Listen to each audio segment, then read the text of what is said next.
The Beasts of Tarzan by Edgar Rice Burroughs.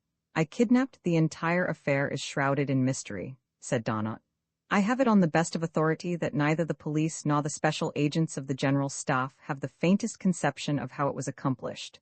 All they know, all that anyone knows, is that Nicholas Rokoff has escaped.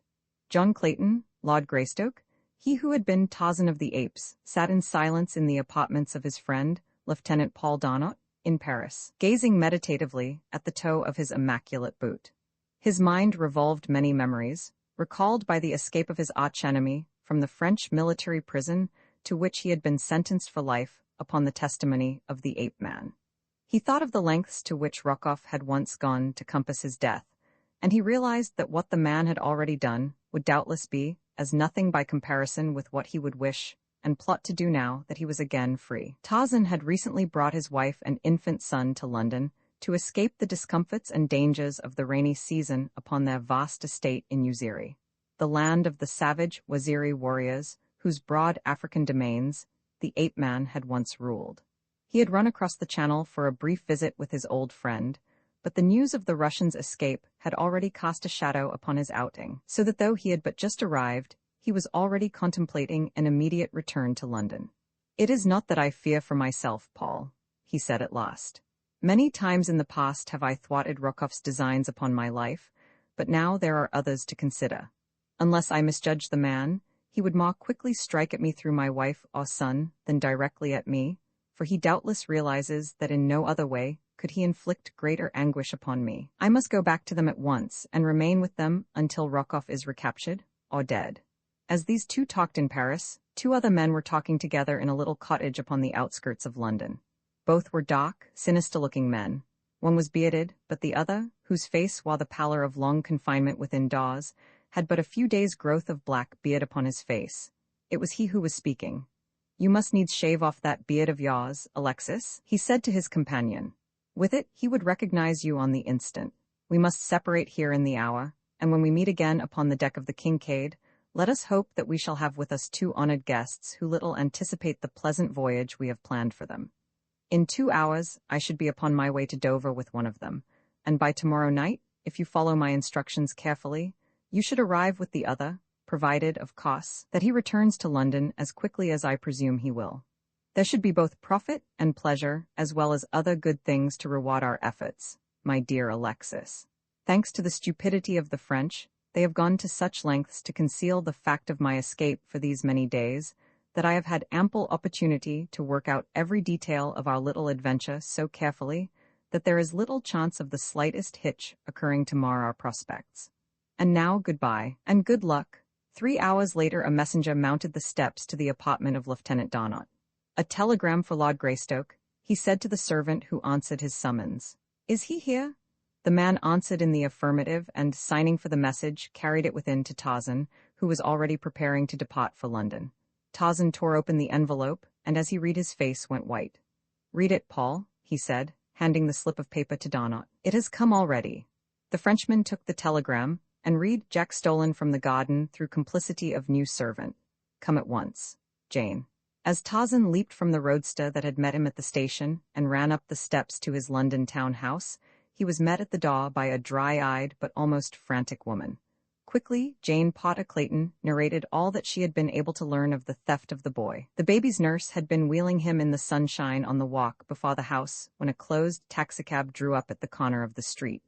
The woman had paid but passing attention to the vehicle, merely noting that it discharged no passenger, but stood at the curb with the motor running as though waiting for a fare from the residence before which it had stopped. Almost immediately, the new houseman, Call, had come running from the Greystoke house, saying that the girl's mistress wished to speak with her for a moment, and that she was to leave little Jack in his care until she returned. The woman said that she entertained not the slightest suspicion of the man's motives until she had reached the doorway of the house, when it occurred to her to warn him not to turn the carriage so as to permit the sun to shine in the baby's eyes. As she turned about to call this to him, she was somewhat surprised to see that he was wheeling the carriage rapidly toward the corner, and at the same time she saw the door of the taxicab open and a swarthy face framed for a moment in the aperture. Intuitively, the danger to the child flashed upon her, and with a shriek she dashed down the steps and up the walk toward the taxicab, into which Call was now handing the baby to the swarthy one within. Just before she reached the vehicle, Call leaped in beside his confederate, slamming the door behind him. At the same time, the chauffeur attempted to start his machine, but it was evident that something had gone wrong, as though the gears refused to mesh, and the delay caused by this, while he pushed the lever into reverse and backed the car a few inches before again attempting to go ahead, gave the nurse time to reach the side of the taxicab. Leaping to the running board, she had attempted to snatch the baby from the arms of the stranger, and here, screaming and fighting, she had clung to her position even after the taxicab had got underway. Nor was it until the machine had passed the Greystoke residence at good speed that Call, with a heavy blow to her face, had succeeded in knocking her to the pavement. Her screams had attracted servants and members of the families from residences nearby, as well as from the Greystoke home. Lady Greystoke had witnessed the girl's brave battle, and had herself tried to reach the rapidly passing vehicle, but had been too late. That was all that anyone knew, nor did Lady Greystoke dream of the possible identity of the man at the bottom of the plot, until her husband told her of the escape of Nicolas Rokoff from the French prison where they had hoped he was permanently confined. As Tarzan and his wife stood planning the wisest course to pursue, the telephone bell rang in the library at their right. Tarzan quickly answered the call in person. "Lord Greystoke?" asked a man's voice at the other end of the line. "Yes, your son has been stolen," continued the voice, "and I alone may help you to recover him.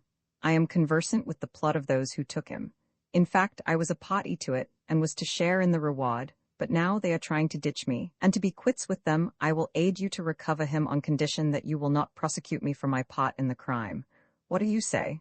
"If you lead me to where my son is hidden," replied the ape-man, "you need fear nothing from me." "Good," replied the other. "But you must come alone to meet me, for it is enough that I must trust you. I cannot take the chance of permitting others to learn my identity." "Where and when may I meet you?" asked Tarzan. The other gave the name and location of a public house on the waterfront at Dover, a place frequented by sailors. "Come," he concluded, "about 10 o'clock tonight. It would do no good to arrive earlier. Your son will be safe enough in the meantime, and I can then lead you secretly to where he is hidden. But be sure to come alone, and under no circumstances notify Scotland Yard, for I know you well and shall be watching for you. Should any other accompany you, or should I see suspicious characters who might be agents of the police, I shall not meet you, and your last chance of recovering your son will be gone." Without more words, the man rang off. Tarzan repeated the gist of the conversation to his wife. She begged to be allowed to accompany him, but he insisted that it might result in the man's carrying out his threat of refusing to aid them if Tarzan did not come alone, and so they parted, he to hasten to Dover, and she, ostensibly to wait at home, until he should notify her of the outcome of his mission. Little did either dream of what both were destined to pass through before they should meet again, or the far distant. But why anticipate? For 10 minutes after the ape-man had left her, Jane Clayton walked restlessly back and forth across the silken rugs of the library. Her mother heart ached, bereft of its firstborn. Her mind was in an anguish of hopes and fears, though her judgment told her that all would be well were her Tarzan to go alone, in accordance with the mysterious stranger's summons. Her intuition would not permit her to lay aside suspicion of the gravest dangers to both her husband and her son. The more she thought of the matter, the more convinced she became that the recent telephone message might be but a ruse to keep them inactive until the boy was safely hidden away or spirited out of England. Or it might be that it had been simply a bait to lure Tarzan into the hands of the implacable Rokoff. With the lodgment of this thought, she stopped in wide-eyed terror. Instantly, it became a conviction. She glanced at the great clock ticking the minutes in the corner of the library. It was too late to catch the Dover train that Tarzan was to take. There was another, later, however, that would bring her to the Channel Pot in time to reach the address the stranger had given her husband before the appointed hour. Summoning her maid and chauffeur, she issued instructions rapidly. 10 minutes later, she was being whisked through the crowded streets toward the railway station. It was 9:45 that night that Tarzan entered the squalid pub on the waterfront in Dover. As he passed into the evil-smelling room, a muffled figure brushed past him toward the street. "Come, my lord," whispered the stranger. The ape-man wheeled about and followed the other into the ill-lit alley, which custom had dignified with the title of thoroughfare. Once outside, the fellow led the way into the darkness, nearer a wharf, where high-piled bales, boxes, and casks cast dense shadows. Here he halted. "Where is the boy?" asked Greystoke. "On that small steamer whose lights you can just see yonder," replied the other. In the gloom, Tarzan was trying to peer into the features of his companion, but he did not recognize the man as one whom he had ever before seen. Had he guessed that his guide was Alexis Paulvitch, he would have realized that naught but treachery lay in the man's heart, and that danger lurked in the path of every move. "He is unguarded now," continued the Russian.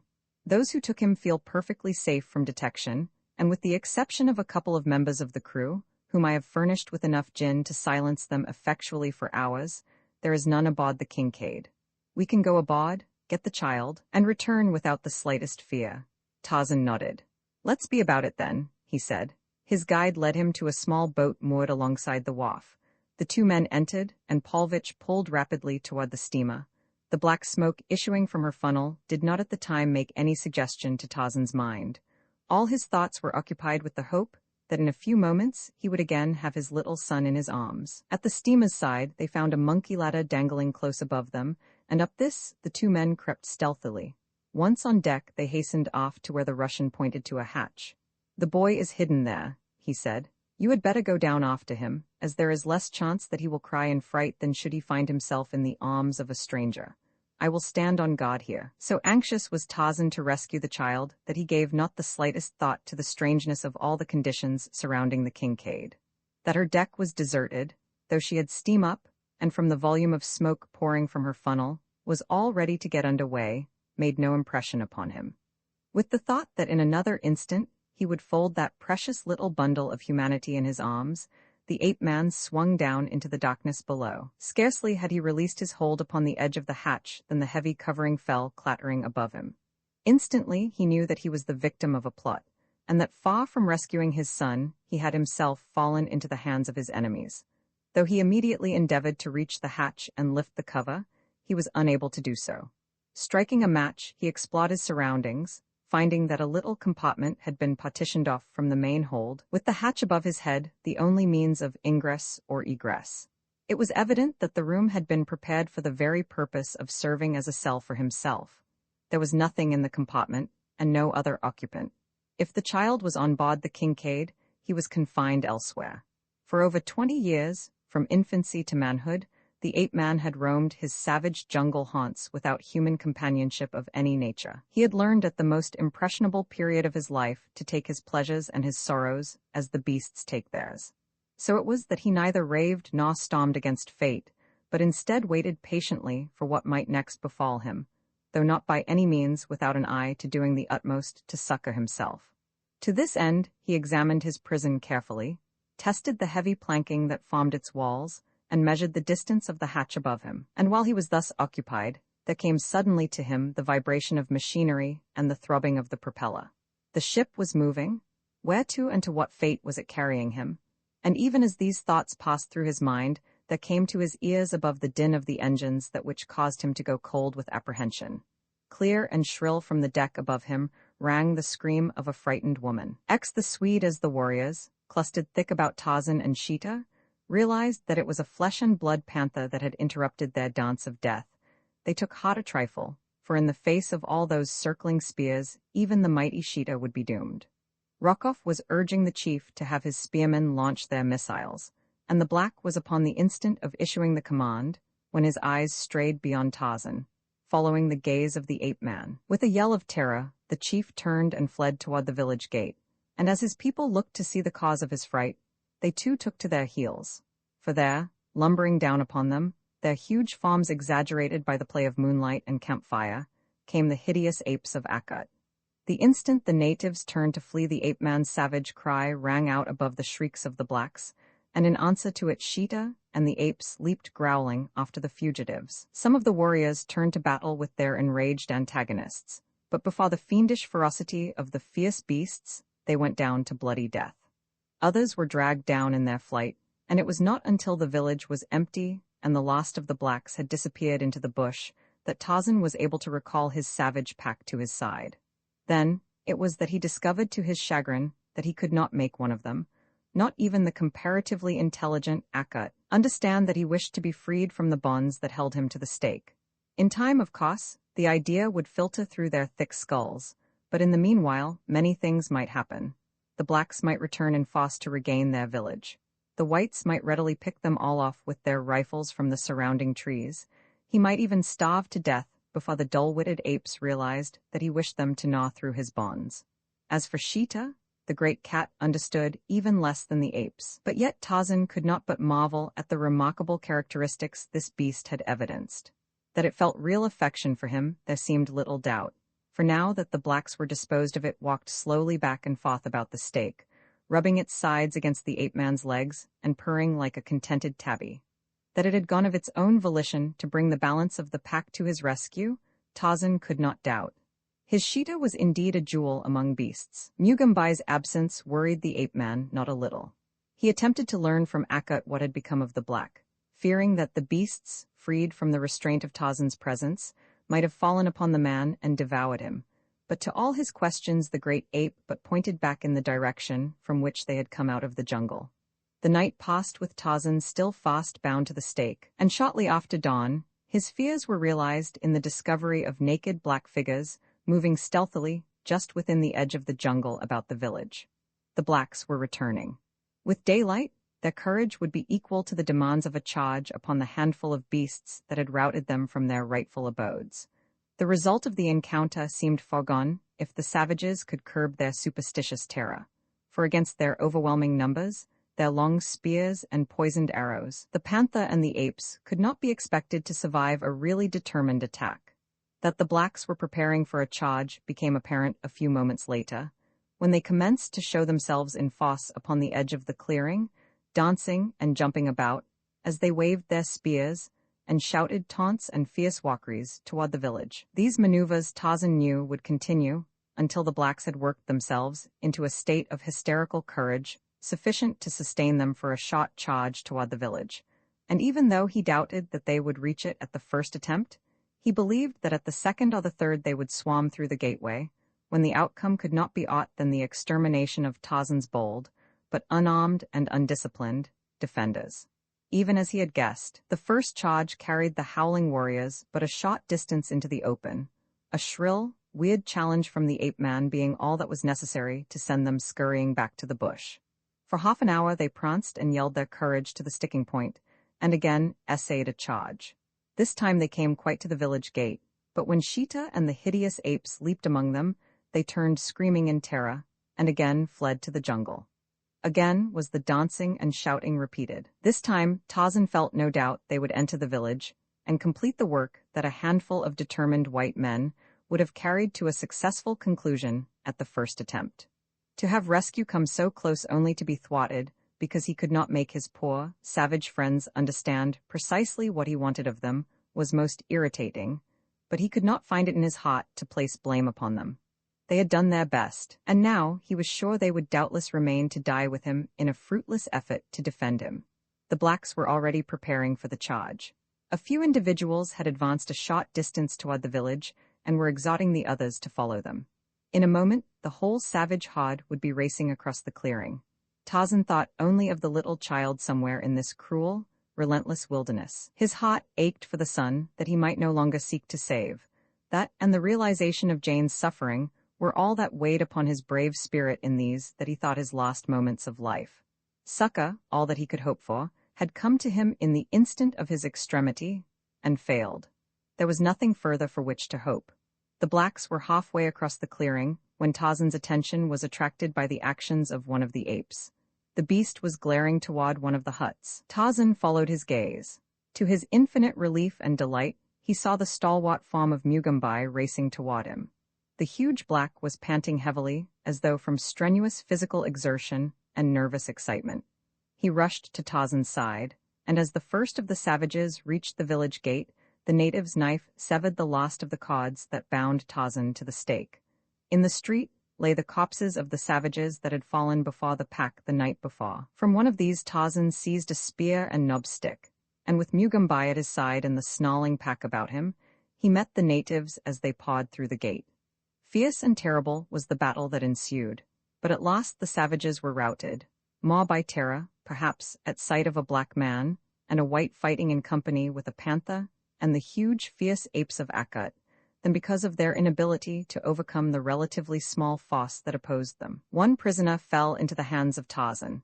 and him the ape-man questioned in an effort to learn what had become of Rokov and his party. Promised his liberty in return for the information, the black told all he knew concerning the movements of the Russian. It seemed that early in the morning their chief had attempted to prevail upon the whites to return with him to the village, and with their guns destroy the ferocious pack that had taken possession of it, but Rokov appeared to entertain even more fears of the giant white man and his strange companions than even the blacks themselves. Upon no conditions would he consent to returning even within sight of the village. Instead, he took his party hurriedly to the river, where they stole a number of canoes the blacks had hidden there. The last that had been seen of them, they had been paddling strongly upstream, their partners from Kaviri's village wielding the blades. So once more Tarzan of the Apes with his hideous pack took up his search for the ape-man's son and the pursuit of his abductor. For weary days, they followed through an almost uninhabited country, only to learn at last that they were upon the wrong trail. The little band had been reduced by three, for three of Akut's apes had fallen in the fighting at the village. Now, with Akut, there were 5 great apes, and Sheeta was there, and Mugambai and Tarzan. The ape-man no longer heard rumors, even of the 3 who had preceded Rokov, the white man and woman and the child. Who the man and woman were he could not guess, but that the child was his was enough to keep him hot upon the trail. He was sure that Rokov would be following this trio, and so he felt confident that so long as he could keep upon the Russian's trail, he would be winning so much nearer to the time he might snatch his son from the dangers and horrors that menaced him. In retracing their way, after losing Rokov's trail, Tarzan picked it up again at a point where the Russian had left the river and taken to the brush in a northerly direction. He could only account for this change on the ground that the child had been carried away from the river by the 2 who now had possession of it. Nowhere along the way, however, could he gain definite information that might assure him positively that the child was ahead of him. Not a single native, they questioned, had seen or heard of this other party, though nearly all had had direct experience with the Russian or had talked with others who had. It was with difficulty that Tarzan could find means to communicate with the natives, as the moment their eyes fell upon his companions, they fled precipitately into the bush. His only alternative was to go ahead of his pack and waylay an occasional warrior whom he found alone in the jungle. One day, as he was thus engaged, tracking an unsuspecting savage, he came upon the fellow in the act of hurling a spear at a wounded white man who crouched in a clump of bush at the trail's side. The white was one whom Tarzan had often seen, and whom he recognized at once. Deep in his memory was implanted those repulsive features: the close-set eyes, the shifty expression, the drooping yellow mustache. Instantly it occurred to the ape-man that this fellow had not been among those who had accompanied Rokov at the village, where Tarzan had been a prisoner. He had seen them all, and this fellow had not been there. There could be but one explanation. He it was who had fled ahead of the Russian with the woman and the child, and the woman had been Jane Clayton. He was sure now of the meaning of Rokov's words. The ape-man's face went white as he looked upon the pasty, vice-marked countenance of the Swede. Across Tarzan's forehead stood out the broad band of scarlet that marked the scar where, years before, Turcos had torn a great strip of the ape-man's scalp from his skull in the fierce battle in which Tarzan had sustained his fitness to the kingship of the apes of Kerchak. The man was his prey. The black should not have him, and with the thought he leaped upon the warrior, striking down the spear before it could reach its mark. The black, whipping out his knife, turned to do battle with this new enemy, while the Swede, lying in the bush, witnessed a duel, the like of which he had never dreamed to see. A half-naked white man battling with a half-naked black, hand-to-hand with the crude weapons of primeval man at first, and then with hands and teeth like the primordial brutes from whose loins their forebears sprung. For a time, Anderson did not recognize the white, and when at last it dawned upon him that he had seen this giant before, his eyes went wide in surprise that this growling, rending beast could ever have been the well-groomed English gentleman who had been a prisoner aboard the Kincaid. An English nobleman? He had learned the identity of the Kincaid's prisoners from Lady Greystoke during their flight up the Ugambai. Before, in common with the other members of the crew of the steamer, he had not known who the 2 might be. The fight was over. Tarzan had been compelled to kill his antagonist, as the fellow would not surrender. The Swede saw the white man leap to his feet beside the corpse of his foe, and placing one foot upon the broken neck, lift his voice in the hideous challenge of the victorious bull-ape. Anderson shuddered. Then Tarzan turned toward him. His face was cold and cruel, and in the gray eyes the Swede read murder. "Where is my wife?" growled the ape-man. Where is the child? Anderson tried to reply, but a sudden fit of coughing choked him. There was an arrow entirely through his chest, and as he coughed the blood from his wounded lung poured suddenly from his mouth and nostrils. Tarzan stood waiting for the paroxysm to pass, like a bronze image, cold, hard, and relentless. He stood over the helpless man, waiting to wring such information from him as he needed, and then to kill. Presently the coughing and hemorrhage ceased, and again the wounded man tried to speak. Tarzan knelt near the faintly moving lips. "The wife and child?" he repeated. "Where are they?" Anderson pointed up the trail. "The Russian, he got them," he whispered. "How did you come here?" continued Tarzan. "Why are you not with Rokov?" "They catch us," replied Anderson, in a voice so low that the ape-man could just distinguish the words. "They catch us, I fight, but my men they all run away, then they get me when I been wounded. Rokov he say leave me here for the hyenas. That vas than to kill, he tak your wife and kid. What were you doing with them? Where were you taking them?" asked Tarzan, and then fiercely, leaping close to the fellow with fierce eyes blazing with the passion of hate and vengeance that he had with difficulty controlled. "What harm did you do to my wife or child? Speak quick before I kill you. Make your peace with God. Tell me the worst, or I will tear you to pieces with my hands and teeth. You have seen that I can do it?" A look of wide-eyed surprise overspread Anderson's face. "Why," he whispered, "I did not hurt them. I tried to save them from that Russian. Your wife was kind to me on the Kincaid, and I hear that little baby cry sometimes. I got a wife and kid for my own by Christianier, and I couldn't bear for to see them separated and in Rokov's hands anymore. That vas all. Do I look like I been here to hurt them?" He continued after a pause, pointing to the arrow protruding from his breast. There was something in the man's tone and expression that convinced Tarzan of the truth of his assertions. More weighty than anything else was the fact that Anderson evidently seemed more hurt than frightened. He knew he was going to die, so Tarzan's threats had little effect upon him, but it was quite apparent that he wished the Englishman to know the truth, and not to wrong him by harboring the belief that his words and manner indicated that he had entertained. The ape-man instantly dropped to his knees beside the Swede. "I am sorry," he said very simply. "I had looked for none but knaves in company with Rokov. I see that I was wrong. That is past now, and we will drop it for the more important matter of getting you to a place of comfort and looking after your wounds. We must have you on your feet again as soon as possible." The Swede, smiling, shook his head. "You go on and look for the wife and kid," he said. "I ban as good as dead already." But he hesitated. "I hate to think of the hyenas. Won't you finish up this job?" Tarzan shuddered. A moment ago he had been upon the point of killing this man. Now he could no more have taken his life than he could have taken the life of any of his best friends. He lifted the Swede's head in his arms to change and ease his position. Again came a fit of coughing and the terrible hemorrhage. After it was over, Anderson lay with closed eyes. Tarzan thought that he was dead, until he suddenly raised his eyes to those of the ape-man, sighed, and spoke, in a very low, weak whisper. "I tank it blow purty soon purty hard," he said, and died. Roman 11 Tambudza. Tarzan scooped a shallow grave for the Kincaid's cook, beneath whose repulsive exterior had beaten the heart of a chivalrous gentleman. That was all he could do in the cruel jungle for the man who had given his life in the service of his little son and his wife. Then Tarzan took up again the pursuit of Rokov. Now that he was positive that the woman ahead of him was indeed Jane, and that she had again fallen into the hands of the Russian, it seemed that with all the incredible speed of his fleet and agile muscles, he moved at but a snail's pace. It was with difficulty that he kept the trail, for there were many paths through the jungle at this point, crossing and crisscrossing, forking and branching in all directions, and over them all had passed natives innumerable, coming and going. The spoor of the white men was obliterated by that of the native carriers who had followed them, and over all was the spoor of other natives and of wild beasts. It was most perplexing. Yet Tarzan kept on assiduously, checking his sense of sight against his sense of smell, that he might more surely keep to the right trail. But with all his care, night found him at a point where he was positive that he was on the wrong trail entirely. He knew that the pack would follow his spoor, and so he had been careful to make it as distinct as possible, brushing often against the vines and creepers that walled the jungle path, and in other ways leaving his scent spoor plainly discernible.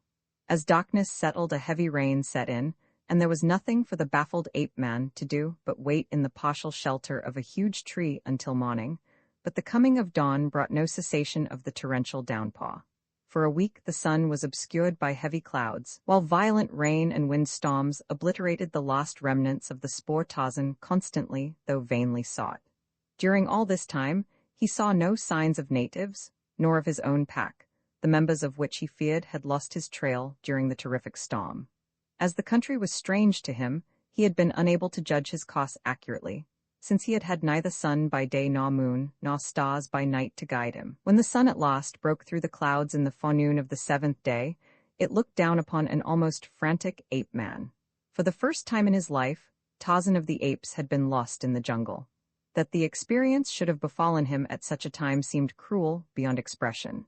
Somewhere in this savage land, his wife and son lay in the clutches of the arch-fiend Rokoff. What hideous trials might they not have undergone during those 7 awful days that nature had thwarted him in his endeavors to locate them? Tarzan knew the Russian, in whose power they were, so well that he could not doubt but that the man, filled with rage that Jane had once escaped him, and knowing that Tarzan might be close upon his trail, would wreak without further loss of time whatever vengeance his polluted mind might be able to conceive. But now that the sun shone once more, the ape-man was still at a loss as to what direction to take. He knew that Rokoff had left the river in pursuit of Anderson, but whether he would continue inland or return to the Ugambai was a question. The ape-man had seen that the river at the point he had left it was growing narrow and swift, so that he judged that it could not be navigable even for canoes to any great distance farther toward its source. However, if Rokoff had not returned to the river, in what direction had he proceeded? From the direction of Anderson's flight with Jane and the child Tarzan, was convinced that the man had purposed attempting the tremendous feat of crossing the continent to Zanzibar. But whether Rokoff would dare so dangerous a journey or not was a question. Fear might drive him to the attempt now that he knew the manner of horrible pack that was upon his trail, and that Tarzan of the Apes was following him to wreak upon him the vengeance that he deserved. At last the ape-man determined to continue toward the northeast, in the general direction of German East Africa, until he came upon natives from whom he might gain information as to Rokoff's whereabouts. The second day following the cessation of the rain, Tarzan came upon a native village, the inhabitants of which fled into the bush the instant their eyes fell upon him. Tarzan, not to be thwarted in any such manner as this, pursued them, and after a brief chase caught up with a young warrior. The fellow was so badly frightened that he was unable to defend himself, dropping his weapons and falling upon the ground, wide-eyed and screaming as he gazed on his captor. It was with considerable difficulty that the ape-man quieted the fellow's fears sufficiently to obtain a coherent statement from him as to the cause of his uncalled-for terror. From him, Tarzan learned, by dint of much coaxing, that a party of whites had passed through the village several days before. These men had told them of a terrible white devil that pursued them, warning the natives against it, and the frightful pack of demons that accompanied it. The black had recognized Tarzan as the white devil from the descriptions given by the whites and their black servants. Behind him, he had expected to see a horde of demons disguised as apes and panthers. In this, Tarzan saw the cunning hand of Rokoff. The Russian was attempting to make travel as difficult as possible for him by turning the natives against him in superstitious fear. The native further told Tarzan that the white man who had led the recent expedition had promised them a fabulous reward if they would kill the white devil. This they had fully intended doing should the opportunity present itself, but the moment they had seen Tarzan, their blood had turned to water, as the potters of the white men had told them would be the case. Finding the ape-man made no attempt to harm him, the native at last recovered his grasp upon his courage, and, at Tarzan's suggestion, accompanied the white devil back to the village, calling as he went for his fellows to return also, as the white devil has promised to do you no harm if you come back right away and answer his questions. One by one the blacks straggled into the village, but that their fears were not entirely allayed was evident from the amount of white that showed about the eyes of the majority of them as they cast constant and apprehensive sidelong glances at the ape-man. The chief was among the first to return to the village, and as it was he that Tarzan was most anxious to interview, he lost no time in entering into a palaver with the black. The fellow was short and stout, with an unusually low and degraded countenance and ape-like arms. His whole expression denoted deceitfulness. Only the superstitious terror engendered in him by the stories pawed into his ears by the whites and blacks of the Russians' party kept him from leaping upon Tarzan with his warriors and slaying him forthwith, for he and his people were inveterate Maneaters. But the fear that he might indeed be a devil, and that out there in the jungle behind him, his fierce demons waited to do his bidding, kept Mganwazam from putting his desires into action.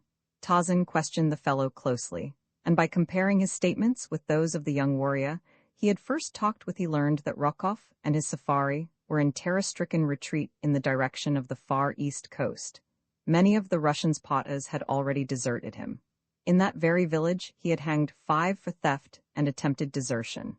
Judging, however, from what the Waganwazam had learned from those of the Russians' blacks who were not too far gone in terror of the brutal Rokov to fear even to speak of their plans, it was apparent that he would not travel any great distance before the last of his potters, cooks, tent boys, gun-bearers, askari, and even his headmen would have turned back into the bush, leaving him to the mercy of the merciless jungle.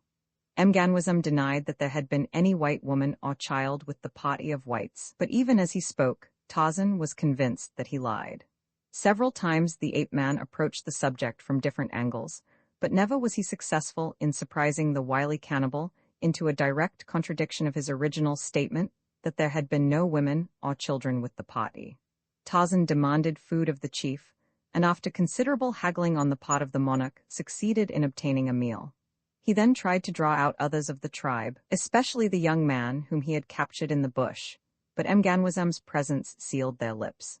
At last, convinced that these people knew a great deal more than they had told him concerning the whereabouts of the Russian and the fate of Jane and the child, Tarzan determined to remain overnight among them in the hope of discovering something further of importance. When he had stated his decision to the chief, he was rather surprised to note the sudden change in the fellow's attitude toward him.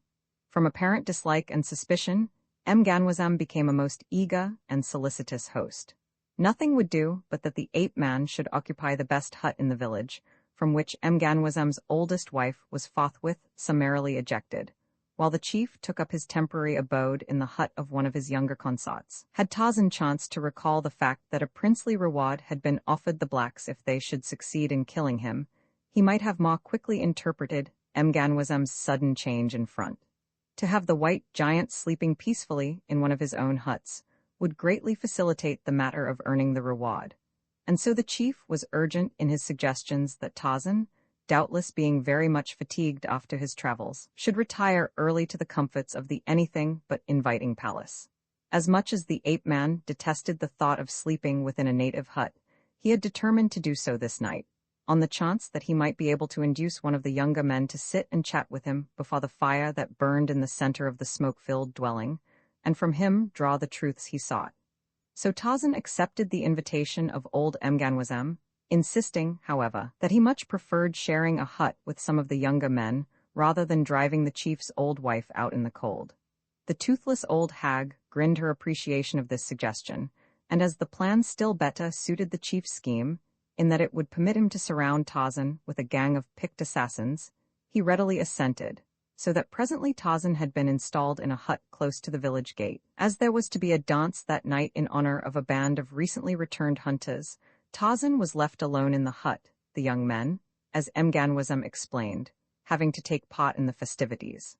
As soon as the ape-man was safely installed in the trap, Mganwazam called about him the young warriors, whom he had selected to spend the night with the White Devil. None of them was overly enthusiastic about the plan, since deep in their superstitious hearts lay an exaggerated fear of the strange white giant. But the word of Mganwazam was law among his people, so not one dared refuse the duty he was called upon to perform. As Mganwazam unfolded his plan in whispers to the savages squatting about him, the old, toothless hag, to whom Tarzan had saved her hut for the night, hovered about the conspirators ostensibly to replenish the supply of firewood for the blaze about which the men sat, but really to drink in as much of their conversation as possible. Tarzan had slept for perhaps an hour or two, despite the savage din of the revelers, when his keen senses came suddenly alert to a suspiciously stealthy movement in the hut in which he lay. The fire had died down to a little heap of glowing embers, which accentuated rather than relieved the darkness that shrouded the interior of the evil-smelling dwelling. Yet the trained senses of the ape-man warned him of another presence creeping almost silently toward him through the gloom. He doubted that it was one of his hut mates returning from the festivities, for he still heard the wild cries of the dances and the din of the tom-toms in the village street without. Who could it be that took such pains to conceal his approach? As the presence came within reach of him, the ape-man bounded lightly to the opposite side of the hut, his spear poised ready at his side. "Who is it," he asked, "that creeps upon Tarzan of the Apes like a hungry lion out of the darkness?" "Silence, Bwana," replied an old cracked voice. "It is Tambudza, she whose hut you would not take and thus drive an old woman out into the cold night." "What does Tambudza want of Tarzan of the Apes?" asked the ape-man. "You were kind to me to whom none is now kind, and I have come to warn you in payment of your kindness," answered the old hag. "Warn me of what?" "Mganwazam has chosen the young men who are to sleep in the hut with you," replied Tambudza. "I was near as he talked with them, and heard him issuing his instructions to them. When the dance is run well into the morning, they are to come to the hut. If you are awake, they are to pretend that they have come to sleep. But if you sleep, it is Mganwazam's command that you be killed. If you are not then asleep, they will wait quietly beside you until you do sleep, and then they will all fall upon you together and slay you. Mganwazam is determined to win the reward the white man has offered." "I had forgotten the reward," said Tarzan, half to himself, and then he added, "How may Mganwazam hope to collect the reward now that the white men who are my enemies have left his country and gone he knows not where?" "Oh, they have not gone far," replied Tambudza. "Mganwazam knows where they camp. His runners could quickly overtake them. They move slowly." "Where are they?" asked Tarzan. "Do you wish to come to them?" asked Tambudza in way of reply. Tarzan nodded. "I cannot tell you where they lie so that you could come to the place yourself, but I could lead you to them, Bwana." In their interest in the conversation, neither of the speakers had noticed the little figure which crept into the darkness of the hut behind them, nor did they see it when it slunk noiselessly out again. It was little Buleo, the chief's son by one of his younger wives, a vindictive, degenerate little rascal who hated Tambudza, and was ever seeking opportunities to spy upon her and report her slightest breach of custom to his father. "Come then," said Tarzan quickly. "Let us be on our way." This Buleo did not hear, for he was already legging it up the village street to where his hideous sire guzzled native beer, and watched the evolutions of the frantic dancers leaping high in the air and cavorting wildly in their hysterical capers. So it happened that as Tarzan and Tambudza sneaked warily from the village and melted into the Stygian darkness of the jungle, two lithe runners took their way in the same direction, though by another trail. When they had come sufficiently far from the village to make it safe for them to speak above a whisper, Tarzan asked the old woman if she had seen aught of a white woman and a little child. "Yes, Bwana," replied Tambudza. "There was a woman with them and a little child, a little white pickaninny. It died here in our village of the fever, and they buried it." Roman 12, a black scoundrel. When Jane Clayton regained consciousness, she saw Anderson standing over her, holding the baby in his arms. As her eyes rested upon them, an expression of misery and horror overspread her countenance. "What is the matter?" he asked. "You ban sick?" "Where is my baby?" she cried, ignoring his questions. Anderson held out the chubby infant, but she shook her head. "It is not mine," she said. "You knew that it was not mine. You are a devil like the Russian." Anderson's blue eyes stretched in surprise. "Not yours?" he exclaimed. "You told me the kid aboard the Kincaid ban your kid." "Not this one," replied Jane dully. "The other? Where is the other? There must have been two. I did not know about this one." "There wasn't no other kid. I tank this ban yours. I am very sorry."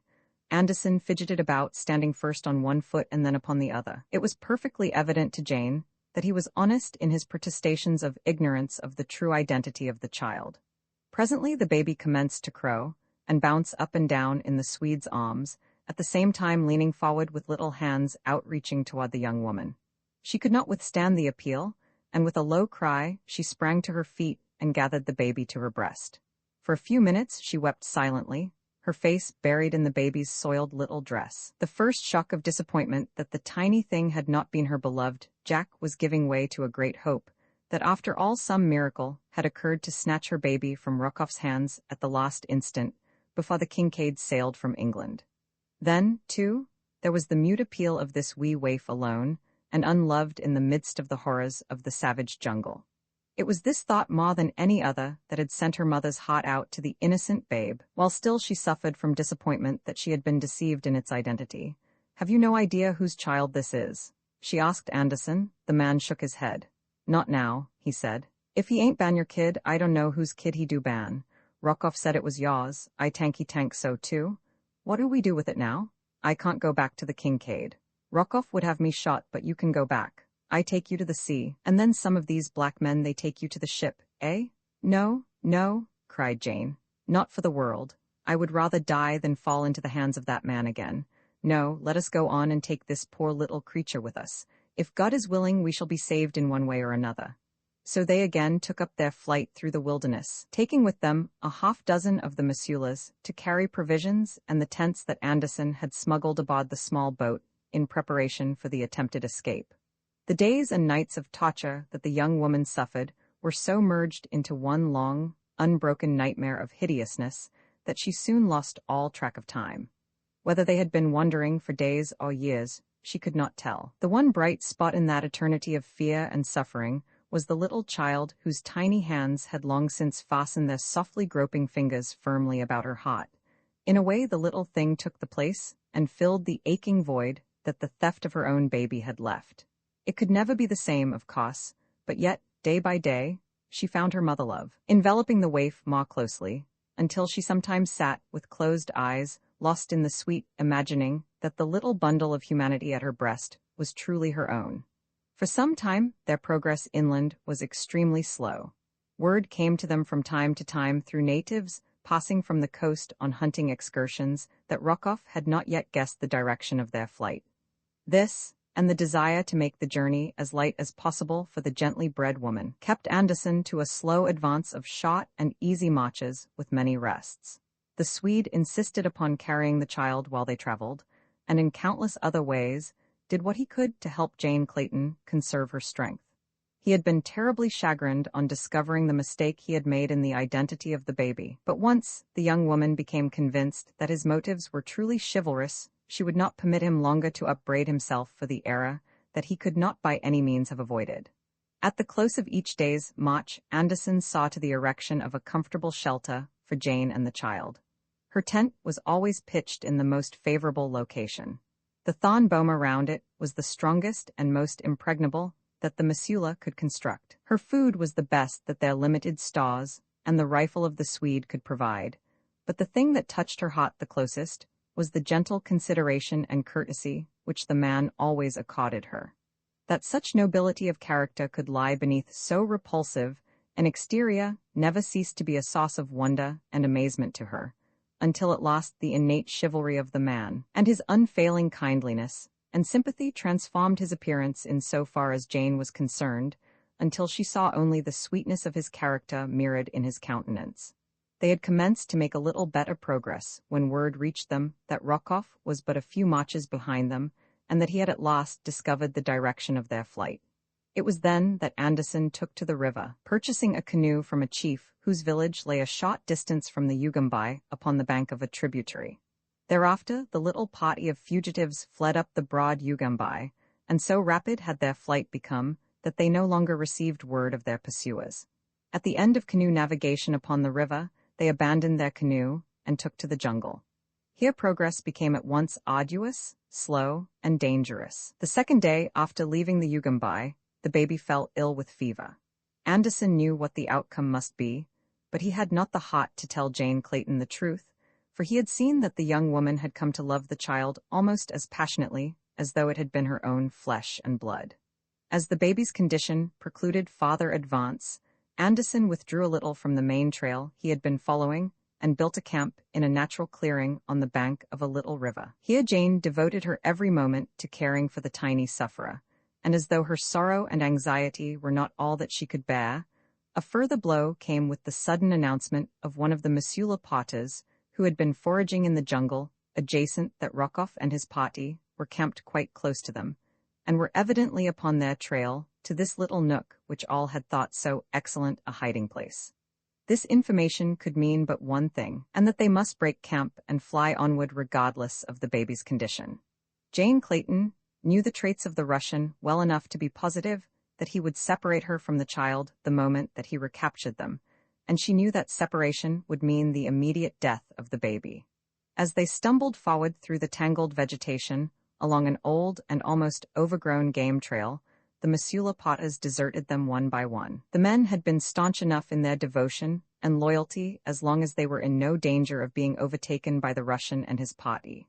They had heard, however, so much of the atrocious disposition of Rokov that they had grown to hold him in mortal terror, and now that they knew he was close upon them, their timid hearts would fortify them no longer, and as quickly as possible they deserted the three whites. Yet on and on went Anderson and the girl. The Swede went ahead, to hew a way through the brush where the path was entirely overgrown, so that on this march it was necessary that the young woman carry the child. All day they marched. Late in the afternoon, they realized that they had failed. Close behind them, they heard the noise of a large safari advancing along the trail which they had cleared for their pursuers. When it became quite evident that they must be overtaken in a short time, Anderson hid Jane behind a large tree, covering her and the child with brush. "There is a village about a mile farther on," he said to her. "The Missoula told me its location before they deserted us. I try to lead the Russian off your trail, then you go on to the village. I tank the chief ban friendly to white men, the Missoula tell me he ban. Anyhow, that was all we can do. After while you get chief to tack you down by the Missoula village at the sea again, and after a while a ship is sure to put into the mouth of the Ugambai. Then you be all right. Goodbye and good luck to you, lady. But where are you going, Sven?" asked Jane. "Why can't you hide here and go back to the sea with me? I gotta tell the Russian you ban dead so that he don't look for you no more," and Anderson grinned. "Why can't you join me then after you have told him that?" insisted the girl. Anderson shook his head. "I don't think I join anybody any more after I tell the Russian you been dead," he said. "You don't mean that you think he will kill you?" asked Jane, and yet in her heart she knew that that was exactly what the great scoundrel would do in revenge for his having been thwarted by the Swede. Anderson did not reply, other than to warn her to silence and point toward the path along which they had just come. "I don't care," whispered Jane Clayton. "I shall not let you die to save me if I can prevent it in any way. Give me your revolver, I can use that, and together we may be able to hold them off until we can find some means of escape." "It won't work, lady," replied Anderson. "They would only get us both, and then I couldn't do you no good at all. Think of the kid, lady, and what it would be for you both to fall into Rokov's hands again. For his sake you must do what I say. Here, take my rifle and ammunition. You may need them." He shoved the gun and bandolier into the shelter beside Jane. Then he was gone. She watched him as he returned along the path to meet the oncoming safari of the Russian. Soon a turn in the trail hid him from view. Her first impulse was to follow. With the rifle she might be of assistance to him, and further, she could not bear the terrible thought of being left alone at the mercy of the fearful jungle without a single friend to aid her. She started to crawl from her shelter with the intention of running after Anderson as fast as she could. As she drew the baby close to her, she glanced down into its little face. How red it was! How unnatural the little thing looked. She raised the cheek to hers. It was fiery hot with fever. With a little gasp of terror, Jane Clayton rose to her feet in the jungle path. The rifle and bandolier lay forgotten in the shelter beside her.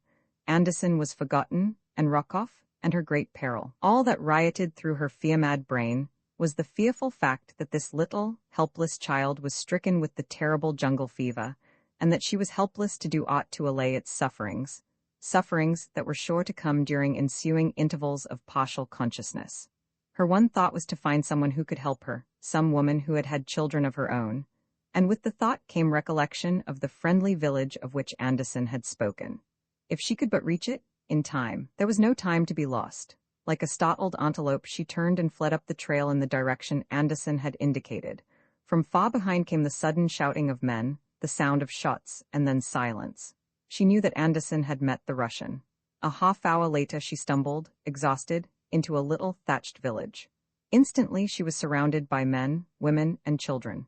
Eager, curious, excited natives plied her with 100 questions, no one of which she could understand or answer. All that she could do was to point tearfully at the baby, now wailing piteously in her arms, and repeat over and over, "Fever, fever, fever." The blacks did not understand her words, but they saw the cause of her trouble, and soon a young woman had pulled her into a hut, and with several others was doing her poor best to quiet the child and allay its agony. The witch doctor came and built a little fire before the infant, upon which he boiled some strange concoction in a small earthen pot, making weird passes above it, and mumbling strange, monotonous chants. Presently he dipped a zebra's tail into the brew, and with further mutterings and incantations sprinkled a few drops of the liquid over the baby's face. After he had gone, the women sat about and moaned and wailed until Jane thought that she should go mad. But knowing that they were doing it all out of the kindness of their hearts, she endured the frightful waking nightmare of those awful hours in dumb and patient suffering. It must have been well toward midnight that she became conscious of a sudden commotion in the village. She heard the voices of the natives raised in controversy, but she could not understand the words. Presently, she heard footsteps approaching the hut in which she squatted before a bright fire with the baby on her lap. The little thing lay very still now. Its lids, half-raised, showed the pupils horribly upturned. Jane Clayton looked into the little face with fear-haunted eyes. It was not her baby, not her flesh and blood. But how close, how dear the tiny, helpless thing had become to her. Her heart, bereft of its own, had gone out to this poor, little, nameless waif, and lavished upon it all the love that had been denied her during the long, bitter weeks of her captivity aboard the Kincaid. She saw that the end was near, and though she was terrified at contemplation of her loss, still she hoped that it would come quickly now and end the sufferings of the little victim. The footsteps she had heard without the hut now halted before the door. There was a whispered colloquy, and a moment later Mganwazam, chief of the tribe, entered. She had seen but little of him, as the women had taken her in hand almost as soon as she had entered the village. Mganwazam, she now saw, was an evil-appearing savage with every mark of brutal degeneracy writ large upon his bestial countenance. To Jane Clayton, he looked more gorilla than human. He tried to converse with her, but without success, and finally he called to someone without. In answer to his summons, another Negro entered, a man of very different appearance from Mganwazam, so different, in fact, that Jane Clayton immediately decided that he was of another tribe. This man acted as interpreter, and almost from the first question that Mganwazam put to her, Jane felt an intuitive conviction that the savage was attempting to draw information from her for some ulterior motive.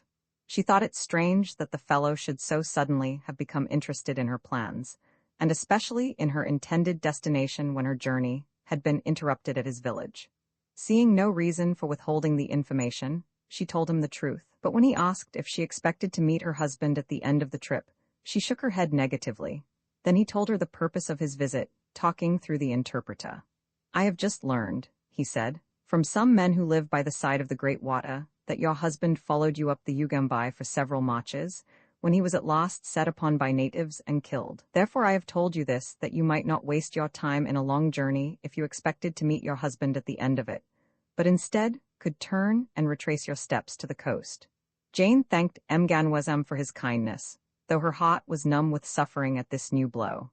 She who had suffered so much was at last beyond reach of the keenest of misery's pangs, for her senses were numbed and calloused. With bowed head, she sat staring with unseeing eyes upon the face of the baby in her lap. Mganwazam had left the hut. Some time later, she heard a noise at the entrance. Another had entered.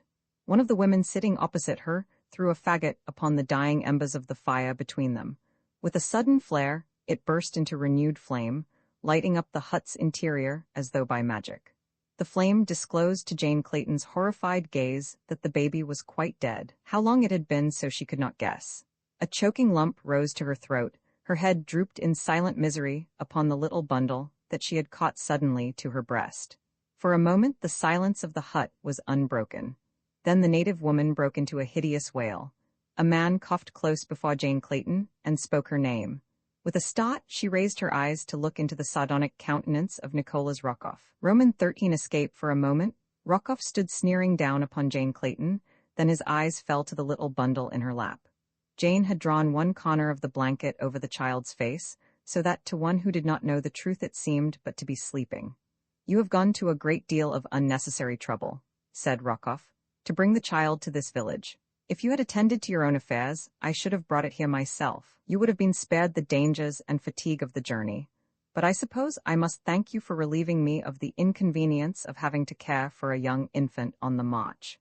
This is the village to which the child was destined from the first. Mganwazam will rear him carefully, making a good cannibal of him, and if you ever chance to return to civilization, it will doubtless afford you much food for thought as you compare the luxuries and comforts of your life with the details of the life your son is living in the village of the Waganwazam. Again, I thank you for bringing him here for me, and now I must ask you to surrender him to me, that I may turn him over to his foster parents." As he concluded, Rockoff held out his hands for the child, a nasty grin of vindictiveness upon his lips. To his surprise, Jane Clayton rose and, without a word of protest, laid the little bundle in his arms. "Here is the child," she said. "Thank God he is beyond your power to harm." Grasping the import of her words, Rockoff snatched the blanket from the child's face to seek confirmation of his fears. Jane Clayton watched his expression closely. She had been puzzled for days for an answer to the question of Rockoff's knowledge of the child's identity. If she had been in doubt before the last shred of that doubt was wiped away, as she witnessed the terrible anger of the Russian as he looked upon the dead face of the baby, and realized that at the last moment, his dearest wish for vengeance had been thwarted by a higher power. Almost throwing the body of the child back into Jane Clayton's arms, Rockoff stamped up and down the hut, pounding the air with his clenched fists and cursing terribly. At last he halted in front of the young woman, bringing his face down close to hers. "You are laughing at me," he shrieked. "You think that you have beaten me, eh? I'll show you, as I have shown the miserable ape you call husband, what it means to interfere with the plans of Nicholas Rockoff. You have robbed me of the child. I cannot make him the son of a cannibal chief, but," and he paused as though to let the full meaning of his threat sink deep, "I can make the mother the wife of a cannibal, and that I shall do, after I have finished with her myself." If he had thought to wring from Jane Clayton any sign of terror, he failed miserably. She was beyond that. Her brain and nerves were numb to suffering and shock. To his surprise, a faint, almost happy smile touched her lips. She was thinking with thankful heart that this poor little corpse was not that of her own wee Jack, and that, best of all, Rockoff evidently did not know the truth. She would have liked to have flaunted the fact in his face, but she dared not. If he continued to believe that the child had been hers, so much safer would be the real Jack wherever he might be. She had, of course, no knowledge of the whereabouts of her little son. She did not know, even, that he still lived, and yet there was the chance that he might. It was more than possible that without Rockoff's knowledge, this child had been substituted for hers by one of the Russians' confederates, and that even now her son might be safe with friends in London, where there were many, both able and willing, to have paid any ransom which the traitorous conspirator might have asked for the safe release of Lord Greystoke's son. She had thought it all out 100 times, since she had discovered that the baby which Anderson had placed in her arms that night upon the Kincaid was not her own, and it had been a constant and gnawing source of happiness to her to dream the whole fantasy through in its every detail. No, the Russian must never know that this was not her baby. She realized that her position was hopeless. With Anderson and her husband dead, there was no one in all the world with a desire to succor her who knew where she might be found. Rockoff's threat, she realized, was no idle one. That he would do, or attempt to do, all that he had promised, she was perfectly sure. But at the worst it meant but a little earlier release from the hideous anguish that she had been enduring. She must find some way to take her own life before the Russian could harm her further. Just now she wanted time to think and prepare herself for the end. She felt that she could not take the last, awful step until she had exhausted every possibility of escape. She did not care to live unless she might find her way back to her own child, but slight as such a hope appeared, she would not admit its impossibility until the last moment had come, and she faced the fearful reality of choosing between the final alternatives, Nicholas Rockoff on one hand and self-destruction upon the other. "Go away," she said to the Russian. "Go away and leave me in peace with my dead. Have you not brought sufficient misery and anguish upon me without attempting to harm me further? What wrong have I ever done you that you should persist in persecuting me? You are suffering for the sins of the monkey you chose when you might have had the love of a gentleman, of Nicholas Rockoff," he replied. "But where is the use in discussing the matter? We shall bury the child here, and you will return with me at once to my own camp. Tomorrow I shall bring you back and turn you over to your new husband, the lovely Mganwazam. Come?"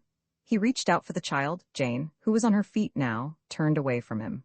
"I shall bury the body," she said. "Send some men to dig a grave outside the village." Rockoff was anxious to have the thing over and get back to his camp with his victim. He thought he saw in her apathy a resignation to her fate. Stepping outside the hut, he motioned her to follow him, and a moment later, with his men, he escorted Jane beyond the village, where beneath a great tree the blacks scooped a shallow grave. Wrapping the tiny body in a blanket, Jane laid it tenderly in the black hole, and turning her head that she might not see the moldy earth falling upon the pitiful little bundle, she breathed a prayer beside the grave of the nameless waif that had won its way to the innermost recesses of her heart. Then, dry-eyed but suffering, she rose and followed the Russian through the Stygian blackness of the jungle, along the winding, leafy corridor that led from the village of Mgenwazam, the black cannibal, to the camp of Nicholas Rokov, the white fiend. Beside them, in the impenetrable thickets that fringed the path, rising to arch above it and shut out the moon, the girl could hear the stealthy, muffled footfalls of great beasts, and ever round about them rose the deafening roars of hunting lions, until the earth trembled to the mighty sound. The Pottas lighted torches now, and waved them upon either hand to frighten off the beasts of prey. Rokov urged them to greater speed, and from the quavering note in his voice Jane Clayton knew that he was weak from terror. The sounds of the jungle night recalled most vividly the days and nights that she had spent in a similar jungle with her forest god, with the fearless and unconquerable Tarzan of the apes. Then there had been no thoughts of terror, though the jungle noises were new to her, and the roar of a lion had seemed the most awe-inspiring sound upon the great earth. How different would it be now if she knew that he was somewhere there in the wilderness, seeking her? Then, indeed, would there be that for which to live, and every reason to believe that succor was close at hand, but he was dead. It was incredible that it should be so. There seemed no place in death for that great body and those mighty thews. Had Rokov been the one to tell her of her lord's passing, she would have known that he lied. There could be no reason, she thought, why Mganwazam should have deceived her. She did not know that the Russian had talked with the savage a few minutes before the chief had come to her with his tale. At last, they reached the rude boma that Rokov's Pottas had thrown up round the Russians' camp. Here they found all in turmoil. She did not know what it was all about, but she saw that Rokov was very angry, and from bits of conversation, which she could translate, she gleaned that there had been further desertions while he had been absent, and that the deserters had taken the bulk of his food and ammunition. When he had done venting his rage upon those who remained, he returned to where Jane stood under guard of a couple of his white sailors. He grasped her roughly by the arm and started to drag her toward his tent. The girl struggled and fought to free herself, while the two sailors stood by, laughing at the rare treat. Rokov did not hesitate to use rough methods when he found that he was to have difficulty in carrying out his designs. Repeatedly he struck Jane Clayton in the face, until at last, half conscious, she was dragged within his tent. Rokov's boy had lighted the Russian's lamp, and now at a word from his master he made himself scarce. Jane had sunk to the floor in the middle of the enclosure.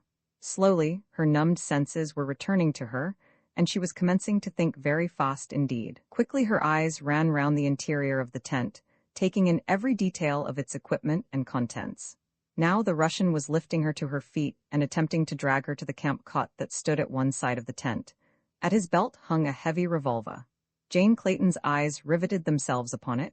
Her palm itched to grasp the huge butt. She feigned again to swoon, but through her half-closed lids she waited her opportunity. It came just as Rokov was lifting her upon the cot. A noise at the tent door behind him brought his head quickly about and away from the girl. The butt of the gun was not an inch from her hand.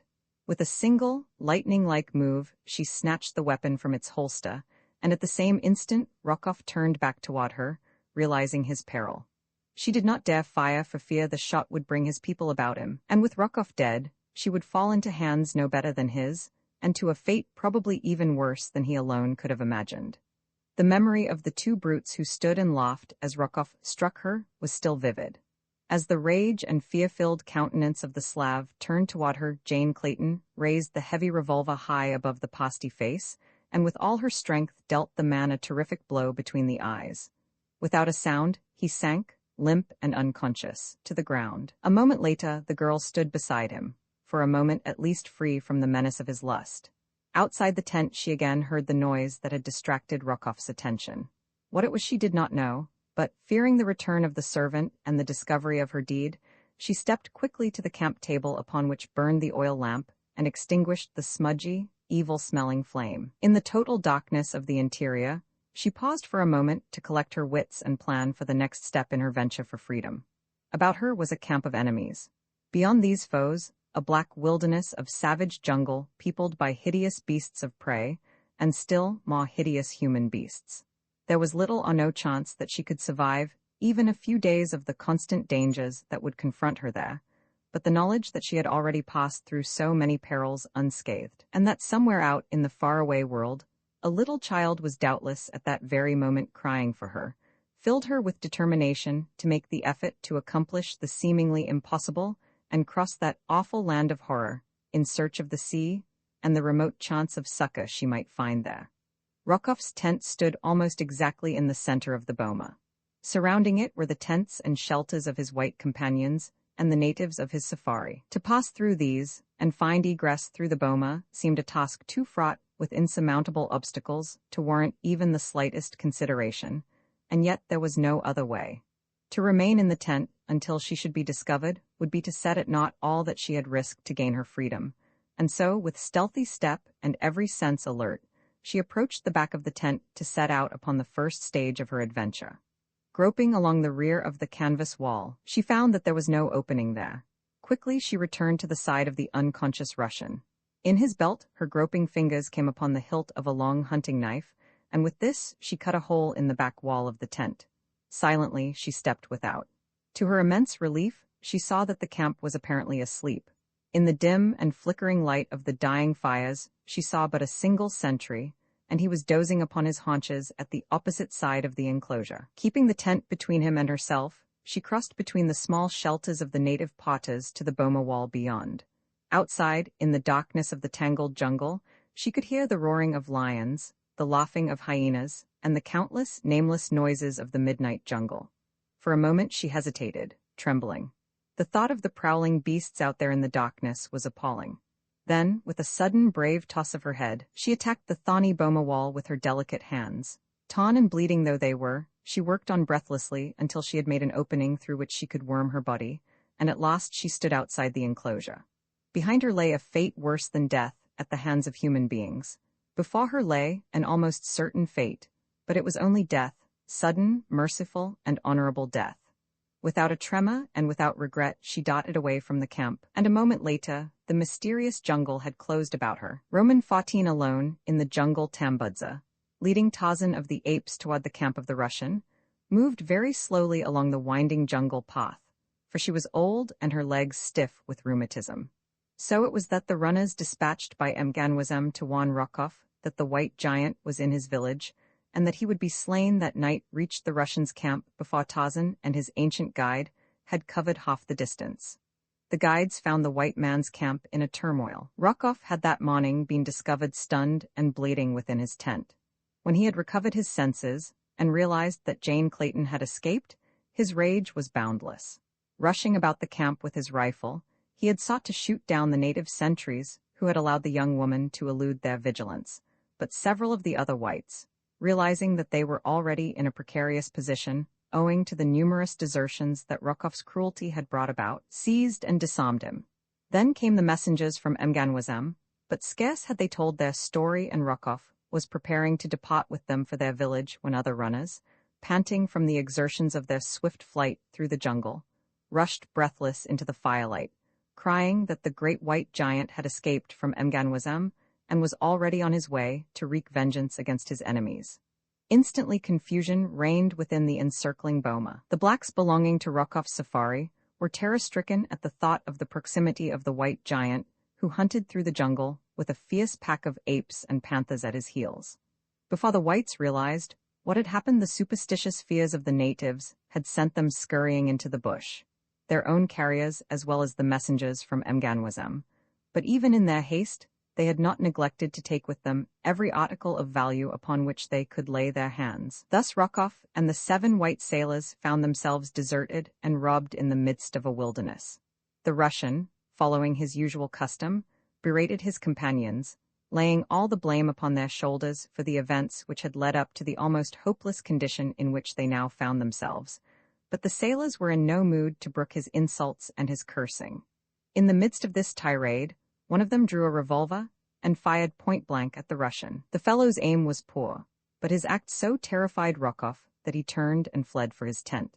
As he ran, his eyes chanced to pass beyond the boma to the edge of the forest, and there he caught a glimpse of that which sent his craven hot cold with a fear that almost expunged his terror of the 7 men at his back, who by this time were all firing in hate and revenge at his retreating figure.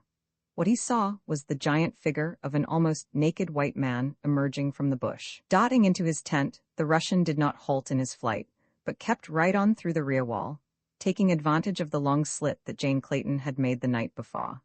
The terror-stricken Muscovite scurried like a hunted rabbit through the hole that still gaped in the boma's wall at the point where his own prey had escaped, and as Tarzan approached the camp upon the opposite side, Rockoff disappeared into the jungle in the wake of Jane Clayton. As the ape-man entered the boma with old Tambudza at his elbow, the 7 sailors, recognizing him, turned and fled in the opposite direction. Tarzan saw that Rockoff was not among them, and so he let them go their way. His business was with the Russian, whom he expected to find in his tent. As to the sailors, he was sure that the jungle would exact from them expiation for their villainies. Doubtless. Was he wrong? For his were the lost white man's eyes to rest upon any of them. Finding Rockoff's tent empty, Tarzan was about to set out in search of the Russian, when Tambudza suggested to him that the departure of the white man could only have resulted from word reaching him from Mganwazam that Tarzan was in his village. "He has doubtless hastened there," argued the old woman. "If you would find him, let us return at once." Tarzan himself thought that this would probably prove to be the fact, so he did not waste time in an endeavor to locate the Russian's trail, but instead set out briskly for the village of Mganwazam, leaving Tambudza to plod slowly in his wake. His one hope was that Jane was still safe and with Rockoff. If this was the case, it would be but a matter of an hour or more before he should be able to wrest her from the Russian. He knew now that Mganwazam was treacherous, and that he might have to fight to regain possession of his wife. He wished that Mugambye, Sheeta, Akut, and the balance of the pack were with him, for he realized that single-handed, it would be no child's play to bring Jane safely from the clutches of 2 such scoundrels as Rockoff and the wily Mganwazam. To his surprise, he found no sign of either Rockoff or Jane in the village, and as he could not trust the word of the chief, he wasted no time in futile inquiry. So sudden and unexpected had been his return, and so quickly had he vanished into the jungle, after learning that those he sought were not among the Waganwazam, that old Mganwazam had no time to prevent his going. Swinging through the trees, he hastened back to the deserted camp he had so recently left, for here, he knew, was the logical place to take up the trail of Rockoff and Jane. Arrived at the boma, he circled carefully about the outside of the enclosure until, opposite a break in the thorny wall, he came to indications that something had recently passed into the jungle. His acute sense of smell told him that both of those he sought had fled from the camp in this direction, and a moment later he had taken up the trail and was following the faint spoor. Far ahead of him, a terror-stricken young woman was slinking along a narrow game trail, fearful that the next moment would bring her face to face with some savage beast or equally savage man. As she ran on, hoping against hope that she had hit upon the direction that would lead her eventually to the great river, she came suddenly upon a familiar spot. At one side of the trail, beneath a giant tree, lay a little heap of loosely piled brush.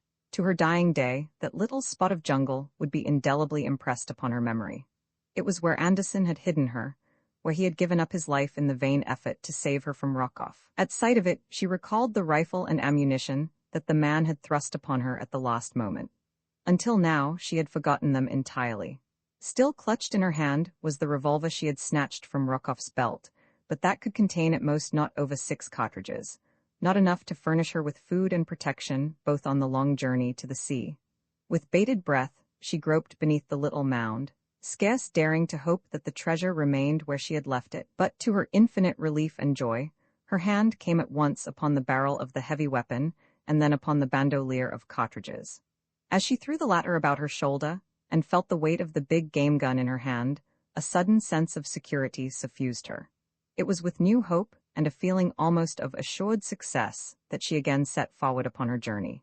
That night she slept in the crotch of a tree, as Tarzan had so often told her that he was accustomed to doing, and early the next morning was upon her way again.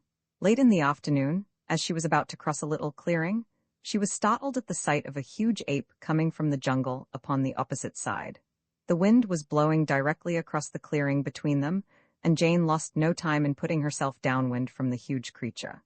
Then she hid in a clump of heavy bush and watched, holding the rifle ready for instant use. To her consternation, she saw that the apes were pausing in the center of the clearing. They came together in a little knot, where they stood looking backward, as though in expectation of the coming of others of their tribe. Jane wished that they would go on, for she knew that at any moment some little, eddying gust of wind might carry her scent down to their nostrils, and then what would the protection of her rifle amount to in the face of those gigantic muscles and mighty fangs? Her eyes moved back and forth between the apes and the edge of the jungle toward which they were gazing, until at last she perceived the object of their halt, and the thing that they awaited. They were being stalked. Of this she was positive, as she saw the lithe, sinewy form of a panther glide noiselessly from the jungle at the point at which the apes had emerged but a moment before. Quickly the beast trotted across the clearing toward the anthropoids. Jane wondered at their apparent apathy, and a moment later, her wonder turned to amazement as she saw the great cat come quite close to the apes, who appeared entirely unconcerned by its presence, and squatting down in their midst, fell assiduously to the business of preening, which occupies most of the waking hours of the cat family. If the young woman was surprised by the sight of these natural enemies fraternizing, it was with emotions little short of fear for her own sanity that she presently saw a tall, muscular warrior enter the clearing and join the group of savage beasts assembled there.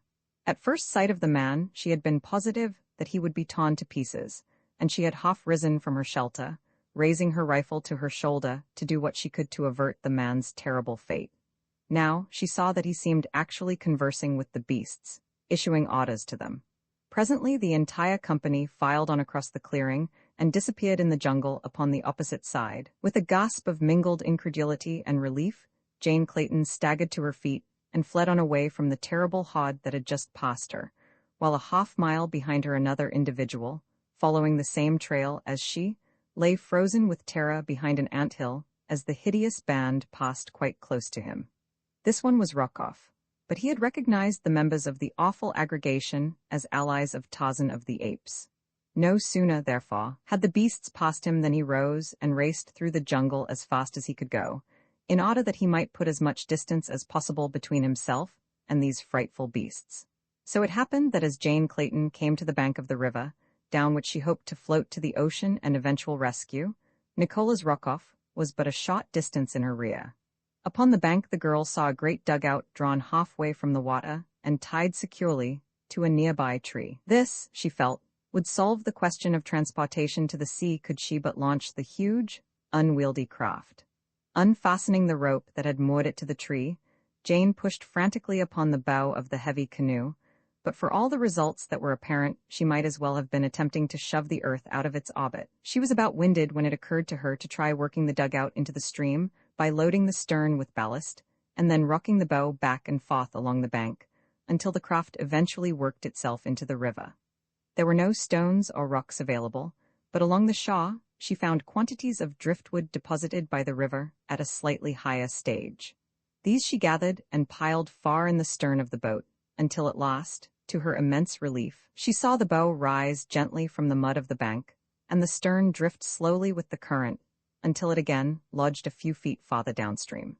Jane found that by running back and forth between the bow and stern, she could alternately raise and lower each end of the boat as she shifted her weight from one end to the other, with the result that each time she leaped to the stern, the canoe moved a few inches farther into the river. As the success of her plan approached more closely to fruition, she became so wrapped in her efforts that she failed to note the figure of a man standing beneath a huge tree at the edge of the jungle from which he had just emerged.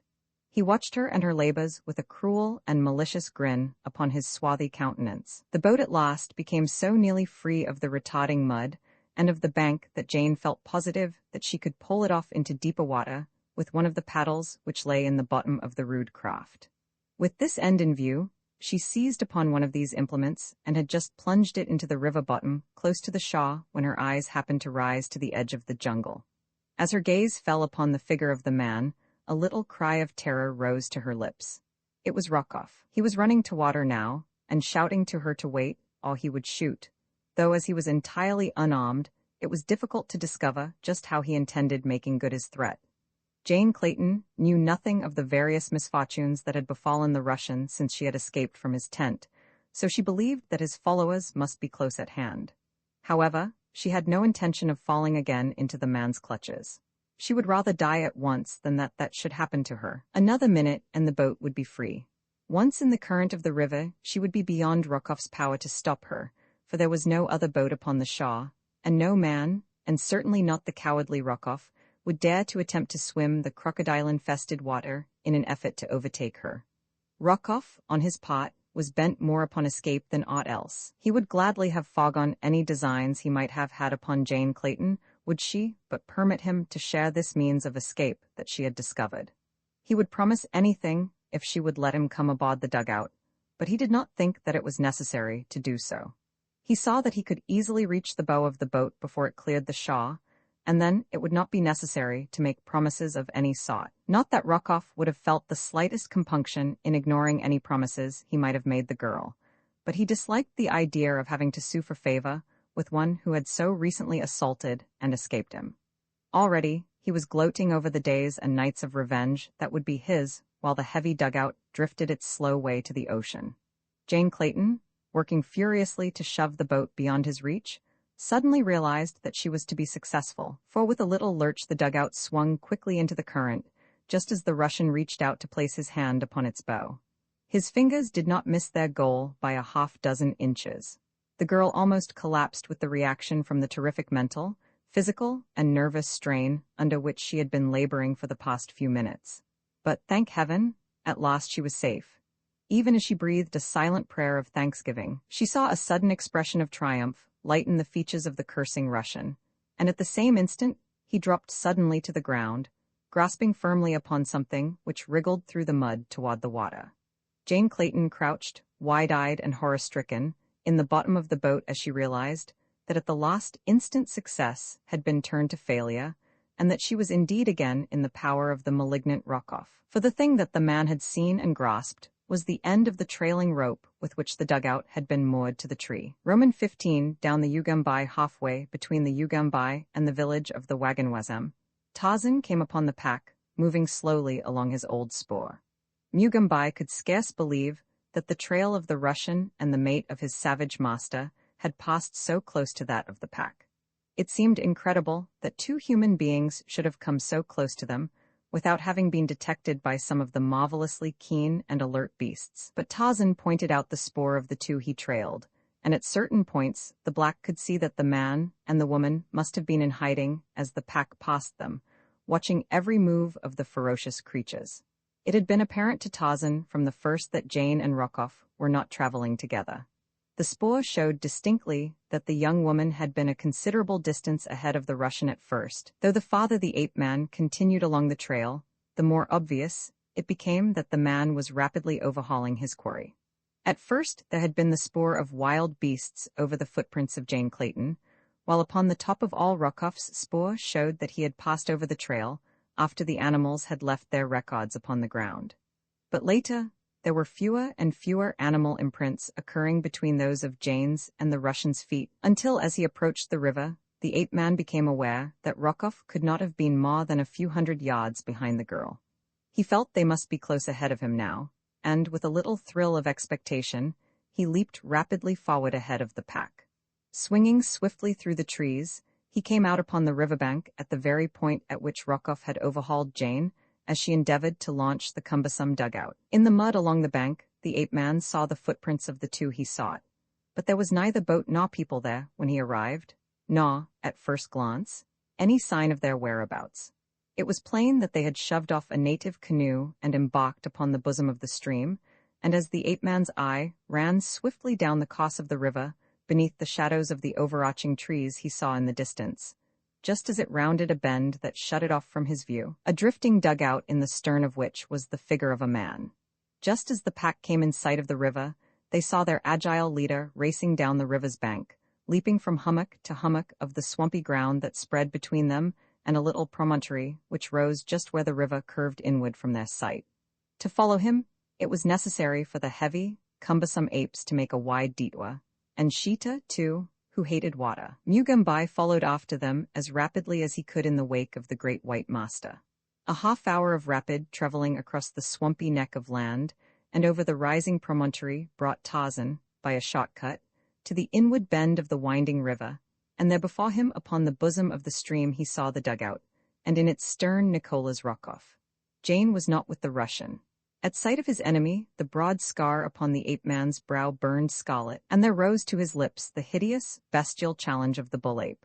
Rockoff shuddered as the weird and terrible alarm fell upon his ears. Cowering in the bottom of the boat, his teeth chattering in terror, he watched the man he feared above all other creatures upon the face of the earth as he ran quickly to the edge of the water.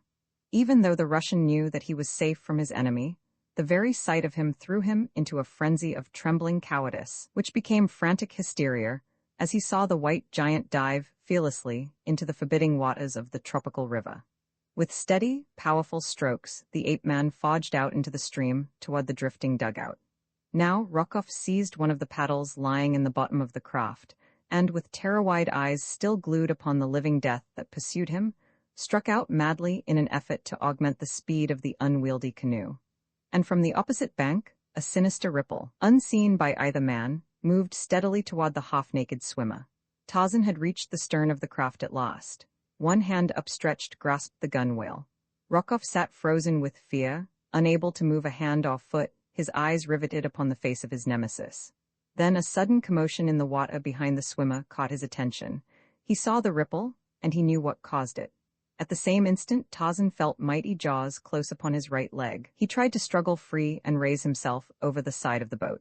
His efforts would have succeeded had not this unexpected interruption galvanized the malign brain of the Russian into instant action with its sudden promise of deliverance and revenge. Like a venomous snake, the man leaped toward the stern of the boat, and with a single swift blow struck Tarzan across the head with the heavy paddle. The ape-man's fingers slipped from their hold upon the gunwale. There was a short struggle at the surface, and then a swirl of waters, a little eddy, and a burst of bubbles soon smoothed out by the flowing current, marked for the instant the spot where Tarzan of the Apes, lord of the jungle, disappeared from the sight of men beneath the gloomy waters of the dark and forbidding Ugambai. Weak from terror, Rokov sank shuddering into the bottom of the dugout. For a moment he could not realize the good fortune that had befallen him. All that he could see was the figure of a silent, struggling white man disappearing beneath the surface of the river to unthinkable death in the slimy mud of the bottom. Slowly, all that it meant to him filtered into the mind of the Russian, and then a cruel smile of relief and triumph touched his lips. But it was short-lived, for just as he was congratulating himself that he was now comparatively safe to proceed upon his way to the coast unmolested, a mighty pandemonium rose from the riverbank close by. As his eyes sought the authors of the frightful sound he saw standing upon the shore, glaring at him with hate-filled eyes, a devil-faced panther surrounded by the hideous apes of Akut, and in the forefront of them, a giant black warrior who shook his fist at him, threatening him with terrible death. The nightmare of that flight down the Ugambai, with the hideous horde racing after him by day and by night, now abreast of him, now lost in the mazes of the jungle far behind for hours, and once for a whole day, only to reappear again upon his trail grim, relentless, and terrible, reduced the Russian from a strong and robust man to an emaciated, white-haired, fear-gibbering thing before ever the bay and the ocean broke upon his hopeless vision. Past populous villages he had fled. Time and again, warriors had put out in their canoes to intercept him, but each time the hideous horde had swept into view to send the terrified natives shrieking back to the Shah to lose themselves in the jungle. Nowhere in his flight had he seen aught of Jane Clayton. Not once had his eyes rested upon her, since that moment at the river's brim. His hand had closed upon the rope attached to the bow of her dugout, and he had believed her safely in his power again, only to be thwarted an instant later, as the girl snatched up a heavy express rifle from the bottom of the craft and leveled it full at his breast. Quickly he had dropped the rope then, and seen her float away beyond his reach, but a moment later, he had been racing upstream toward a little tributary in the mouth of which was hidden the canoe in which he and his party had come thus far upon their journey in pursuit of the girl and Anderson. What had become of her? There seemed little doubt in the Russian's mind, however, but that she had been captured by warriors from one of the several villages she would have been compelled to pass on her way down to the sea. Well, he was at least rid of most of his human enemies, but at that, he would gladly have had them all back in the land of the living. Could he thus have been freed from the menace of the frightful creatures who pursued him with awful relentlessness, screaming and growling at him every time they came within sight of him? The one that filled him with the greatest terror was the panther, the flaming-eyed, devil-faced panther whose grinning jaws gaped wide at him by day, and whose fiery orbs gleamed wickedly out across the water from the Cimmerian blackness of the jungle nights. The sight of the mouth of the Ugambai filled Rokov with renewed hope, for there, upon the yellow waters of the bay, floated the Kincaid at anchor. He had sent the little steamer away to coal while he had gone up the river, leaving Paulvitch in charge of her, and he could have cried aloud in his relief as he saw that she had returned in time to save him. Frantically, he alternately paddled furiously toward her and rose to his feet, waving his paddle and crying aloud in an attempt to attract the attention of those on board. But loud as he screamed, his cries awakened no answering challenge from the deck of the silent craft. Upon the shore behind him, a hurried backward glance revealed the presence of the snarling pack. Even now, he thought, these man-like devils might yet find a way to reach him even upon the deck of the steamer, unless there were those there to repel them with firearms. What could have happened to those he had left upon the Kincaid? Where was Paulvitch? Could it be that the vessel was deserted, and that, after all, he was doomed to be overtaken by the terrible fate that he had been flying from through all these hideous days and nights? He shivered, as might one upon whose brow death has already laid his clammy finger. Yet he did not cease to paddle frantically toward the steamer, and at last, after what seemed an eternity, the bow of the dugout bumped against the timbers of the Kincaid. Over the ship's side hung a monkey ladder, but as the Russian grasped it to ascend to the deck, he heard a warning challenge from above, and, looking up, gazed into the cold, relentless muzzle of a rifle. After Jane Clayton, with rifle leveled at the breast of Rockoff, had succeeded in holding him off until the dugout in which she had taken refuge had drifted out upon the bosom of the Ugambai beyond the man's reach. She had lost no time in paddling to the swiftest sweep of the channel, nor did she for long days and weary nights cease to hold her craft to the most rapidly moving part of the river, except when during the hottest hours of the day she had been wont to drift as the current would take her, lying prone in the bottom of the canoe, her face sheltered from the sun with a great palm leaf. Thus only did she gain rest upon the voyage. At other times, she continually sought to augment the movement of the craft by wielding the heavy paddle. Rockoff, on the other hand, had used little or no intelligence in his flight along the Ugambai, so that more often than not his craft had drifted in the slow-going eddies, for he habitually hugged the bank farthest from that along which the hideous horde pursued and menaced him. Thus it was that, though he had put out upon the river but a short time subsequent to the girl, yet she had reached the bay fully 2 hours ahead of him. When she had first seen the anchored ship upon the quiet water, Jane Clayton's heart had beat fast with hope and thanksgiving, but as she drew closer to the craft and saw that it was the Kincaid, her pleasure gave place to the gravest misgivings. It was too late, however, to turn back, for the current that carried her toward the ship was much too strong for her muscles. She could not have forced the heavy dugout upstream against it, and all that was left her was to attempt either to make the shore without being seen by those upon the deck of the Kincaid, or to throw herself upon their mercy. Otherwise she must be swept out to sea. She knew that the shore held little hope of life for her, as she had no knowledge of the location of the friendly Missoula village to which Anderson had taken her through the darkness of the night of their escape from the Kincaid. With Rockoff away from the steamer, it might be possible that by offering those in charge a large reward they could be induced to carry her to the nearest civilized port. It was worth risking, if she could make the steamer at all. The current was bearing her swiftly down the river, and she found that only by dint of the utmost exertion could she direct the awkward craft toward the vicinity of the Kincaid. Having reached the decision to board the steamer, she now looked to it for aid. But to her surprise, the decks appeared to be empty, and she saw no sign of life aboard the ship. The dugout was drawing closer and closer to the bow of the vessel, and yet no hail came over the side from any lookout aboard. In a moment more, Jane realized she would be swept beyond the steamer, and then, unless they lowered a boat to rescue her, she would be carried far out to sea by the current and the swift ebb tide that was running.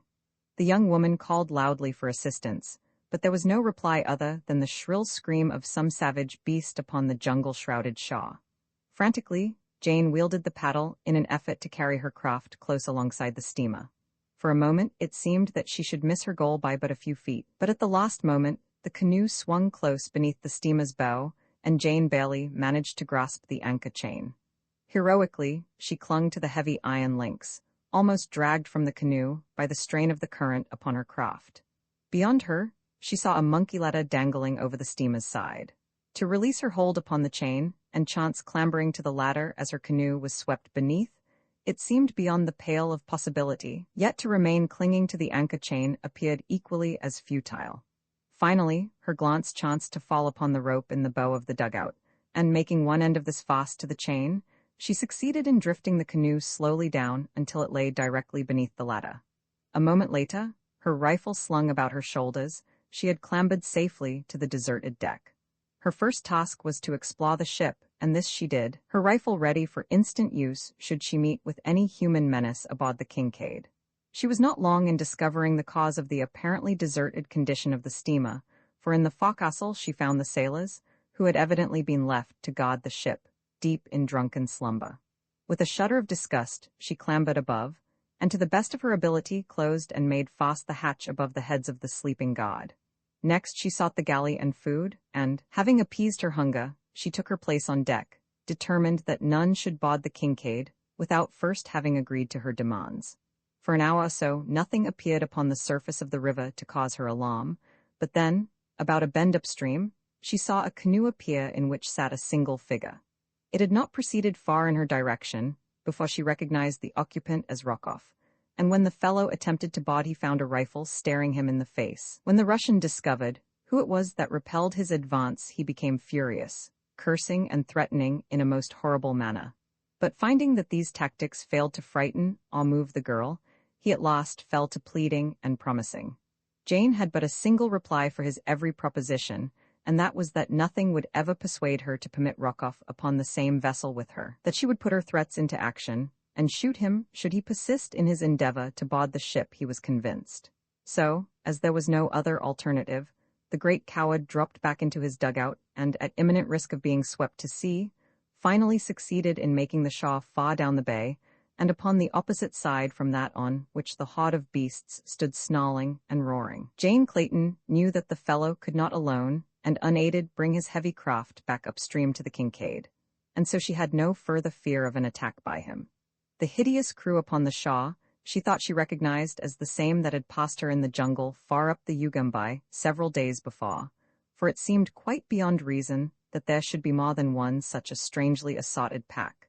But what had brought them downstream to the mouth of the river, she could not imagine. Toward the day's close, the girl was suddenly alarmed by the shouting of the Russian from the opposite bank of the stream, and a moment later, following the direction of his gaze, she was terrified to see a ship's boat approaching from upstream, in which, she felt assured, there could be only members of the Kincaid's missing crew, only heartless ruffians and enemies. Roman 16, in the darkness of the night, when Tarzan of the Apes realized that he was in the grip of the great jaws of a crocodile, he did not, as an ordinary man might have done, give up all hope and resign himself to his fate.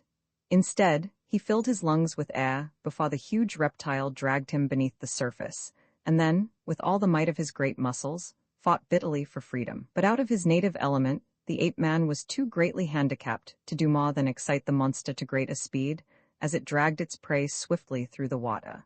Tarzan's lungs were bursting for a breath of pure fresh air. He knew that he could survive but a moment more, and in the last paroxysm of his suffering, he did what he could to avenge his own death. His body trailed out beside the slimy carcass of his captor, and into the tough armor the ape-man attempted to plunge his stone knife as he was borne to the creature's horrid den. His efforts but served to accelerate the speed of the crocodile, and just as the ape-man realized that he had reached the limit of his endurance, he felt his body dragged to a muddy bed, and his nostrils rise above the water's surface. All about him was the blackness of the pit, the silence of the grave. For a moment Tarzan of the Apes lay gasping for breath upon the slimy, evil-smelling bed to which the animal had borne him.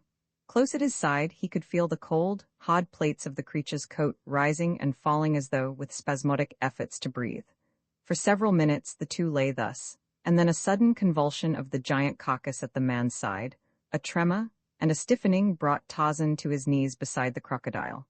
To his utter amazement, he found that the beast was dead.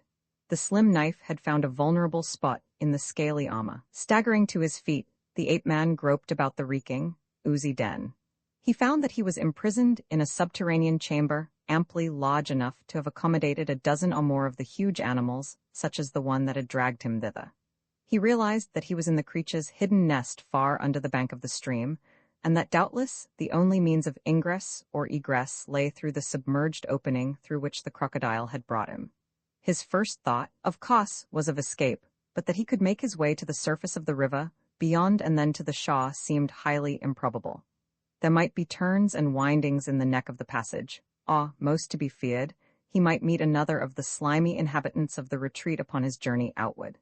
Even should he reach the river in safety, there was still the danger of his being again attacked before he could effect a safe landing. Still, there was no alternative, and, filling his lungs with the close and reeking air of the chamber, Tarzan of the Apes dived into the dark and watery hole, which he could not see but had felt out and found with his feet and legs. The leg, which had been held within the jaws of the crocodile, was badly lacerated, but the bone had not been broken, nor were the muscles or tendons sufficiently injured to render it useless. It gave him excruciating pain, that was all. But Tarzan of the Apes was accustomed to pain, and gave it no further thought, when he found that the use of his legs was not greatly impaired by the sharp teeth of the monster. Rapidly, he crawled and swam through the passage, which inclined downward, and finally upward, to open at last into the river bottom, but a few feet from the shoreline.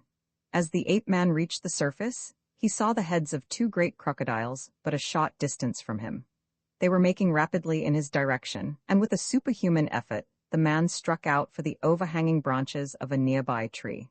Nor was he a moment too soon, for scarcely had he drawn himself to the safety of the limb than two gaping mouths snapped venomously below him.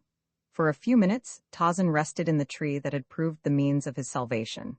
His eyes scanned the river as far downstream as the tortuous channel would permit, but there was no sign of the Russian or his dugout. When he had rested and bound up his wounded leg, he started on in pursuit of the drifting canoe.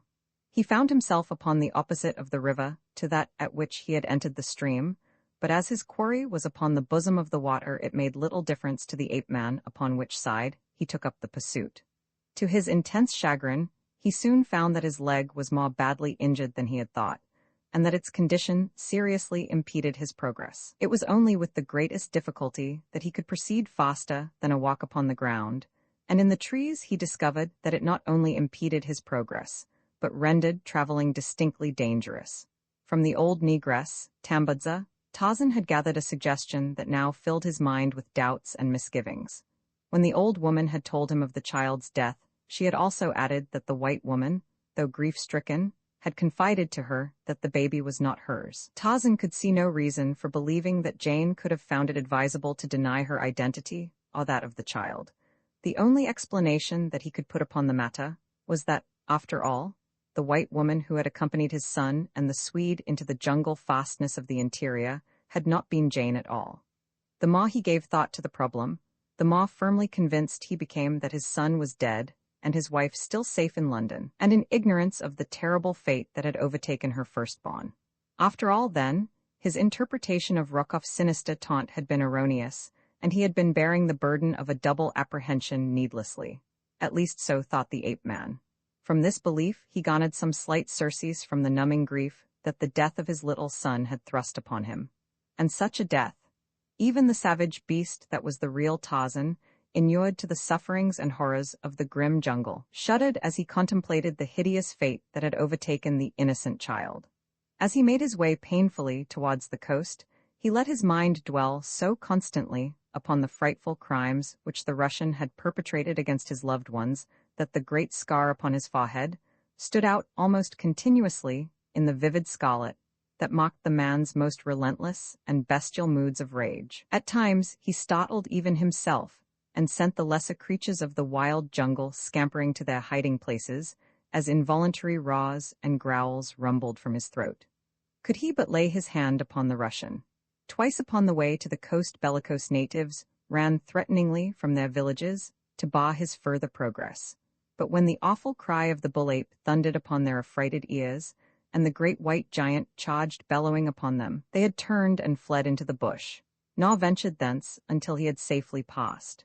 Though his progress seemed tantalizingly slow to the ape-man, whose idea of speed had been gained by such standards as the lesser apes attain, he made, as a matter of fact, almost as rapid progress as the drifting canoe that bore Rokoff on ahead of him, so that he came to the bay, and within sight of the ocean, just after darkness had fallen upon the same day that Jane Clayton and the Russian ended their flights from the interior. The darkness lowered so heavily upon the Black River and the encircling jungle that Tarzan, even with eyes accustomed to much use after dark, could make out nothing a few yards from him. His idea was to search the Shah that night for signs of the Russian and the woman who he was certain must have preceded Rokoff down the Ugambai. That the Kincaid or other ship lay at anchor but 100 yards from him he did not dream, for no light showed on board the steamer. Even as he commenced his search, his attention was suddenly attracted by a noise that he had not at first perceived, the stealthy dip of paddles in the water, some distance from the shore, and about opposite the point at which he stood. Motionless as a statue, he stood listening to the faint sound. Presently it ceased, to be followed by a shuffling noise that the ape-man's trained ears could interpret as resulting from but a single cause, the scraping of leather-shod feet upon the rounds of a ship's monkey ladder. And yet, as far as he could see, there was no ship there, nor might there be one within 1,000 miles. As he stood thus, peering out into the darkness of the cloud-enshrouded night, there came to him from across the water, like a slap in the face, so sudden and unexpected was it, the sharp staccato of an exchange of shots, and then the scream of a woman. Wounded though he was, and with the memory of his recent horrible experience still strong upon him, Tarzan of the Apes did not hesitate as the notes of that frightened cry rose shrill and piercing upon the still night air. With a bound he cleared the intervening bush. There was a splash as the water closed about him. And then, with powerful strokes, he swam out into the impenetrable night with no guide save the memory of an elusive cry, and for company the hideous denizens of an equatorial river. The boat that had attracted Jane's attention as she stood guard upon the deck of the Kincaid had been perceived by Rokoff upon one bank and Mugambai, and the Hod upon the other. The cries of the Russian had brought the dugout first to him, and then, after a conference, it had been turned toward the Kincaid. But before ever it covered half the distance between the Shaw and the steamer, a rifle had spoken from the latter's deck, and one of the sailors in the bow of the canoe had crumpled and fallen into the water.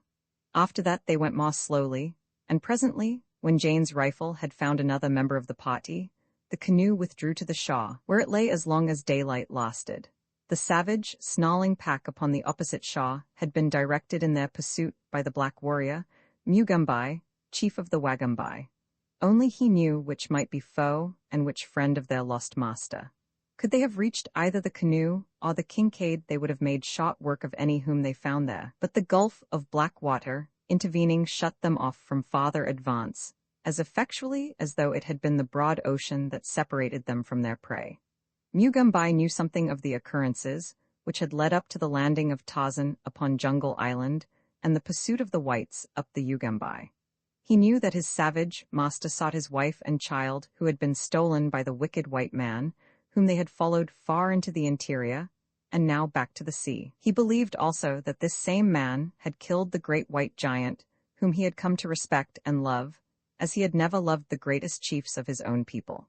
And so in the wild breast of Mugambai burned an iron resolve to win to the side of the wicked one and wreak vengeance upon him for the murder of the ape-man. But when he saw the canoe come down the river and taken Rokoff, when he saw it make for the Kincaid, he realized that only by possessing himself of a canoe could he hope to transport the beasts of the pack within striking distance of the enemy. So it happened that even before Jane Clayton fired the first shot into Rokoff's canoe, the beasts of Tarzan had disappeared into the jungle. After the Russian and his party, which consisted of Paulvitch and the several men he had left upon the Kincaid to attend to the matter of coaling, had retreated before her fire, Jane realized that it would be but a temporary respite from their attentions which she had gained, and with the conviction came a determination to make a bold and final stroke for freedom from the menacing threat of Rokoff's evil purpose. With this idea in view, she opened negotiations with the 2 sailors she had imprisoned in the forecastle, and having forced their consent to her plans, upon pain of death should they attempt disloyalty, she released them just as darkness closed about the ship. With ready revolver to compel obedience, she let them up one by one, searching them carefully for concealed weapons as they stood with hands elevated above their heads. Once satisfied that they were unarmed, she set them to work cutting the cable which held the Kincaid to her anchorage, for her bold plan was nothing less than to set the steamer adrift and float with her out into the open sea, there to trust to the mercy of the elements, which she was confident would be no more merciless than Nicola's Rokoff should he again capture her. There was, too, the chance that the Kincaid might be sighted by some passing ship, and as she was well stocked with provisions and water, the men had assured her of this fact, and as the season of storm was well over, she had every reason to hope for the eventual success of her plan. The night was deeply overcast, heavy clouds riding low above the jungle and the water. only to the west, where the broad ocean spread beyond the river's mouth, was there a suggestion of lessening gloom. It was a perfect night for the purposes of the work in hand. Her enemies could not see the activity aboard the ship nor mark her course as the swift current bore her outward into the ocean. Before daylight broke, the ebb tide would have carried the Kincaid well into the Bengla Current, which flows northward along the coast of Africa, and as a south wind was prevailing, Jane hoped to be out of sight of the mouth of the Ugambai before Rokoff could become aware of the departure of the steamer. Standing over the laboring seamen, the young woman breathed a sigh of relief as the last strand of the cable parted, and she knew that the vessel was on its way out of the maw of the savage Ugambai. With her two prisoners still beneath the coercing influence of her rifle, she ordered them upon deck with the intention of again imprisoning them in the forecastle. But at length she permitted herself to be influenced by their promises of loyalty and the arguments which they put forth that they could be of service to her, and permitted them to remain above. For a few minutes the Kincaid drifted rapidly with the current, and then, with a grinding jar, she stopped in midstream. The ship had run upon a low-lying bar that splits the channel about a quarter of a mile from the sea. For a moment she hung there, and then, swinging round until her bow pointed toward the shore, she broke adrift once more. At the same instant, just as Jane Clayton was congratulating herself that the ship was once more free, there fell upon her ears from a point up the river about where the Kincaid had been anchored the rattle of musketry and a woman's scream, shrill, piercing, fear-laden. The sailors heard the shots with certain conviction that they announced the coming of their employer, and as they had no relish for the plan that would consign them to the deck of a drifting derelict, they whispered together a hurried plan to overcome the young woman and hail Rokoff and their companions to their rescue. It seemed that fate would play into their hands, for with the reports of the guns Jane Clayton's attention had been distracted from her unwilling assistance, and instead of keeping one eye upon them, as she had intended doing, she ran to the bow of the Kincaid to peer through the darkness toward the source of the disturbance upon the river's bosom. Seeing that she was off her guard, the two sailors crept stealthily upon her from behind. The scraping upon the deck of the shoes of one of them startled the girl to a sudden appreciation of her danger, but the warning had come too late. As she turned, both men leaped upon her and bore her to the deck, and as she went down beneath them she saw, outlined against the lesser gloom of the ocean, the figure of another man clamber over the side of the Kincaid. After all her pains, her heroic struggle for freedom had failed. With a stifled sob, she gave up the unequal battle. Roman 17, on the deck of the Kincaid, when Mugambai had turned back into the jungle with the pack, he had a definite purpose in view. It was to obtain a dugout wherewith to transport the beasts of Tarzan to the side of the Kincaid. Nor was he long in coming upon the object which he sought. Just at dusk, he found a canoe moored to the bank of a small tributary of the Ugambai, at a point where he had felt certain that he should find one. Without loss of time, he piled his hideous fellows into the craft and shoved out into the stream. So quickly had they taken possession of the canoe that the warrior had not noticed that it was already occupied. The huddled figure sleeping in the bottom had entirely escaped his observation in the darkness of the night that had now fallen. But no sooner were they afloat than a savage growling from one of the apes directly ahead of him in the dugout attracted his attention to a shivering and cowering figure that trembled between him and the great anthropoid. To Mugambai's astonishment, he saw that it was a native woman. With difficulty he kept the ape from her throat, and after a time succeeded in quelling her fears. It seemed that she had been fleeing from marriage with an old man she loathed, and had taken refuge for the night in the canoe she had found upon the river's edge. Mugambai did not wish her presence, but there she was, and rather than lose time by returning her to the shore, the black permitted her to remain on board the canoe. As quickly as his awkward companions could paddle the dugout downstream toward the Ugambai and the Kincaid, they moved through the darkness. It was with difficulty that Mugambai could make out the shadowy form of the steamer, but as he had it between himself and the ocean it was much more apparent than to one upon either shore of the river. As he approached it, he was amazed to note that it seemed to be receding from him, and finally he was convinced that the vessel was moving downstream. Just as he was about to urge his creatures to renewed efforts to overtake the steamer, the outline of another canoe burst suddenly into view, not 3 yards from the bow of his own craft. At the same instant, the occupants of the stranger discovered the proximity of Mugambai's hod, but they did not at first recognize the nature of the fearful crew. A man in the bow of the oncoming boat challenged them just as the two dugouts were about to touch. For answer came the menacing growl of a panther, and the fellow found himself gazing into the flaming eyes of Sheeta, who had raised himself with his forepaws upon the bow of the boat, ready to leap in upon the occupants of the other craft. Instantly, Rokov realized the peril that confronted him and his fellows. He gave a quick command to fire upon the occupants of the other canoe, and it was this volley, and the scream of the terrified native woman in the canoe with Mugambai, that both Tarzan and Jane had heard. Before the slower and less skilled paddlers in Mugambai's canoe could press their advantage and effect a boarding of the enemy, the latter had turned swiftly downstream and were paddling for their lives in the direction of the Kincaid, which was now visible to them. The vessel, after striking upon the bar, had swung loose again into a slow-moving eddy, which returns upstream close to the southern shore of the Ugambai, only to circle out once more and join the downward flow 100 yards or so farther up. Thus the Kincaid was returning Jane Clayton directly into the hands of her enemies.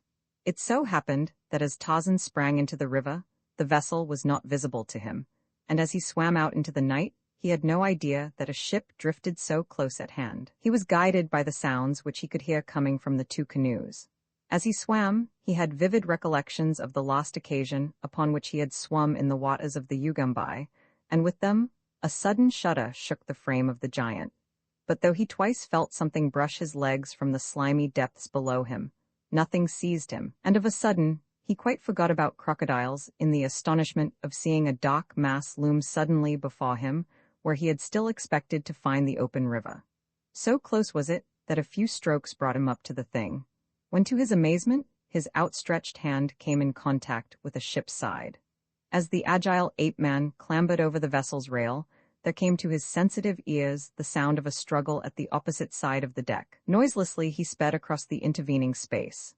The moon had risen now, and though the sky was still banked with clouds, a lesser darkness enveloped the scene than that which had blotted out all sight earlier in the night. His keen eyes, therefore, saw the figures of two men grappling with a woman. That it was the woman who had accompanied Anderson toward the interior, he did not know, though he suspected as much, as he was now quite certain that this was the deck of the Kincaid upon which chance had led him. But he wasted little time in idle speculation. There was a woman in danger of harm from two ruffians, which was enough excuse for the ape-man to project his giant thews into the conflict without further investigation. The first that either of the sailors knew that there was a new force at work upon the ship was the falling of a mighty hand upon a shoulder of each. As if they had been in the grip of a flywheel, they were jerked suddenly from their prey. "What means this?" asked a low voice in their ears.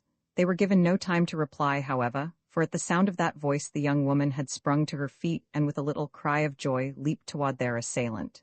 "Tarzan!" she cried. The ape-man hurled the two sailors across the deck, where they rolled, stunned and terrified, into the scuppers upon the opposite side, and with an exclamation of incredulity, gathered the girl into his arms. Brief, however, were the moments for their greeting. Scarcely had they recognized one another than the clouds above them parted to show the figures of a half-dozen men clambering over the side of the Kincaid to the steamer's deck.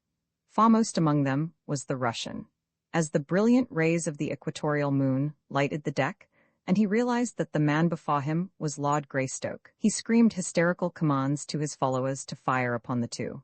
Tarzan pushed Jane behind the cabin near which they had been standing, and with a quick bound started for Rokov. The men behind the Russian, at least two of them, raised their rifles and fired at the charging ape-man, but those behind them were otherwise engaged, for up the monkey ladder in their rear was thronging a hideous horde.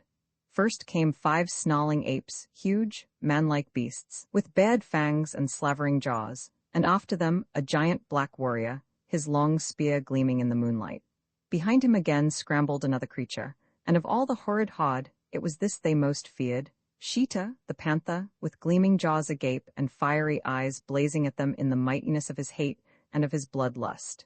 The shots that had been fired at Tarzan missed him, and he would have been upon Rokov in another instant had not the great coward dodged backward between his two henchmen, and, screaming in hysterical terror, bolted forward toward the forecastle. For the moment, Tarzan's attention was distracted by the two men before him, so that he could not at the time pursue the Russian. About him, The apes and Mugambai were battling with the balance of the Russians' party. Beneath the terrible ferocity of the beasts, the men were soon scampering in all directions. Those who still lived to scamper, for the great fangs of the apes of Akut and the tearing talons of Sheeter already had found more than a single victim. Four, however, escaped and disappeared into the forecastle, where they hoped to barricade themselves against further assault.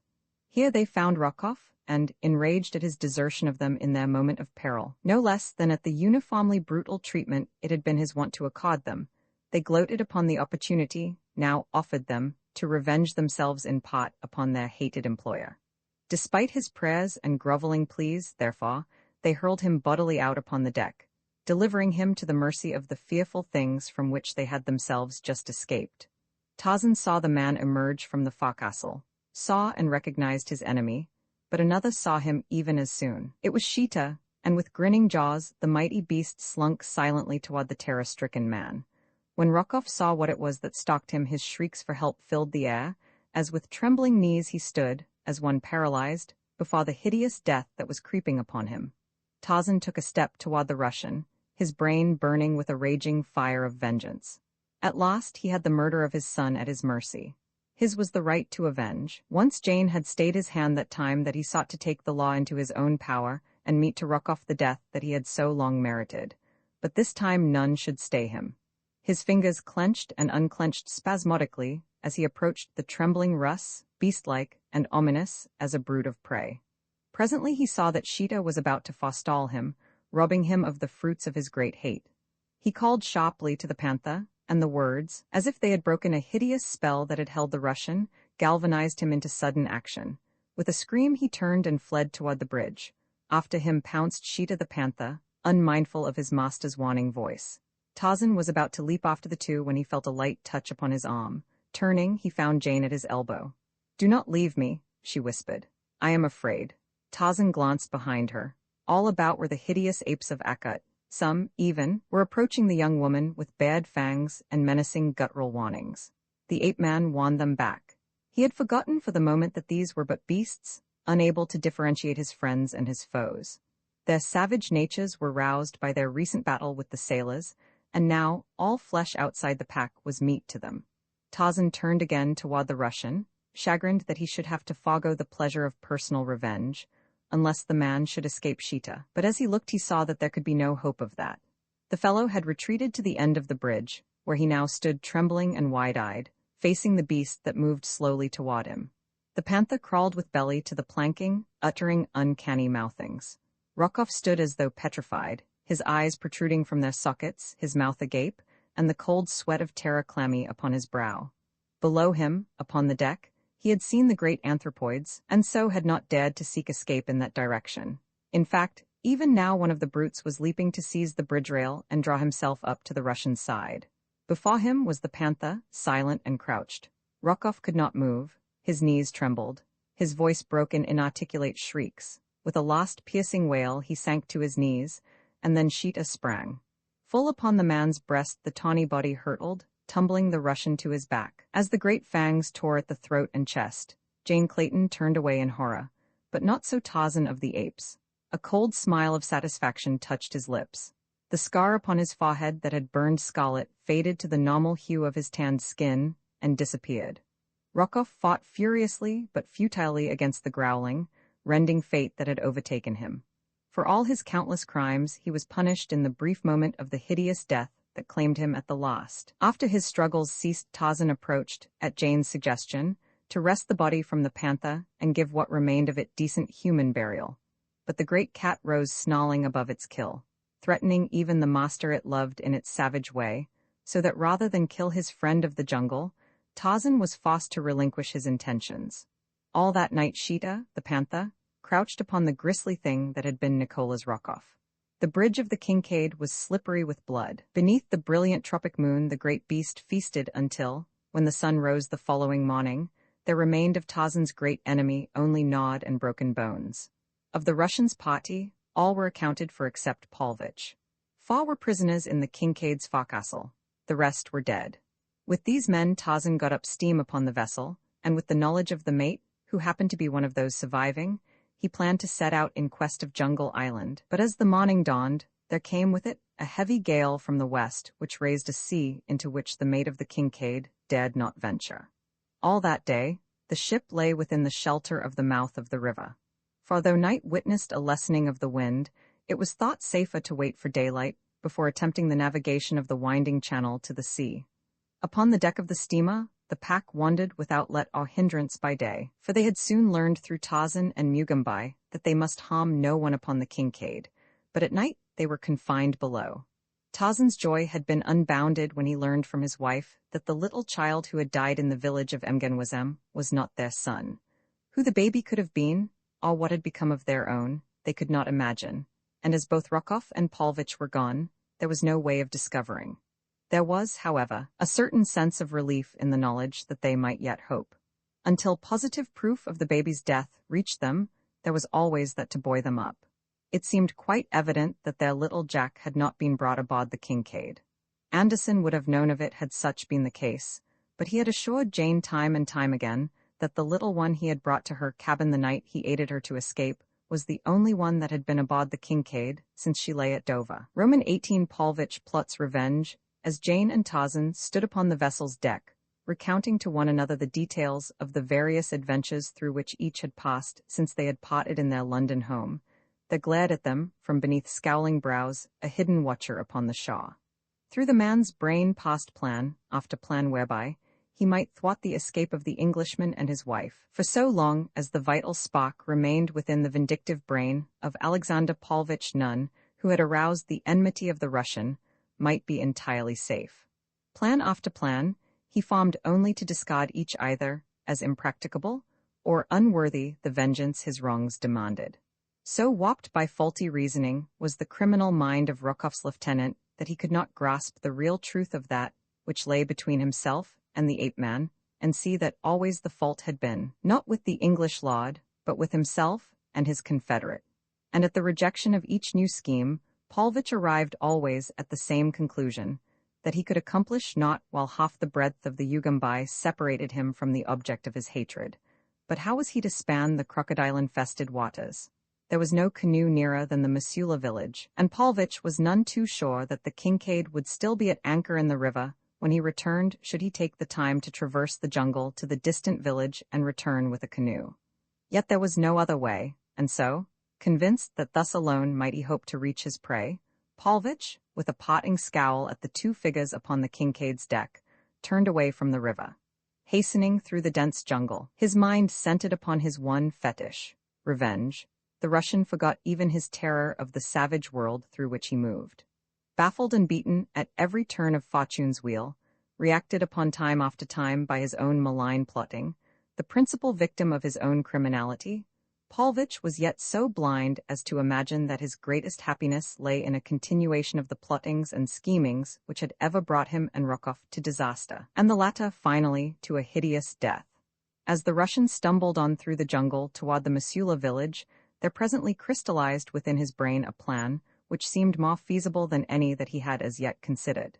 He would come by night to the side of the Kincaid, and once aboard, would search out the members of the ship's original crew who had survived the terrors of this frightful expedition, and enlist them in an attempt to wrest the vessel from Tarzan and his beasts. In the cabin were arms and ammunition, and hidden in a secret receptacle in the cabin table was one of those infernal machines, the construction of which had occupied much of Paulvitch's spare time when he had stood high in the confidence of the nihilists of his native land. That was before he had sold them out for immunity and gold to the police of Petrograd. Paulvitch winced as he recalled the denunciation of him that had fallen from the lips of one of his former comrades ere the poor devil expiated his political sins at the end of a hempen rope. But the infernal machine was the thing to think of now. He could do much with that if he could but get his hands upon it. Within the little hardwood case hidden in the cabin table rested sufficient potential destructiveness to wipe out in the fraction of a second every enemy aboard the Kincaid. Paulvitch licked his lips in anticipatory joy and urged his tired legs to greater speed that he might not be too late to the ship's anchorage to carry out his designs. All depended, of course, upon when the Kincaid departed. The Russian realized that nothing could be accomplished beneath the light of day. Darkness must shroud his approach to the ship's side, for should he be sighted by Tarzan or Lady Greystoke, he would have no chance to board the vessel. The gale that was blowing was, he believed, the cause of the delay in getting the Kincaid under way, and if it continued to blow until night, then the chances were all in his favor. For he knew that there was little likelihood of the ape-man attempting to navigate the tortuous channel of the Ugambai while darkness lay upon the surface of the water, hiding the many bars and the numerous small islands which are scattered over the expanse of the river's mouth. It was well after noon when Paulvitch came to the Missoula village upon the bank of the tributary of the Ugambai. Here he was received with suspicion and unfriendliness by the native chief, who, like all those who came in contact with Rock or Paulvitch, had suffered in some manner from the greed, the cruelty, or the lust of the two Muscovites. When Paulvitch demanded the use of a canoe, the chief grumbled a surly refusal and ordered the white man from the village. Surrounded by angry, muttering warriors who seemed to be but waiting some slight pretext to transfix him with their menacing spears, the Russian could do naught else than withdraw. A dozen fighting men led him to the edge of the clearing, leaving him with a warning never to show himself again in the vicinity of their village. Stifling his anger, Paulvitch slunk into the jungle, but once beyond the sight of the warriors he paused and listened intently. He could hear the voices of his escort as the men returned to the village, and when he was sure that they were not following him, he wormed his way through the bushes to the edge of the river, still determined some way to obtain a canoe. Life itself depended upon his reaching the Kincaid and enlisting the survivors of the ship's crew in his service, for to be abandoned here amidst the dangers of the African jungle, where he had won the enmity of the natives, was, he well knew, practically equivalent to a sentence of death. A desire for revenge acted as an almost equally powerful incentive to spur him into the face of danger to accomplish his design, so that it was a desperate man that lay hidden in the foliage beside the little river, searching with eager eyes for some sign of a small canoe which might be easily handled by a single paddle. Nor had the Russian longed to wait before one of the awkward little skiffs which the Missoula fashion came in sight upon the bosom of the river. A youth was paddling lazily out into midstream from a point beside the village. When he reached the channel, he allowed the sluggish current to carry him slowly along, while he lolled indolently in the bottom of his crude canoe. All ignorant of the unseen enemy upon the river's bank, the lad floated slowly down the stream, while Paulvitch followed along the jungle path a few yards behind him. A mile below the village, the black boy dipped his paddle into the water and forced his skiff toward the bank. Paulvitch, elated by the chance which had drawn the youth to the same side of the river as that along which he followed rather than to the opposite side, where he would have been beyond the stalker's reach, hid in the brush close beside the point at which it was evident the skiff would touch the bank of the slow-moving stream, which seemed jealous of each fleeting instant which drew it nearer to the broad and muddy Ugambai, where it must forever lose its identity in the larger stream that would presently cast its waters into the great ocean. Equally indolent were the motions of the Missoula youth as he drew his skiff beneath an overhanging limb of a great tree that leaned down to implant a farewell kiss upon the bosom of the departing water, caressing with green fronds the soft breast of its languorous love. And, snake-like, amidst the concealing foliage lay the malevolent Russ. Cruel, shifty eyes gloated upon the outlines of the coveted canoe and measured the stature of its owner, while the crafty brain weighed the chances of the white man should physical encounter with the black become necessary.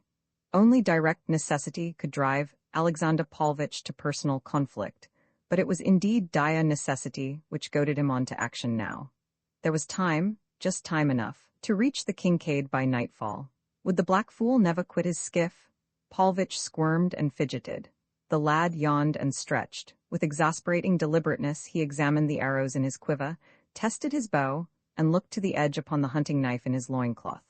Again he stretched and yawned, glanced up at the riverbank, shrugged his shoulders, and lay down in the bottom of his canoe for a little nap before he plunged into the jungle after the prey he had come forth to hunt. Paulvitch half rose, and with tensed muscles stood glaring down upon his unsuspecting victim. The boy's lids drooped and closed. Presently his breast rose and fell to the deep breaths of slumber. The time had come? The Russian crept stealthily nearer. A branch rustled beneath his weight, and the lad stirred in his sleep. Paulvitch drew his revolver and leveled it upon the black. For a moment he remained in rigid quiet, and then again the youth relapsed into undisturbed slumber. the white man crept closer. He could not chance a shot until there was no risk of missing. Presently he leaned close above the Missoula. The cold steel of the revolver in his hand insinuated itself nearer and nearer to the breast of the unconscious lad. Now it stopped but a few inches above the strongly beating heart, but the pressure of a finger lay between the harmless boy and eternity. The soft bloom of youth still lay upon the brown cheek. A smile half-parted the beardless lips. Did any qualm of conscience point its disquieting finger of reproach at the murderer? To all such was Alexander Paulvitch immune. A sneer curled his bearded lip as his forefinger closed upon the trigger of his revolver. There was a loud report. A little hole appeared above the heart of the sleeping boy, a little hole about which lay a blackened rim of powder-burned flesh. The youthful body half rose to a sitting posture. The smiling lips tensed to the nervous shock of a momentary agony which the conscious mind never apprehended, and then the dead sank limply back into that deepest of slumbers from which there is no awakening. The killer dropped quickly into the skiff beside the killed.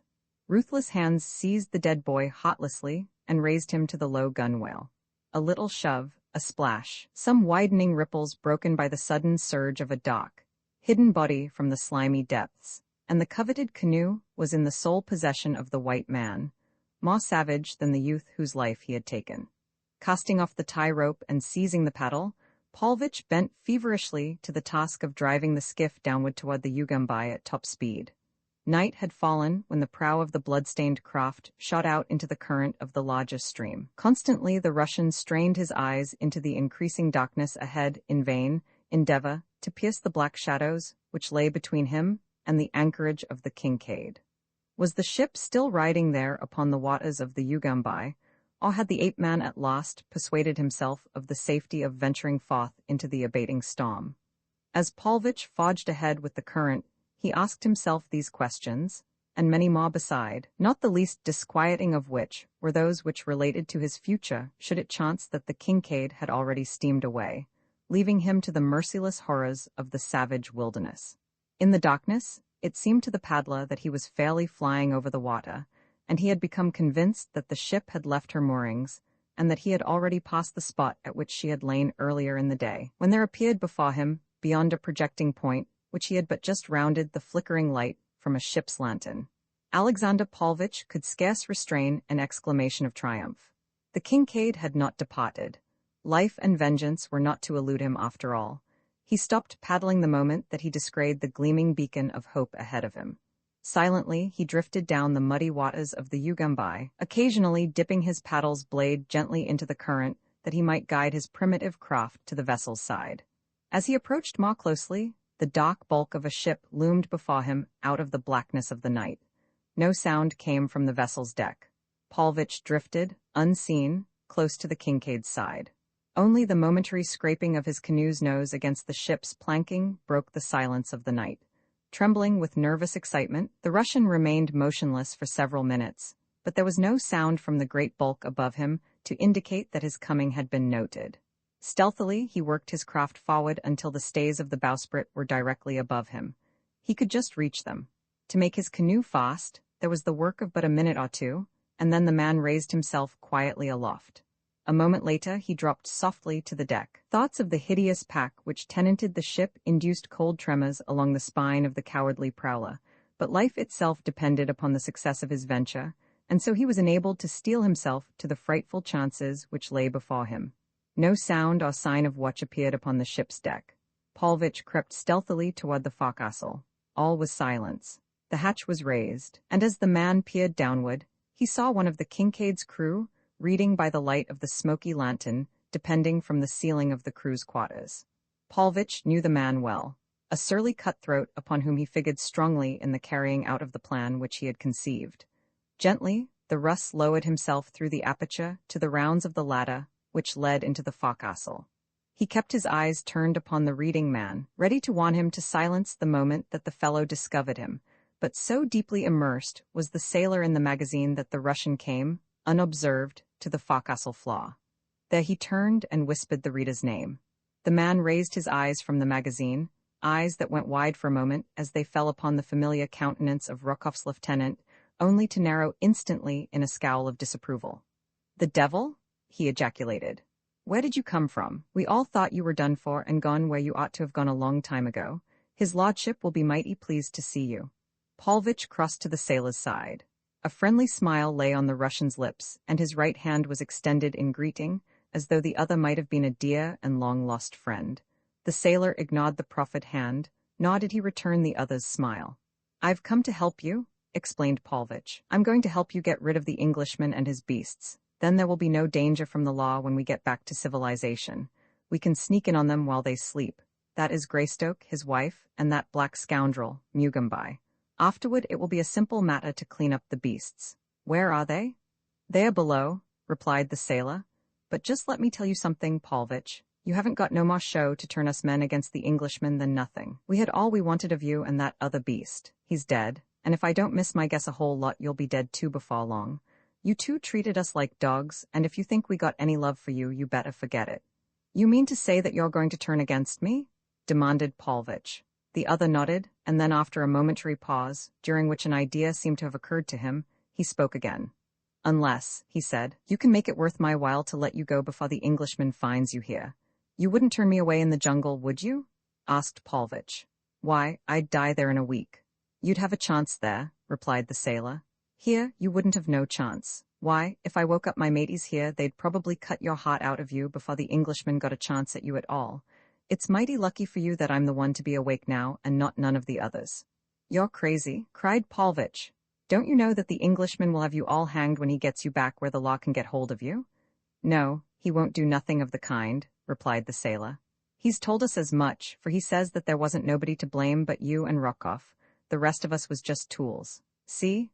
For half an hour the Russian pleaded or threatened as the mood seized him. Sometimes he was upon the verge of tears, and again he was promising his listener either fabulous rewards or condign punishment.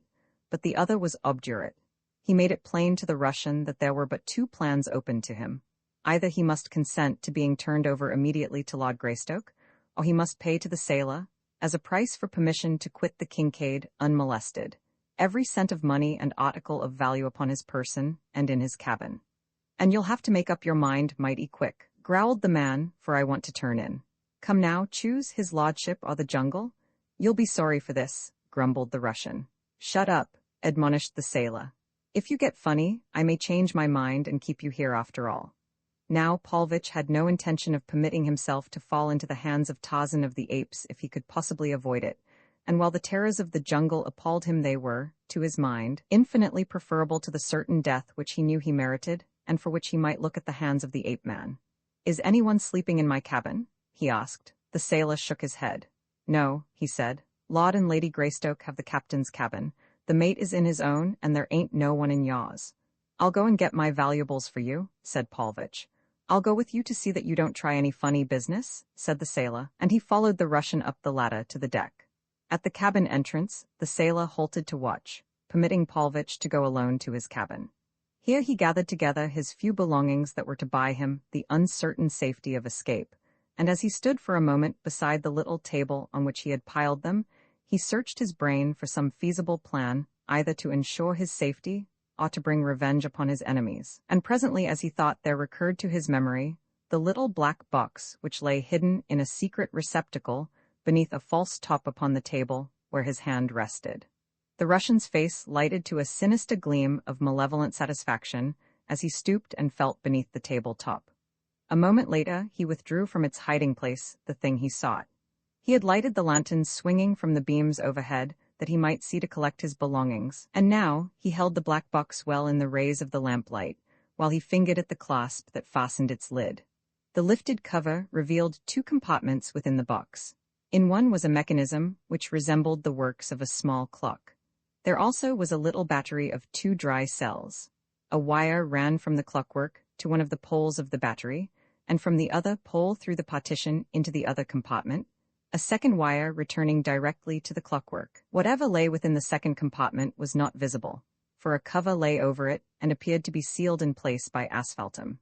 In the bottom of the box, beside the clockwork, lay a key, and this Paulvitch now withdrew and fitted to the winding stem. Gently he turned the key, muffling the noise of the winding operation by throwing a couple of articles of clothing over the box. All the time he listened intently for any sound which might indicate that the sailor or another were approaching his cabin, but none came to interrupt his work. When the winding was completed, the Russian set a pointer upon a small dial at the side of the clockwork. Then he replaced the cover upon the black box and returned the entire machine to its hiding place in the table. A sinister smile curled the man's bearded lips as he gathered up his valuables, blew out the lamp, and stepped from his cabin to the side of the waiting sailor. "Here are my things," said the Russian. "Now let me go." "I'll first take a look in your pockets," replied the sailor.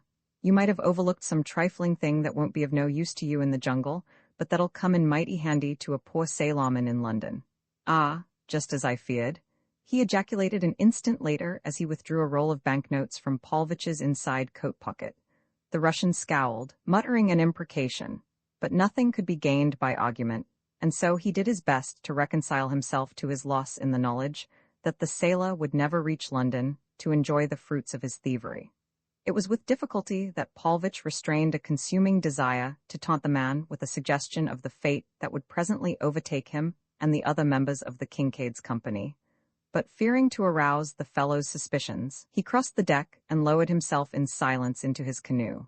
A minute or two later, he was paddling toward the shore to be swallowed up in the darkness of the jungle night and the terrors of a hideous existence from which, could he have had even a slight foreknowledge of what awaited him in the long years to come, he would have fled to the certain death of the open sea rather than endure it.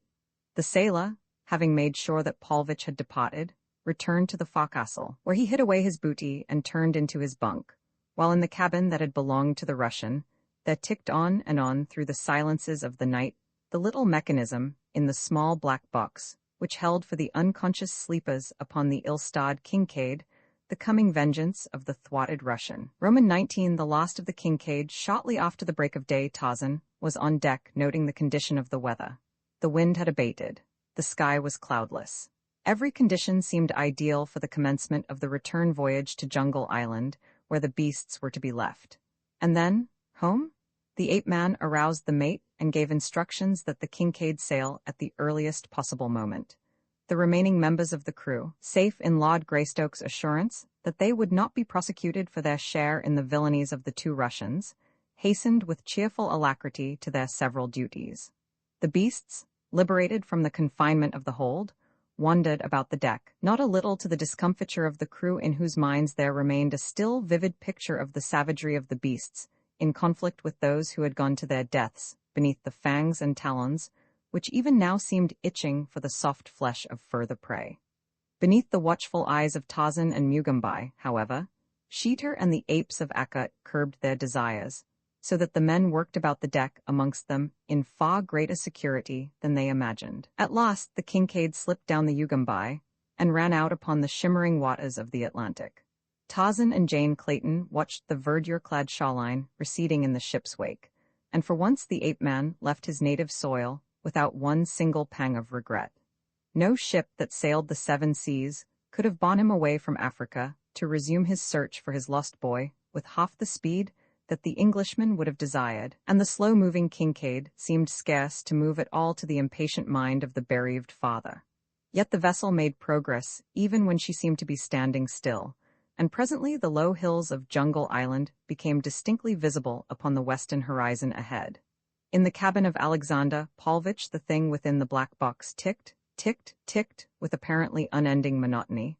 But yet, second by second, a little arm which protruded from the periphery of one of its wheels came nearer and nearer to another little arm which projected from the hand which Paulvich had set at a certain point upon the dial beside the clockwork. When those two arms touched one another, the ticking of the mechanism would cease, forever. Jane and Tarzan stood upon the bridge looking out toward Jungle Island. The men were forward, also watching the land grow upward out of the ocean. The beasts had sought the shade of the galley, where they were curled up in sleep. All was quiet and peace upon the ship and upon the waters. Suddenly, without warning, the cabin roof shot up into the air.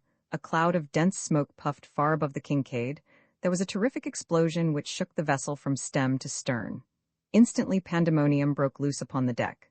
The apes of Akut, terrified by the sound, ran hither and thither, snarling and growling. Sheeta leaped here and there, screaming out his startled terror in hideous cries that sent the ice of fear straight to the hearts of the Kincaid's crew. Mugumbai, too, was trembling. Only Tarzan of the apes and his wife retained their composure. Scarce had the debris settled than the ape-man was among the beasts, quieting their fears, talking to them in low, pacific tones, stroking their shaggy bodies, and assuring them, as only he could, that the immediate danger was over. An examination of the wreckage showed that their greatest danger, now, lay in fire, for the flames were licking hungrily at the splintered wood of the wrecked cabin, and had already found a foothold upon the lower deck, through a great jagged hole which the explosion had opened. By a miracle, no member of the ship's company had been injured by the blast, the origin of which remained forever a total mystery to all but one, the sailor who knew that Paulvitch had been aboard the Kincaid and in his cabin the previous night. He guessed the truth, but discretion sealed his lips. It would, doubtless, fare none too well for the man who had permitted the arch-enemy of them all aboard the ship in the watches of the night, where later he might set an infernal machine to blow them all to kingdom come. No, the man decided that he would keep this knowledge to himself. As the flames gained headway, it became apparent to Tarzan that whatever had caused the explosion had scattered some highly inflammable substance upon the surrounding woodwork, for the water which they poured in from the pump seemed rather to spread than to extinguish the blaze. 15 minutes after the explosion, great, black clouds of smoke were rising from the hold of the doomed vessel. The flames had reached the engine room, and the ship no longer moved toward the Shaw. Her fate was as certain as though the waters had already closed above her charred and smoking remains. "It is useless to remain aboard her longer," remarked the ape-man to the mate. "There is no telling but there may be other explosions, and as we cannot hope to save her, the safest thing which we can do is to take to the boats without further loss of time and make land." Nor was there other alternative. Only the sailors could bring away any belongings, for the fire, which had not yet reached the forecastle, had consumed all in the vicinity of the cabin, which the explosion had not destroyed. 2 boats were lowered, and as there was no sea, the landing was made with infinite ease. Eager and anxious, the beasts of Tarzan sniffed the familiar air of their native island as the small boats drew in toward the beach, and scarce had their keels grated upon the sand than Sheeta and the apes of Akut were over the bows and racing swiftly toward the jungle. A half-sad smile curved the lips of the ape-man as he watched them go. "Goodbye, my friends," he murmured. "You have been good and faithful allies, and I shall miss you." "They will return, will they not, dear?" asked Jane Clayton at his side. "They may and they may not," replied the ape-man. "They have been ill at ease since they were forced to accept so many human beings into their confidence. Mugumbai and I alone affected them less, for he and I are, at best, but half-human. You, however, and the members of the crew are far too civilized for my beasts. It is you whom they are fleeing. Doubtless they feel that they cannot trust themselves in the close vicinity of so much perfectly good food without the danger that they may help themselves to a mouthful sometime by mistake." Jane laughed. "I think they are just trying to escape you," she retorted. "You are always making them stop something which they see no reason why they should not do. Like little children, they are doubtless delighted at this opportunity to flee from the zone of parental discipline. If they come back, though I hope they won't come by night." "I'll come hungry, eh?" laughed Tarzan. For 2 hours after landing, the little party stood watching the burning ship which they had abandoned. Then there came faintly to them from across the water the sound of a second explosion. The Kincaid settled rapidly almost immediately thereafter, and sank within a few minutes. The cause of the second explosion was less a mystery than that of the first, the mate attributing it to the bursting of the boilers when the flames had finally reached them. But what had caused the first explosion was a subject of considerable speculation among the stranded company. Roman II, marooned as Tarzan and his guide had disappeared into the shadows upon the dark wharf, the figure of a heavily veiled woman had hurried down the narrow alley to the entrance of the drinking place the 2 men had just quitted. Here she paused and looked about, and then, as though satisfied that she had at last reached the place she sought, she pushed bravely into the interior of the vile den. A score of half-drunken sailors and wharf-rats looked up at the unaccustomed sight of a richly gowned woman in their midst. Rapidly she approached the slovenly barmaid who stared half in envy, half in hate, at her more fortunate sister. "Have you seen a tall, well-dressed man here, but a minute since?" she asked, "who met another and went away with him?" The girl answered in the affirmative, but could not tell which way the two had gone. A sailor who had approached to listen to the conversation vouchsafed the information that a moment before, as he had been about to enter the pub, he had seen two men leaving it who walked toward the wharf. "Show me the direction they went," cried the woman, slipping a coin into the man's hand. The fellow led her from the place, and together they walked quickly toward the wharf, and along it until across the water they saw a small boat just pulling into the shadows of a nearby steamer. "There they be," whispered the man. £10 if you will find a boat and row me to that steamer," cried the woman. "Quick then," he replied, "for we gotta go it if we're going to catch the Kincaid afore she sails. She's had steam up for 3 hours and jest been waitin' for that one passenger. I was a-talkin' to one of her crew off an hour ago." As he spoke he led the way to the end of the wharf where he knew another boat lay moored, and, lowering the woman into it, he jumped in after and pushed off. The two were soon scudding over the water. At the steamer's side the man demanded his pay, and, without waiting to count out the exact amount, the woman thrust a handful of banknotes into his outstretched hand. A single glance at them convinced the fellow that he had been more than well paid. Then he assisted her up the ladder, holding his skiff close to the ship's side against the chance that this profitable passenger might wish to be taken ashore later. But presently the sound of the donkey engine and the rattle of a steel cable on the hoisting drum proclaimed the fact that the Kincaid's anchor was being raised, and a moment later the waiter heard the propellers revolving, and slowly the little steamer moved away from him out into the channel. As he turned to row back to shore, he heard a woman's shriek from the ship's deck. "That's what I calls rotten luck," he soliloquized. "I might just as well have 'ad the whole bloomin' wad." When Jane Clayton climbed to the deck of the Kincaid, she found the ship apparently deserted. There was no sign of those she sought nor of any other aboard, and so she went about her search for her husband and the child she hoped against hope to find there without interruption. Quickly she hastened to the cabin, which was half above and half below deck.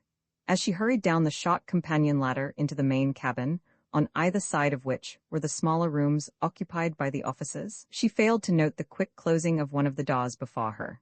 She passed the full length of the main room, and then retracing her steps stopped before each door to listen, furtively trying each latch. All was silence, utter silence there, in which the throbbing of her own frightened heart seemed to her overwrought imagination to fill the ship with its thunderous alarm. One by one the doors opened before her touch, only to reveal empty interiors. In her absorption, she did not note the sudden activity upon the vessel, the purring of the engines, the throbbing of the propeller. She had reached the last door upon the right now, and as she pushed it open, she was seized from within by a powerful, dark-visaged man, and drawn hastily into the stuffy, ill-smelling interior. The sudden shock of fright which the unexpected attack had upon her drew a single piercing scream from her throat. Then the man clapped a hand roughly over the mouth. "Not until we are farther from land, my dear," he said. "Then you may yell your pretty head off." Lady Greystoke turned to look into the leering, bearded face so close to hers. The man relaxed the pressure of his fingers upon her lips, and with a little moan of terror as she recognized him, the girl shrank away from her captor. "Nicholas Rokov, Thurin?" she exclaimed. "Your devoted admirer," replied the Russian, with a low bow. "My little boy," she said next, ignoring the terms of endearment. "Where is he? Let me have him." "How could you be so cruel, even as you, Nicholas Rokov, cannot be entirely devoid of mercy and compassion? Tell me where he is. Is he aboard this ship? Oh, please, if such a thing as a heart beats within your breast, take me to my baby." "If you do as you are bid, no harm will befall him," replied Rokov. "But remember that it is your own fault that you are here. You came aboard voluntarily, and you may take the consequences. I little thought," he added to himself, "that any such good luck as this would come to me." He went on deck then, locking the cabin door upon his prisoner, and for several days she did not see him. The truth of the matter being that Nicholas Rokov was so poor a sailor that the heavy seas the Kincaid encountered from the very beginning of her voyage sent the Russian to his berth with a bad attack of seasickness. During this time, her only visitor was an uncouth Swede, the Kincaid's unsavory cook, who brought her meals to her. His name was Sven Anderson, his one pride being that his patronymic was spelt with a double S. The man was tall and robined, with a long yellow mustache, an unwholesome complexion, and filthy nails.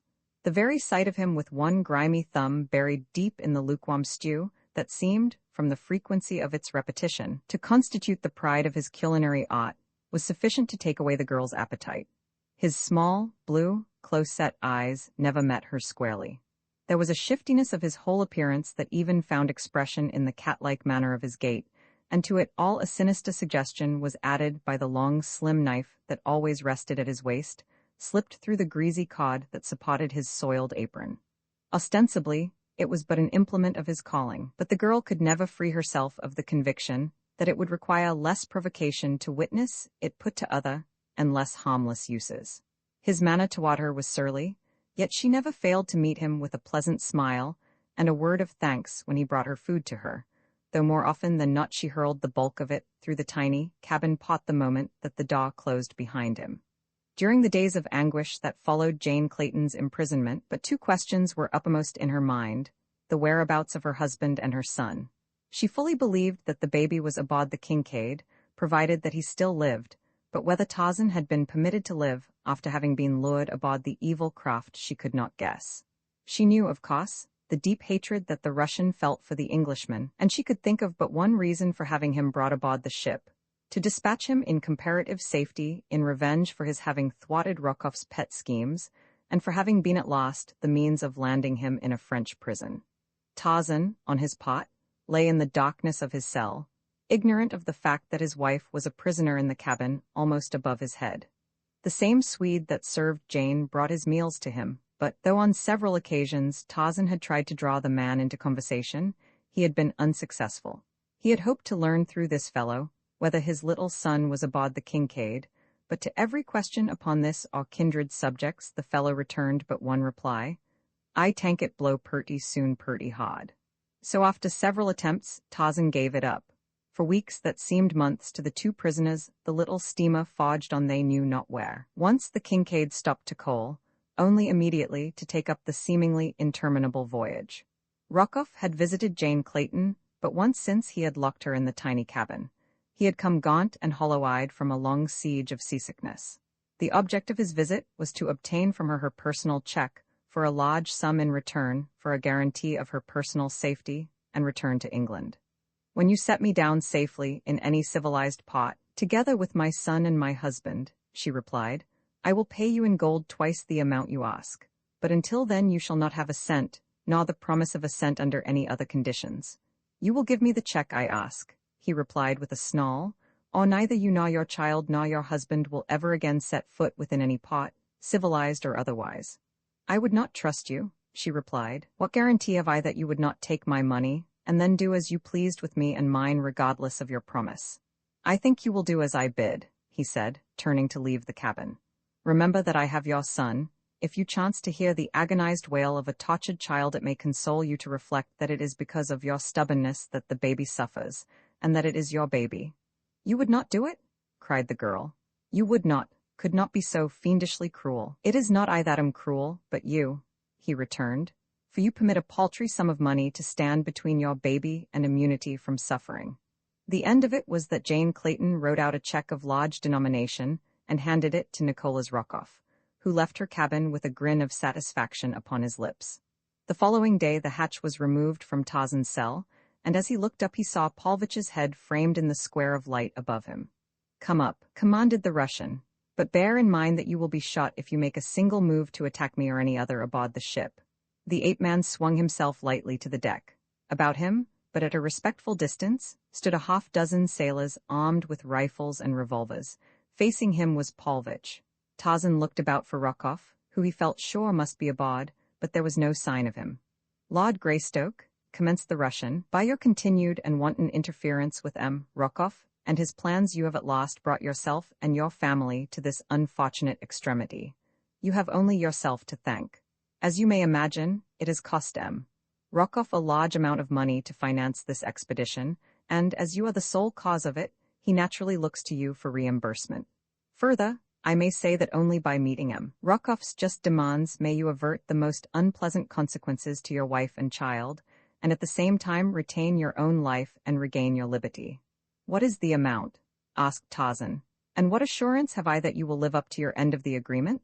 I have little reason to trust two such scoundrels as you and Rokoff, you know." The Russian flushed. "You are in no position to deliver insults," he said. "You have no assurance that we will live up to our agreement other than my word, but you have before you the assurance that we can make short work of you if you do not write out the check we demand."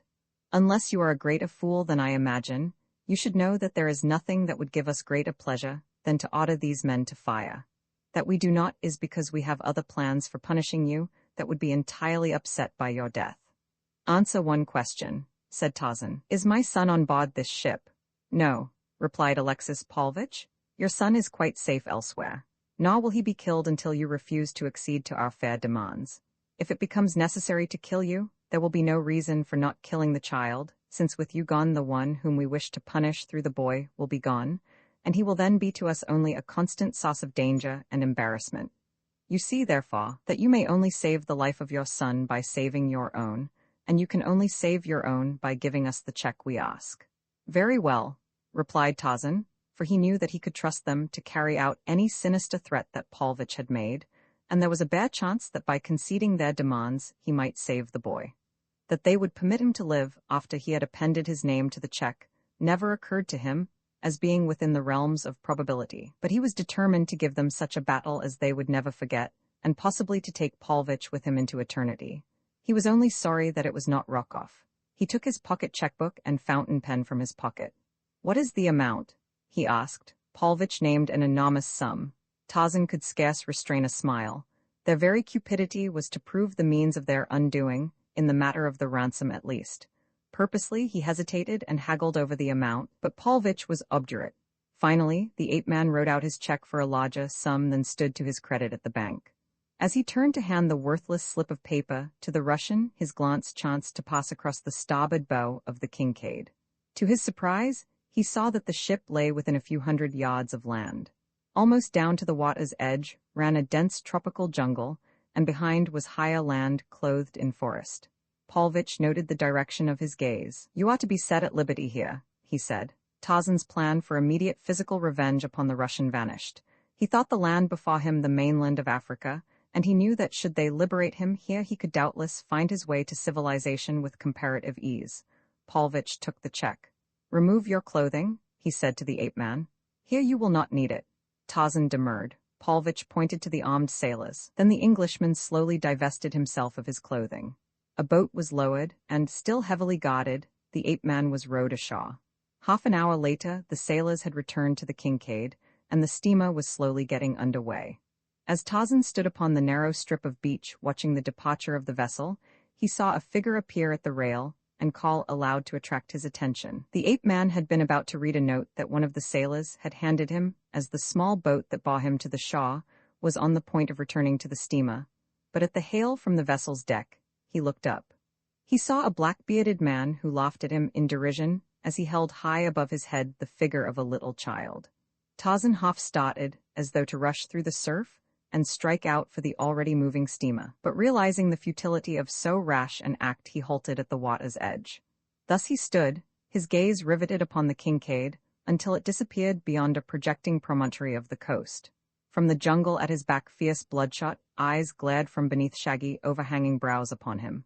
Little monkeys in the treetops chattered and scolded, and from the distance of the inland forest came the scream of a leopard. But still John Clayton, Lord Greystoke, stood deaf and unseeing, suffering the pangs of keen regret for the opportunity that he had wasted, because he had been so gullible as to place credence in a single statement of the first lieutenant of his arch-enemy. I have at least, he thought, one consolation, the knowledge that Jane is safe in London. Thank heaven she, too, did not fall into the clutches of those villains. Behind him, the hairy thing whose evil eyes had been watching him as a cat watches a mouse was creeping stealthily toward him. Where were the trained senses of the savage ape-man? Where the acute hearing? Where the uncanny sense of scent? Roman 20 Jungle Island again, the first consideration of the party was to locate fresh water and make camp, for all knew that their term of existence upon Jungle Island might be drawn out to months or even years. Tarzan knew the nearest water, and to this he immediately led the party. Here the men fell to work to construct shelters and rude furniture, while Tarzan went into the jungle after meat, leaving the faithful Mugambai and the Masula woman to guard Jane, whose safety he would never trust to any member of the Kincaid's cutthroat crew. Lady Greystoke suffered far greater anguish than any other of the castaways, for the blow to her hopes and her already cruelly lacerated mother-heart lay, not in her own privations, but in the knowledge that she might now never be able to learn the fate of her firstborn or do aught to discover his whereabouts, or ameliorate his condition, a condition which imagination naturally pictured in the most frightful forms. For 2 weeks, the party divided the time amongst the various duties which had been allotted to each. A daylight watch was maintained from sunrise to sunset upon a bluff near the camp, a jutting shoulder of rock which overlooked the sea. Here, ready for instant lighting, was gathered a huge pile of dry branches, while from a lofty pole which they had set in the ground, there floated an improvised distress signal fashioned from a red undershirt which belonged to the mate of the Kincaid. But never a speck upon the horizon that might be sail or smoke rewarded the tired eyes that in their endless, hopeless vigil strained daily out across the vast expanse of ocean. It was Tarzan who suggested, finally, that they attempt to construct a vessel that would bear them back to the mainland. He alone could show them how to fashion rude tools, and when the idea had taken root in the minds of the men, they were eager to commence their labors. But as time went on, and the Herculean nature of their task became more and more apparent, they fell to grumbling, and to quarreling among themselves, so that to the other dangers were now added dissension and suspicion. More than before, did Tarzan now fear to leave Jane among the half-brutes of the Kincaid's crew, but hunting he must do, for none other could so surely go forth and return with meat as he.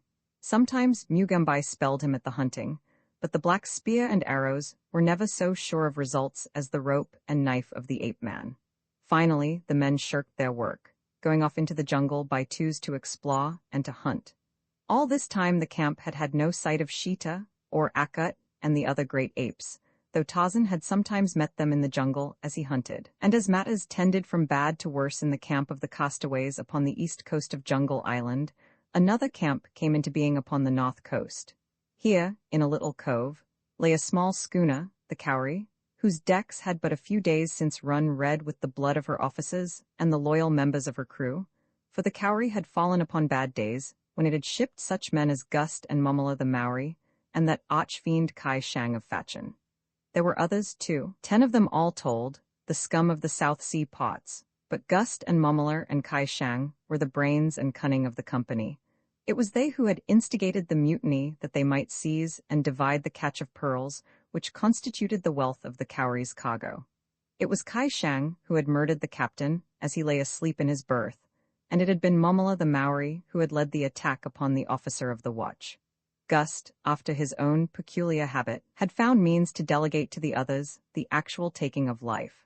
Not that Gust entertained any scruples on the subject, other than those which induced in him a rare regard for his own personal safety.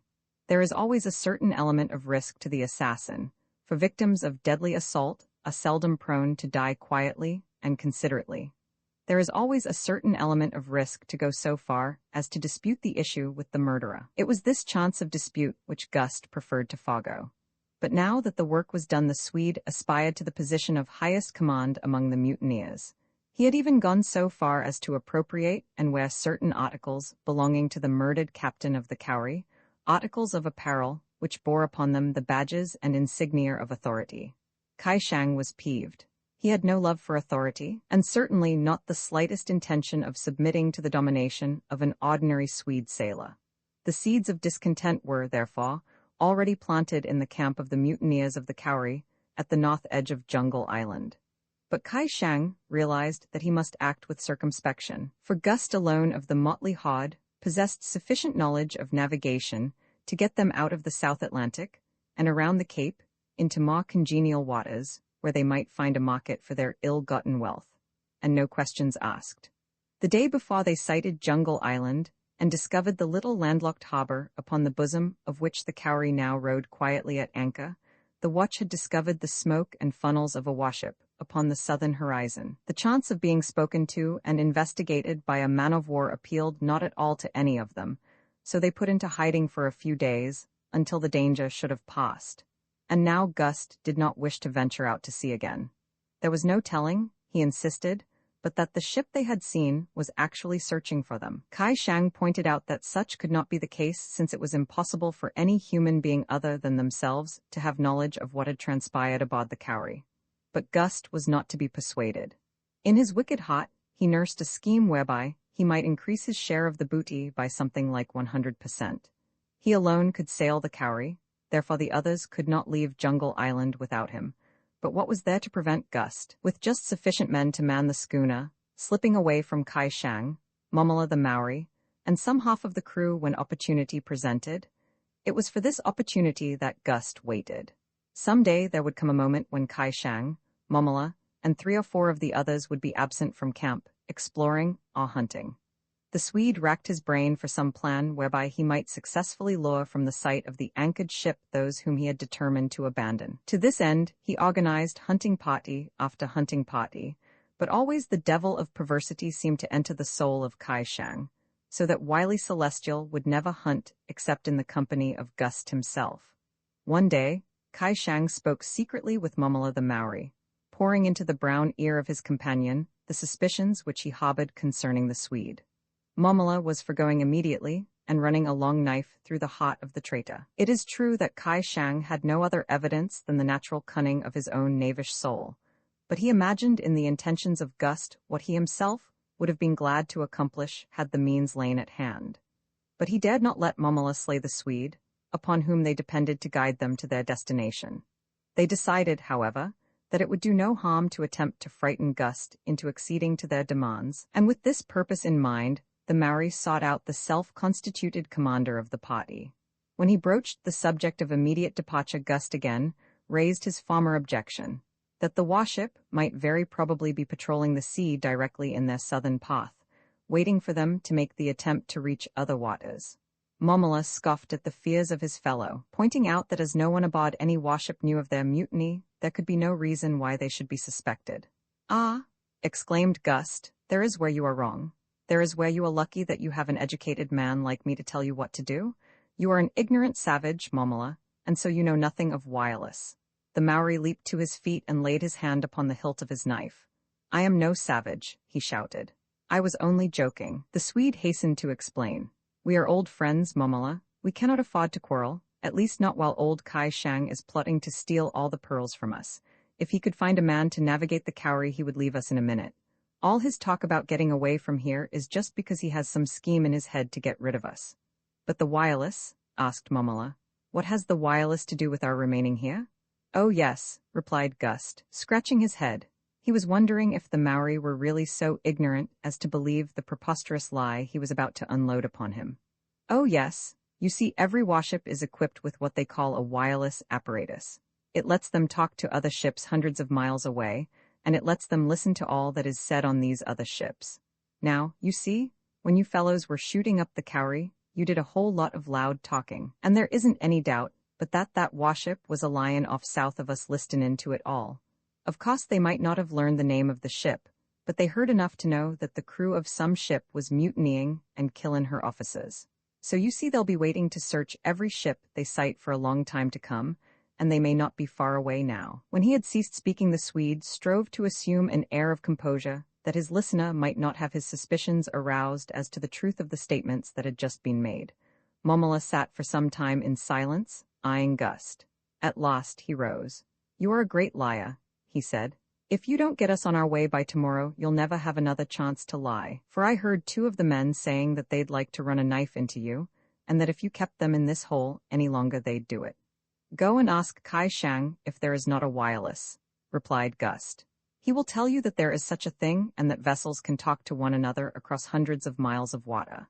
Then say to the 2 men who wish to kill me that if they do so, they will never live to spend their share of the swag, for only I can get you safely to any pot." So Momola went to Kai Shang and asked him if there was such an apparatus as a wireless by means of which ships could talk with each other at great distances, and Kai Shang told him that there was. Momola was puzzled, but still he wished to leave the island, and was willing to take his chances on the open sea rather than to remain longer in the monotony of the camp. "If we only had someone else who could navigate a ship," wailed Kai Shang. That afternoon Momola went hunting with 2 other Maoris.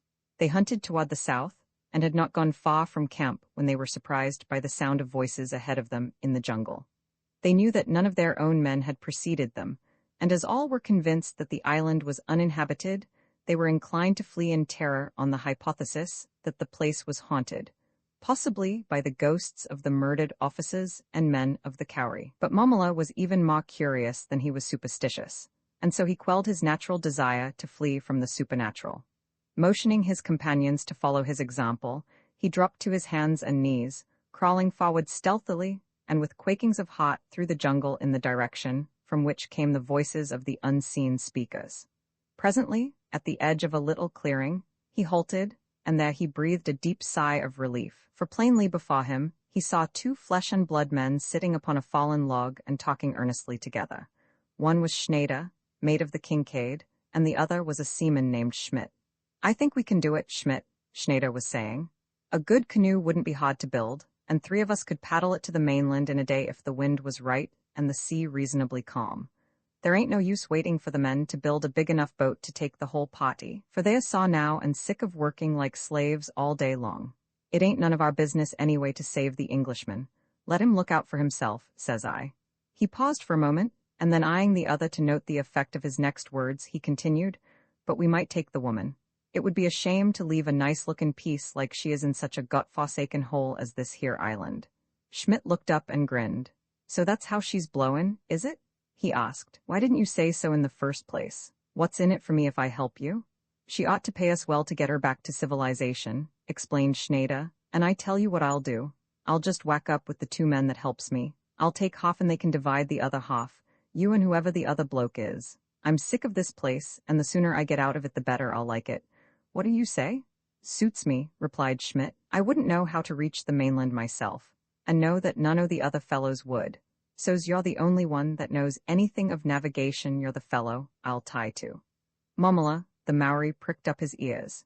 He had a smattering of every tongue that is spoken upon the seas, and more than a few times had he sailed on English ships, so that he understood fairly well all that had passed between Schneider and Schmidt since he had stumbled upon them. He rose to his feet and stepped into the clearing. Schneider and his companion started as nervously as though a ghost had risen before them. Schneider reached for his revolver. Momola raised his right hand, palm forward, as a sign of his pacific intentions. "I am a friend," he said. "I heard you, but do not fear that I will reveal what you have said. I can help you, and you can help me." He was addressing Schneider. "You can navigate a ship, but you have no ship. We have a ship, but no one to navigate it. If you will come with us and ask no questions, we will let you take the ship where you will after you have landed us at a certain pot, the name of which we will give you later. You can take the woman of whom you speak, and we will ask no questions either. Is it a bargain?" Schneider desired more information, and got as much as Momola thought best to give him. Then the Maori suggested that they speak with Kai Shang. The 2 members of the Kincaid's company followed Momola and his fellows to a point in the jungle close by the camp of the mutineers. Here Momola hid them while he went in search of Kai Shang, first admonishing his Maori companions to stand guard over the 2 sailors, lest they change their minds and attempt to escape. Schneider and Schmidt were virtually prisoners, though they did not know it. Presently Momola returned with Kai Shang, to whom he had briefly narrated the details of the stroke of good fortune that had come to them. The Chinaman spoke at length with Schneider, until, notwithstanding his natural suspicion of the sincerity of all men, he became quite convinced that Schneider was quite as much a rogue as himself, and that the fellow was anxious to leave the island.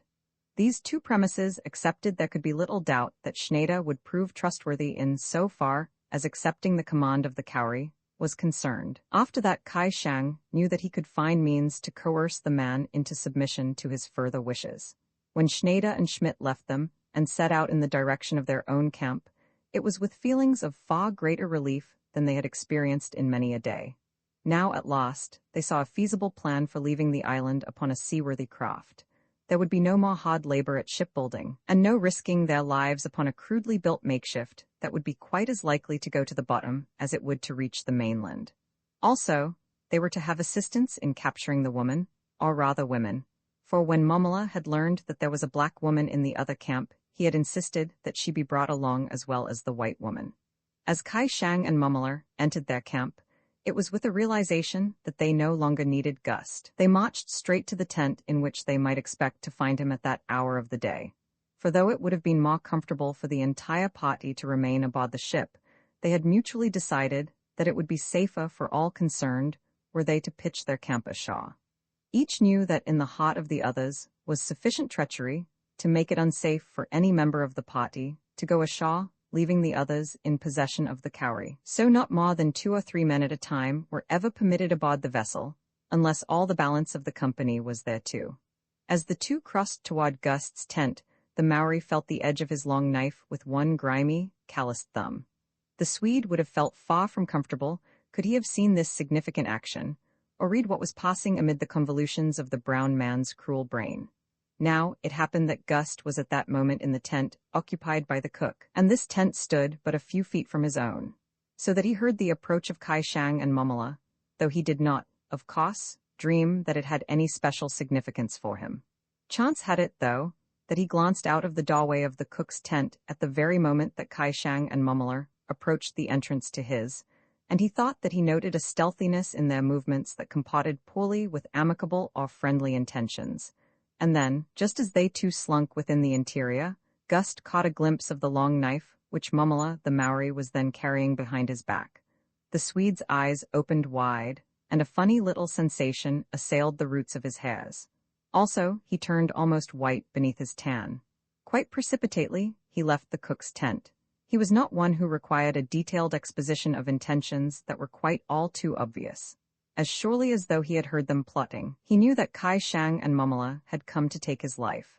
The knowledge that he alone could navigate the Kauri had, up to now, been sufficient assurance of his safety, but quite evidently something had occurred of which he had no knowledge that would make it quite worth the while of his co-conspirators to eliminate him.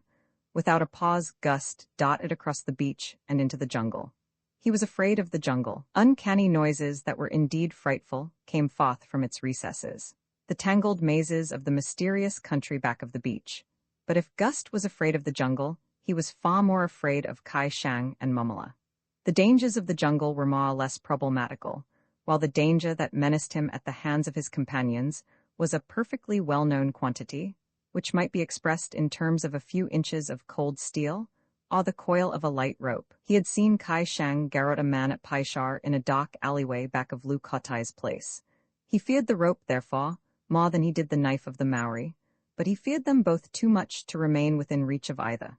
Therefore he chose the pitiless jungle. Roman 21, the law of the jungle in Tarzan's camp. By dint of threats and promised rewards, the ape-man had finally succeeded in getting the hull of a large skiff almost completed. Much of the work he and Mugambai had done with their own hands in addition to furnishing the camp with meat. Schneider, the mate, had been doing considerable grumbling, and had at last openly deserted the work and gone off into the jungle with Schmidt to hunt. He said that he wanted a rest, and Tarzan, rather than add to the unpleasantness which already made camp life almost unendurable, had permitted the two men to depart without a remonstrance. Upon the following day, however, Schneider affected a feeling of remorse for his action, and set to work with a will upon the skiff. Schmidt also worked good-naturedly, and Lord Greystoke congratulated himself that at last the men had awakened to the necessity for the labor which was being asked of them, and to their obligations to the balance of the party. It was with a feeling of greater relief than he had experienced for many a day that he set out that noon to hunt deep in the jungle for a herd of small deer, which Schneider reported that he and Schmidt had seen there the day before. The direction in which Schneider had reported seeing the deer was toward the southwest, and to that point the ape-man swung easily through the tangled verdure of the forest. And as he went there approached from the north a half-dozen ill-featured men who went stealthily through the jungle as go men bent upon the commission of a wicked act. They thought that they traveled unseen, but behind them, almost from the moment they quitted their own camp, a tall man crept upon their trail. In the man's eyes were hate and fear, and a great curiosity. Why went Kai Shang and Momala and the others thus stealthily toward the south? What did they expect to find there? Gust shook his low-browed head in perplexity. But he would know. He would follow them and learn their plans, and then if he could thwart them he would. That went without question.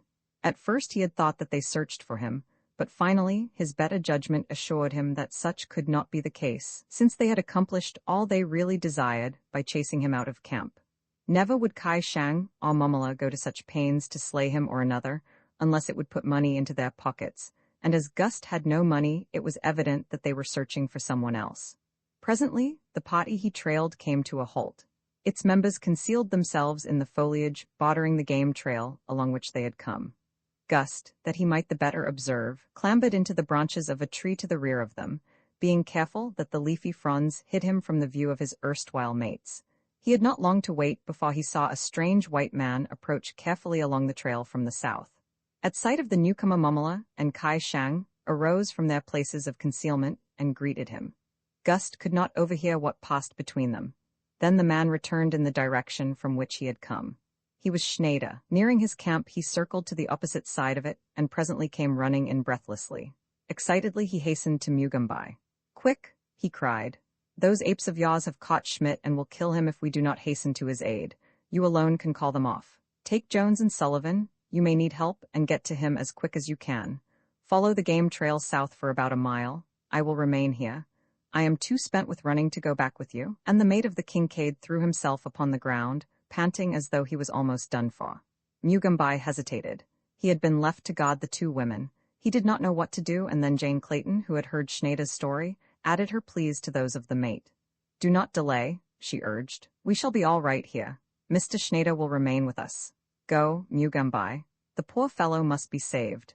Schmidt, who lay hidden in a bush at the edge of the camp, grinned. Mugambai, heeding the commands of his mistress, though still doubtful of the wisdom of his action, started off toward the south, with Jones and Sullivan at his heels.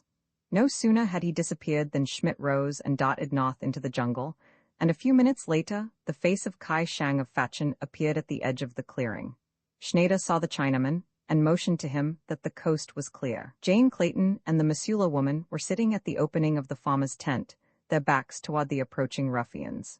The first intimation that either had of the presence of strangers in camp was the sudden appearance of a half-dozen ragged villains about them.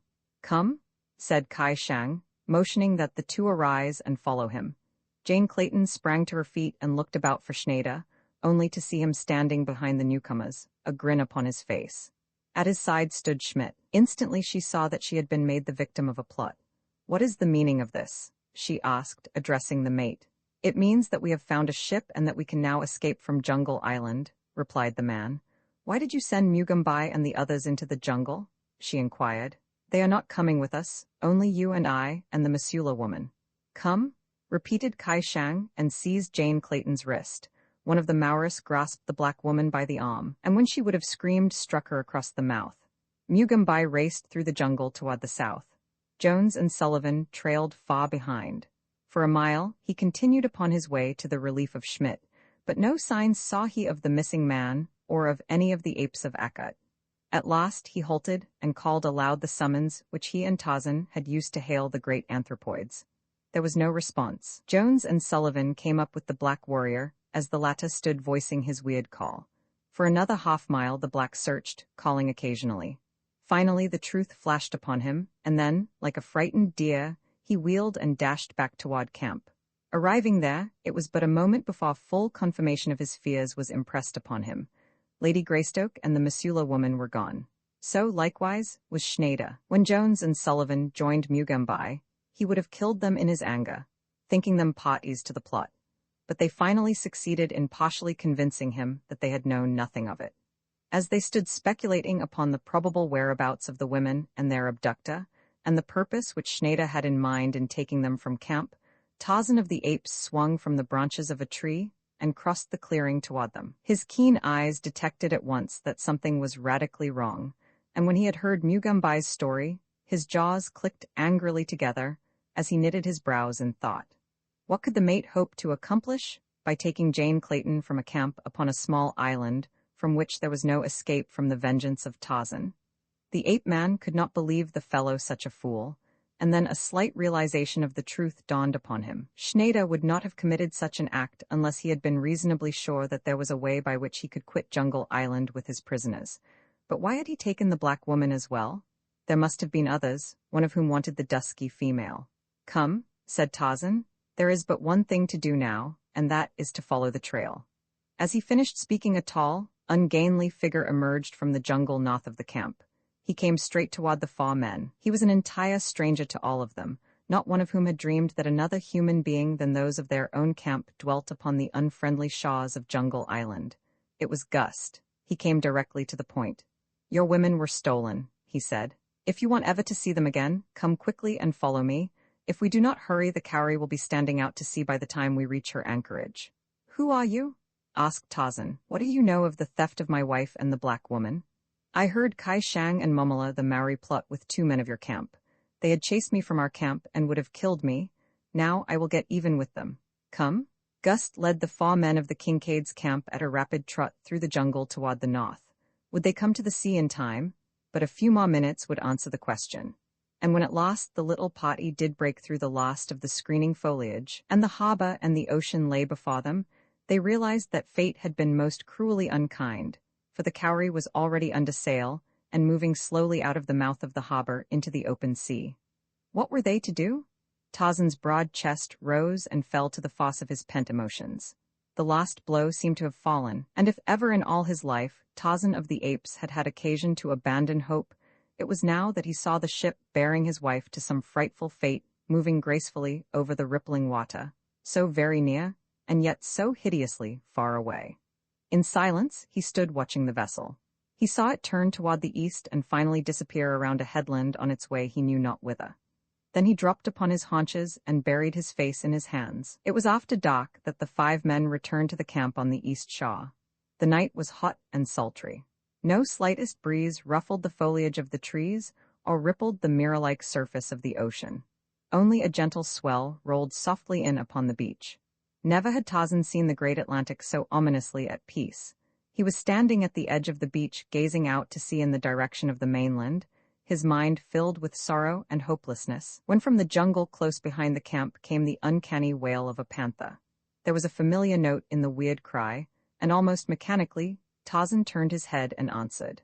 A moment later, the tawny figure of Sheeta slunk out into the half-light of the beach. There was no moon, but the sky was brilliant with stars. Silently, the savage brute came to the side of the man. It had been long since Tarzan had seen his old fighting companion, but the soft purr was sufficient to assure him that the animal still recalled the bonds which had united them in the past. The ape-man let his fingers fall upon the beast's coat, and as Sheeta pressed close against his leg, he caressed and fondled the wicked head while his eyes continued to search the blackness of the waters. Presently he started. What was that? He strained his eyes into the night. Then he turned and called aloud to the men smoking upon their blankets in the camp. They came running to his side, but Gust hesitated when he saw the nature of Tarzan's companion. "Look," cried Tarzan. "A light, a ship's light, it must be the Cowrie, they are becalmed." And then with an exclamation of renewed hope, "We can reach them? The skiff will carry us easily." Gust demurred. "They are well armed," he warned. "We could not take the ship, just 5 of us."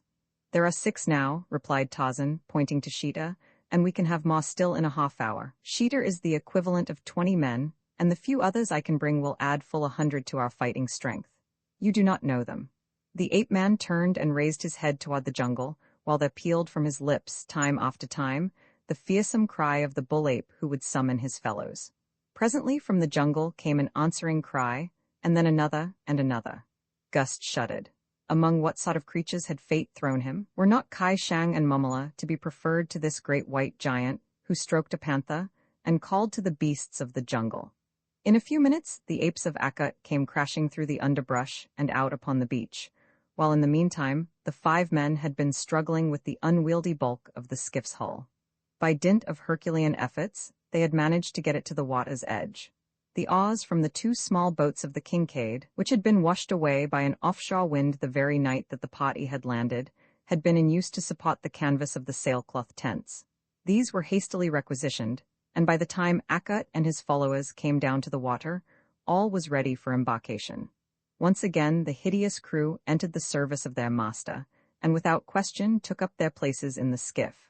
The 4 men, for Gust could not be prevailed upon to accompany the party, fell to the oars, using them paddle-wise, while some of the apes followed their example, and presently the ungainly skiff was moving quietly out to sea in the direction of the light, which rose and fell gently with the swell. A sleepy sailor kept a poor vigil upon the Cowrie's deck, while in the cabin below, Schneider paced up and down arguing with Jane Clayton.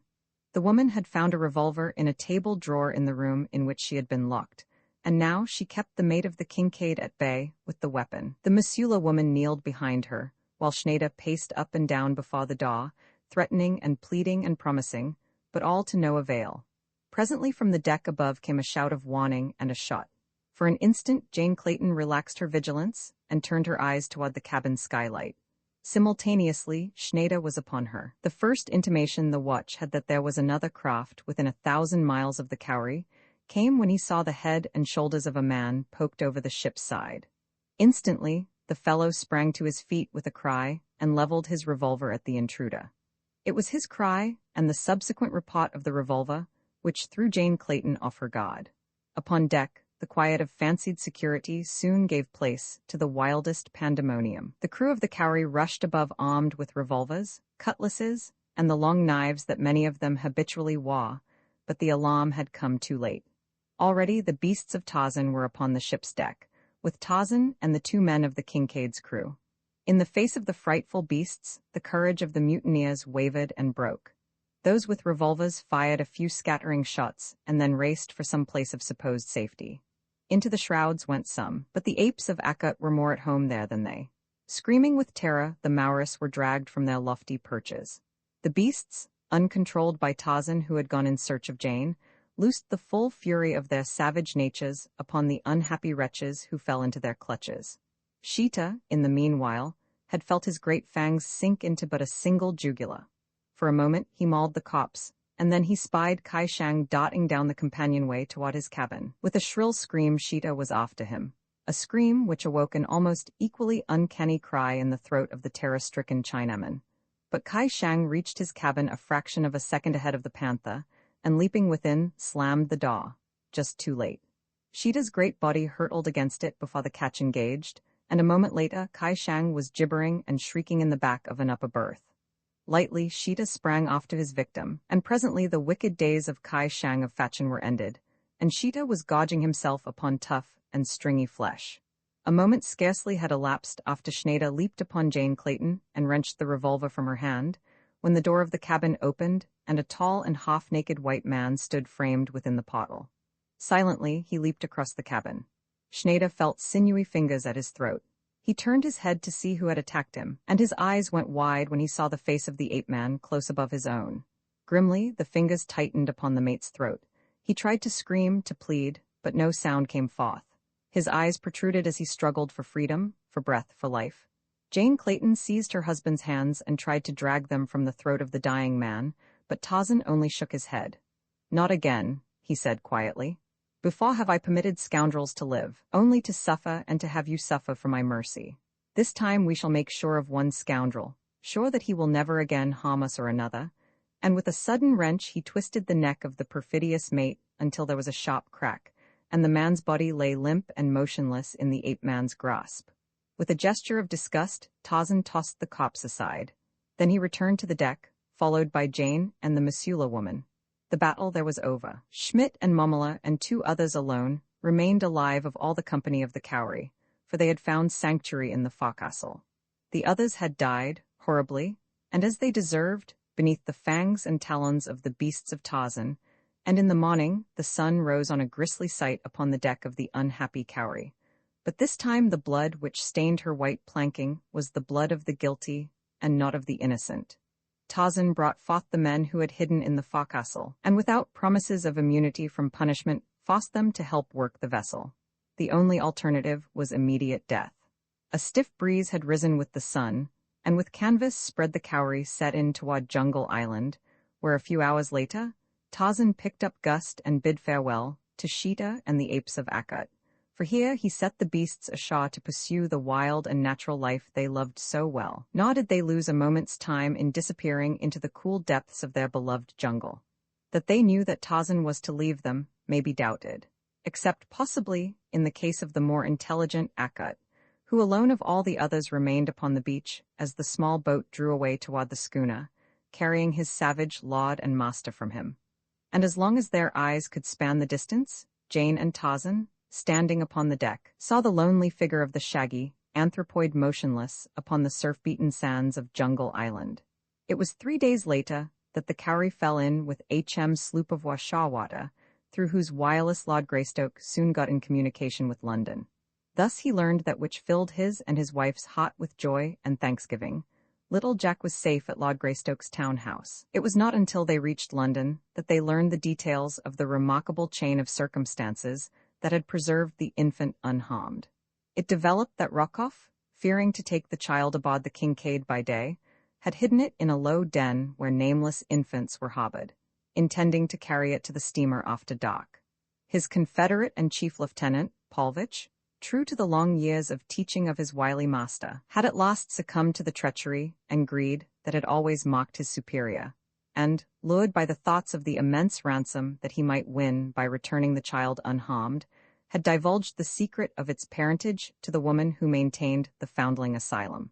Through her, he had arranged for the substitution of another infant, knowing full well that never until it was too late would Rokov suspect the trick that had been played upon him. The woman had promised to keep the child until Paulvitch returned to England, but she, in turn, had been tempted to betray her trust by the lure of gold, and so had opened negotiations with Lord Greystoke's solicitors for the return of the child. Esmeralda, the old Negro nurse whose absence on a vacation in America at the time of the abduction of little Jack had been attributed by her as the cause of the calamity, had returned and positively identified the infant. The ransom had been paid, and within 10 days of the date of his kidnapping the future Lord Greystoke, none the worse for his experience, had been returned to his father's home. And so that last and greatest of Nicola's Rokov's many rascalities had not only miserably miscarried through the treachery he had taught his only friend, but it had resulted in the arch-villain's death, and given to Lord and Lady Greystoke a peace of mind that neither could ever have felt so long as the vital spark remained in the body of the Russian, and his malign mind was free to formulate new atrocities against them. Rokov was dead, and while the fate of Paulvitch was unknown, they had every reason to believe that he had succumbed to the dangers of the jungle where last they had seen him, the malicious tool of his master. And thus, in so far as they might know, they were to be freed forever from the menace of these two men, the only enemies which Tarzan of the Apes ever had had occasion to fear, because they struck at him cowardly blows through those he loved. It was a happy family party that were reunited in Greystoke House the day that Lord Greystoke and his lady landed upon English soil from the deck of the Shawwater. Accompanying them were Mugambai and the Masula woman, whom he had found in the bottom of the canoe that night upon the bank of the little tributary of the Ugambai. The woman had preferred to cling to her new lord and master rather than return to the marriage she had tried to escape. Tarzan had proposed to them that they might find a home upon his vast African estates in the land of the Waziri, where they were to be sent as soon as opportunity presented itself. Possibly we shall see them all there, amid the savage romance of the grim jungle and the great plains where Tarzan of the Apes loves best to be. Who knows? Roman 3 beasts at bay. Slowly Tarzan unfolded the note the sailor had thrust into his hand, and read it. At first it made little impression on his sorrow-numbed senses, but finally the full purport of the hideous plot of revenge unfolded itself before his imagination. This will explain to you, the note read, the exact nature of my intentions relative to your offspring and to you. You were born an ape. You lived naked in the jungles. To your own we have returned you, but your son shall rise a step above his sire. It is the immutable law of evolution. The father was a beast, but the son shall be a man. He shall take the next ascending step in the scale of progress. He shall be no naked beast of the jungle, but shall wear a loincloth and copper anklets and, perchance, a ring in his nose, for he is to be reared by men, a tribe of savage cannibals. I might have killed you, but that would have curtailed the full measure of the punishment you have earned at my hands. Dead, you could not have suffered in the knowledge of your son's plight, but living, and in a place from which you may not escape to seek or succor your child, you shall suffer worse than death for all the years of your life in contemplation of the horrors of your son's existence. This, then, is to be a part of your punishment for having dared to pit yourself against P.S. The balance of your punishment has to do with what shall presently befall your wife, that I shall leave to your imagination. As he finished reading, a slight sound behind him brought him back with a start to the world of present realities. Instantly, his senses awoke, and he was again Tarzan of the Apes.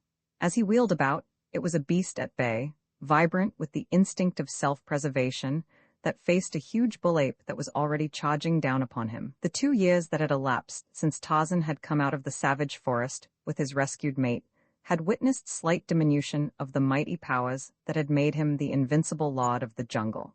His great estates in Uziri had claimed much of his time and attention, and there he had found ample field for the practical use and retention of his almost superhuman powers.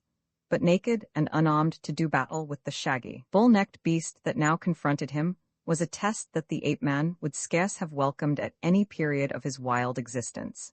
But there was no alternative other than to meet the rage-maddened creature with the weapons with which nature had endowed him. Over the bull's shoulder, Tarzan could see now the heads and shoulders of perhaps a dozen more of these mighty forerunners of primitive man.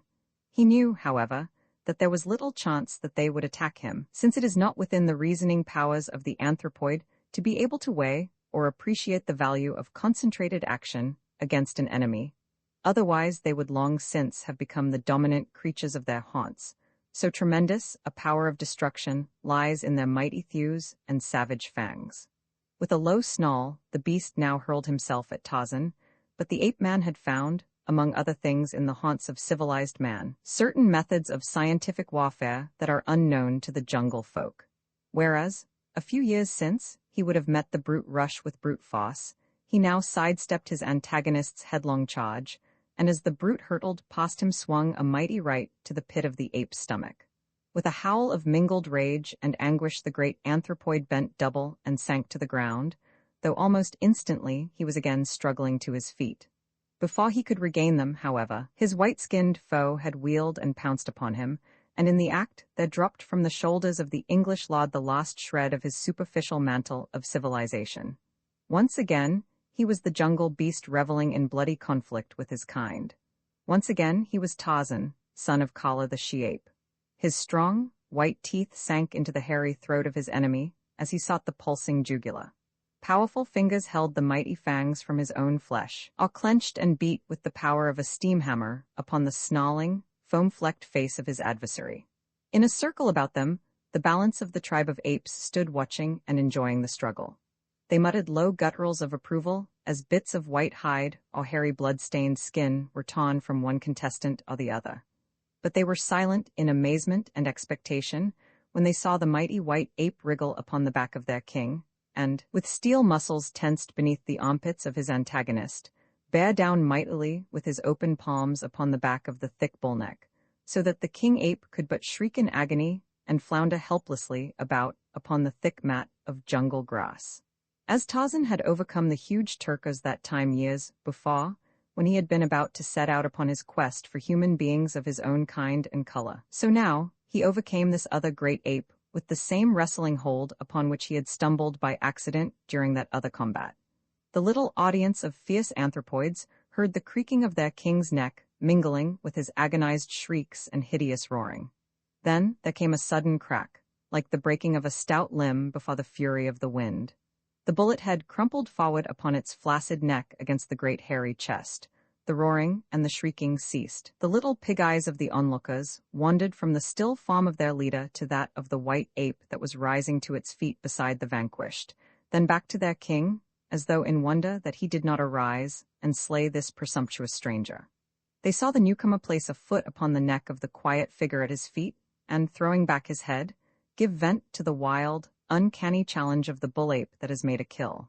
Then they knew that their king was dead. Across the jungle rolled the horrid notes of the victory cry. The little monkeys in the treetops ceased their chattering. The harsh-voiced, brilliant-plumed birds were still. From afar came the answering wail of a leopard and the deep roar of a lion. It was the old Tarzan who turned questioning eyes upon the little knot of apes before him. It was the old Tarzan who shook his head, as though to toss back a heavy mane that had fallen before his face.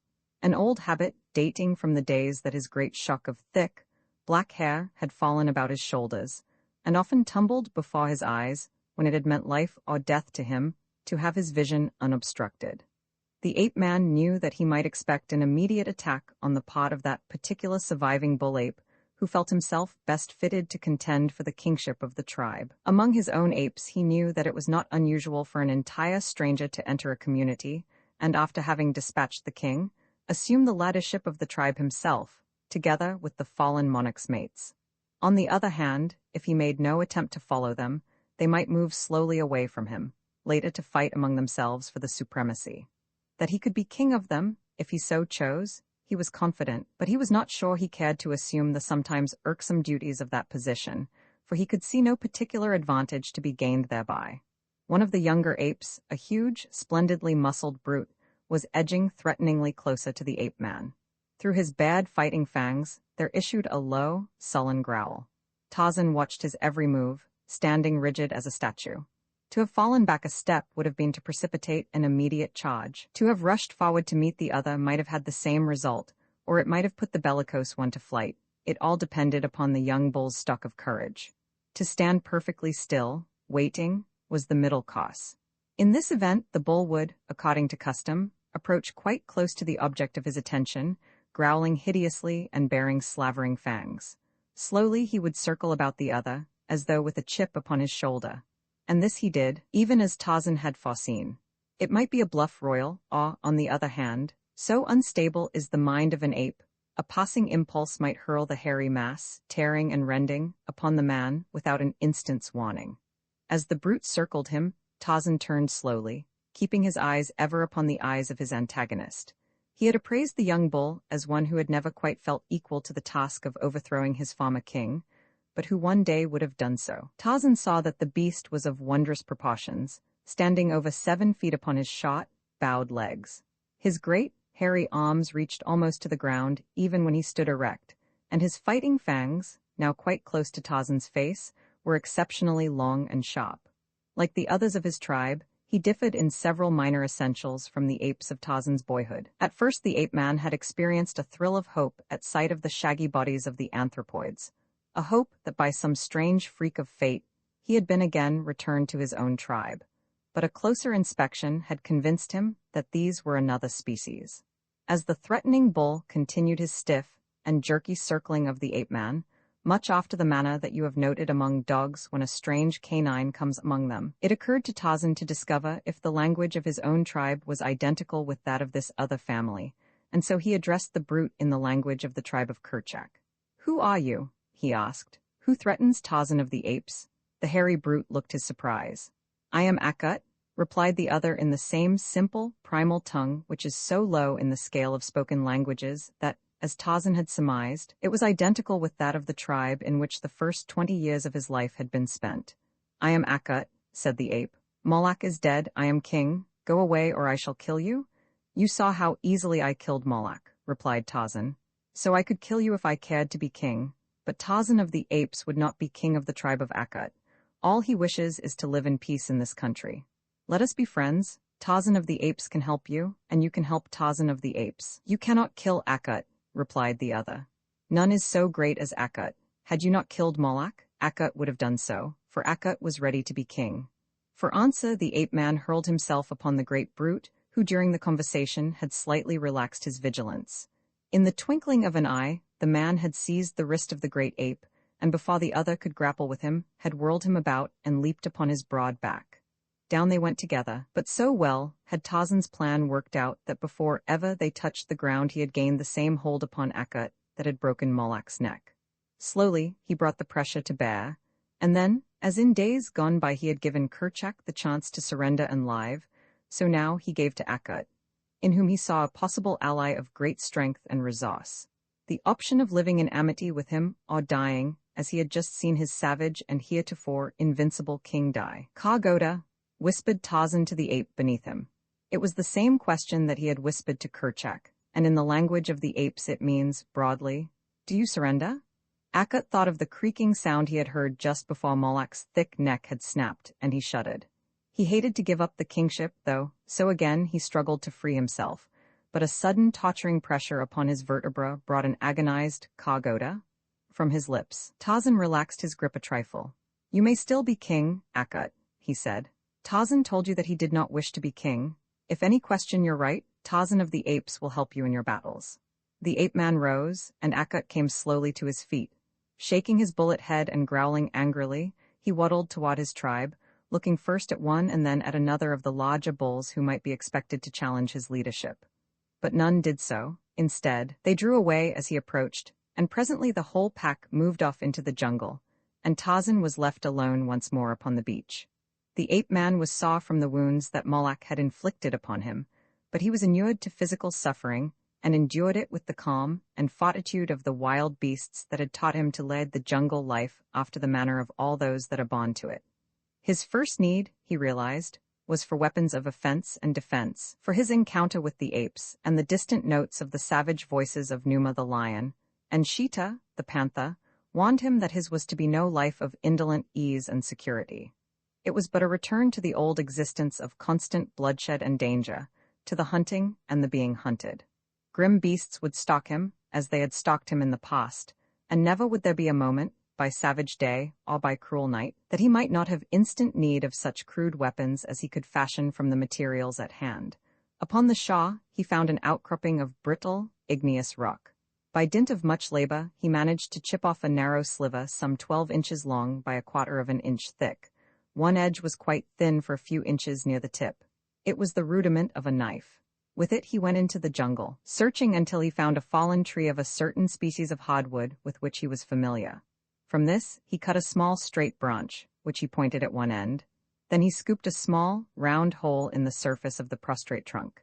Into this he crumbled a few bits of dry bark, minutely shredded, after which he inserted the tip of his pointed stick, and sitting astride the bole of the tree, spun the slender rod rapidly between his palms. After a time a thin smoke rose from the little mass of tinder, and a moment later the whole broke into flame. Heaping some larger twigs and sticks upon the tiny fire, Tarzan soon had quite a respectable blaze roaring in the enlarging cavity of the dead tree. Into this he thrust the blade of his stone knife, and as it became superheated, he would withdraw it, touching a spot near the thin edge with a drop of moisture. Beneath the wetted area, a little flake of the glassy material would crack and scale away. Thus, very slowly, the ape-man commenced the tedious operation of putting a thin edge upon his primitive hunting knife. He did not attempt to accomplish the feat all in one sitting. At first he was content to achieve a cutting edge of a couple of inches, with which he cut a long, pliable bow, a handle for his knife, a stout cudgel, and a goodly supply of arrows. These he cached in a tall tree beside a little stream, and here, also, he constructed a platform with a roof of palm leaves above it. When all these things had been finished, it was growing dusk, and Tarzan felt a strong desire to eat. He had noted during the brief incursion he had made into the forest that a short distance upstream from his tree there was a much-used watering place, where, from the trampled mud of either bank, it was evident beasts of all sorts and in great numbers came to drink. To this spot the hungry ape-man made his silent way. Through the upper terrace of the treetops, he swung with the grace and ease of a monkey. But for the heavy burden upon his heart, he would have been happy in this return to the old free life of his boyhood. Yet even with that burden, he fell into the little habits and manners of his early life that were in reality more a part of him than the thin veneer of civilization that the past 3 years of his association with the white men of the outer world had spread lightly over him, a veneer that only hid the crudities of the beast that Tarzan of the Apes had been.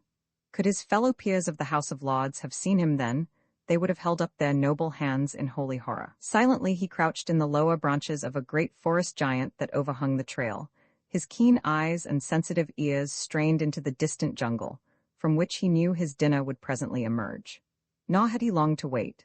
Scarce had he settled himself to a comfortable position, his lithe, muscular legs drawn well up beneath him, as the panther draws his hindquarters in preparation for the spring, than Bara, the deer, came daintily down to drink. But more than Bara was coming. Behind the graceful buck came another, which the deer could neither see nor scent, but whose movements were apparent to Tarzan of the Apes because of the elevated position of the ape-man's ambush.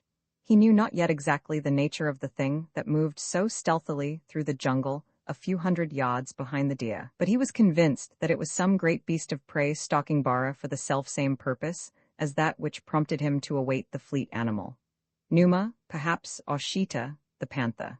In any event, Tarzan could see his repast slipping from his grasp unless Bara moved more rapidly toward the ford than at present. Even as these thoughts passed through his mind, some noise of the stalker in his rear must have come to the buck, for with a sudden start he paused for an instant, trembling, in his tracks, and then with a swift bound dashed straight for the river and Tarzan. It was his intention to flee through the shallow ford and escape upon the opposite side of the river. Not 100 yards behind him came Numa. Tarzan could see him quite plainly now. Below, the ape-man Bara was about to pass. Could he do it? But even as he asked himself the question, the hungry man launched himself from his perch full upon the back of the startled buck. In another instant Numa would be upon them both, so if the ape-man were to dine that night, or ever again, he must act quickly. Scarcely had he touched the sleek hide of the deer with a momentum that sent the animal to its knees than he had grasped a horn in either hand, and with a single quick wrench twisted the animal's neck completely round until he felt the vertebrae snap beneath his grip. The lion was roaring in rage close behind him as he swung the deer across his shoulder, and, grasping a foreleg between his strong teeth, leaped for the nearest of the lower branches that swung above his head. With both hands he grasped the limb, and at the instant that Numa sprang, drew himself and his prey out of reach of the animal's cruel talons. There was a thud below him as the baffled cat fell back to earth, and then Tarzan of the apes, drawing his dinner farther up to the safety of a higher limb, looked down with grinning face into the gleaming yellow eyes of the other wild beast that glared up at him from beneath, and with taunting insults flaunted the tender carcass of his kill in the face of him whom he had cheated of it. With his crude stone knife, he cut a juicy steak from the hindquarters, and while the great lion paced, growling, back and forth below him, Lord Greystoke filled his savage belly, nor ever in the choicest of his exclusive London clubs had a meal tasted more palatable. The warm blood of his kill smeared his hands and face and filled his nostrils with the scent that the savage carnivora loved best. And when he had finished, he left the balance of the carcass in a high fork of the tree where he had dined, and with Numa trailing below him, still keen for revenge, he made his way back to his treetop shelter, where he slept until the sun was high the following morning. Roman Fa Sheeta, the next few days, were occupied by Tarzan in completing his weapons and exploring the jungle. He strung his bow with tendons from the buck upon which he had dined his first evening upon the new Shah, and though he would have preferred the gut of Sheeta for the purpose, he was content to wait until opportunity permitted him to kill one of the great cats. He also braided a long grass rope, such a rope as he had used so many years before to tantalize the ill-natured Tublat, and which later had developed into a wondrous effective weapon in the practiced hands of the little ape boy. A sheath and handle for his hunting knife he fashioned, and a quiver for arrows, and from the hide of Barer, a belt and loincloth. Then he set out to learn something of the strange land in which he found himself. That it was not his old familiar west coast of the African continent, he knew from the fact that it faced east. The rising sun came up out of the sea before the threshold of the jungle. But that it was not the east coast of Africa, he was equally positive, for he felt satisfied that the Kincaid had not passed through the Mediterranean, the Suez Canal, and the Red Sea, nor had she had time to round the Cape of Good Hope. So he was quite at a loss to know where he might be. Sometimes he wondered if the ship had crossed the broad Atlantic to deposit him upon some wild South American shore, but the presence of Numa, the lion, decided him that such could not be the case. As Tarzan made his lonely way through the jungle paralleling the shore, he felt strong upon him a desire for companionship, so that gradually he commenced to regret that he had not cast his lot with the apes. He had seen nothing of them since that first day, when the influences of civilization were still paramount within him. Now he was more nearly returned to the Tarzan of old, and though he appreciated the fact that there could be little in common between himself and the great anthropoids, still they were better than no company at all. Moving leisurely, sometimes upon the ground and again among the lower branches of the trees, gathering an occasional fruit, or turning over a fallen log in search of the larger bugs, which he still found as palatable as of old, Tarzan had covered a mile or more, when his attention was attracted by the scent of Sheeta upwind ahead of him. Now Sheeta, the panther, was one whom Tarzan was exceptionally glad to fall in with, for he had it in mind not only to utilize the great cat's strong gut for his bow, but also to fashion a new quiver and loincloth from pieces of his hide. So, whereas the ape-man had gone carelessly before, he now became the personification of noiseless stealth. Swiftly and silently he glided through the forest in the wake of the savage cat, nor was the pursuer, for all his noble birth, one whit less savage than the wild, fierce thing he stalked. As he came closer to Sheeta, he became aware that the panther on his part was stalking game of his own, and even as he realized this fact there came to his nostrils, wafted from his right by a vagrant breeze, the strong odor of a company of great apes. The panther had taken to a large tree as Tarzan came within sight of him, and beyond and below him, Tarzan saw the tribe of Akut lolling in a little, natural clearing. Some of them were dozing against the boles of trees, while others roamed about turning over bits of bark from beneath, which they transferred the luscious grubs and beetles to their mouths. Akut was the closest to Sheeta. The great cat lay crouched upon a thick limb, hidden from the ape's view by dense foliage, waiting patiently until the anthropoid should come within range of his spring. Tarzan cautiously gained a position in the same tree with the panther and a little above him. In his left hand, he grasped his slim stone blade. He would have preferred to use his noose, but the foliage surrounding the huge cat precluded the possibility of an accurate throw with the rope. Akut had now wandered quite close beneath the tree wherein lay the waiting death. Sheeta slowly edged his hind paws along the branch still further beneath him, and then, with a hideous shriek, he launched himself toward the great ape.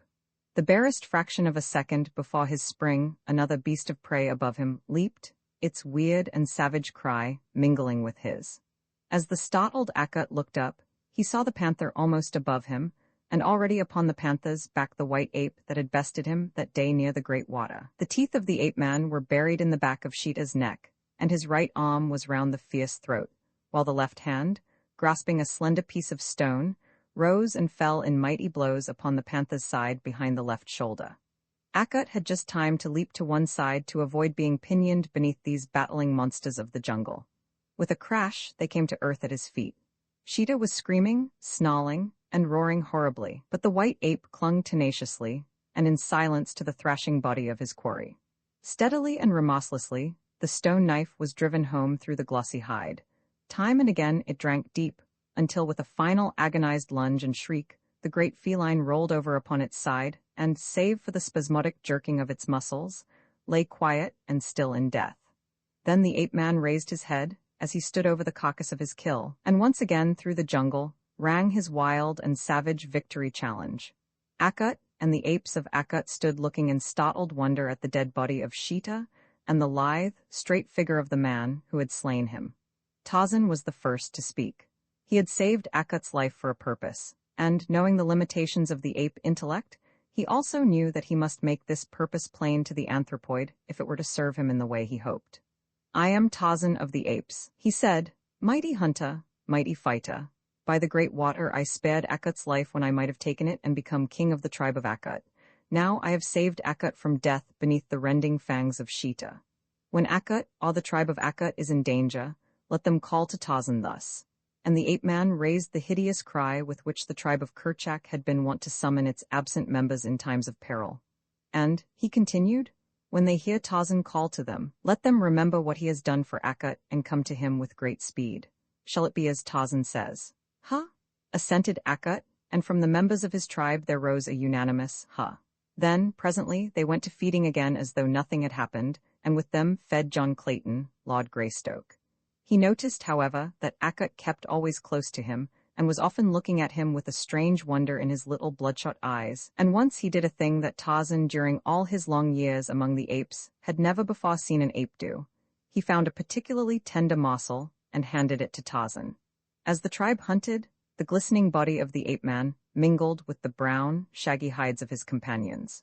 Oftentimes they brushed together in passing, but the apes had already taken his presence for granted, so that he was as much one of them as Akut himself. If he came too close to a she with a young baby, the farmer would bare her great fighting fangs and growl ominously, and occasionally a truculent young bull would snarl a warning if Tarzan approached while the farmer was eating. But in those things, the treatment was no different from that which they accorded any other member of the tribe. Tarzan on his part felt very much at home with these fierce, hairy progenitors of primitive man. He skipped nimbly out of reach of each threatening female, for such is the way of apes, if they be not in one of their occasional fits of bestial rage, and he growled back at the truculent young bulls, baring his canine teeth even as they. Thus easily he fell back into the way of his early life, nor did it seem that he had ever tasted association with creatures of his own kind.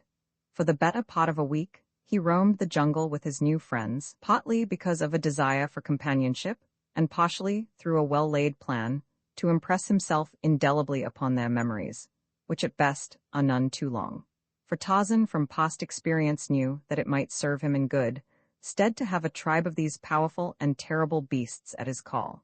When he was convinced that he had succeeded to some extent in fixing his identity upon them, he decided to again take up his exploration. To this end, he set out toward the north early one day, and, keeping parallel with the Shah, traveled rapidly until almost nightfall.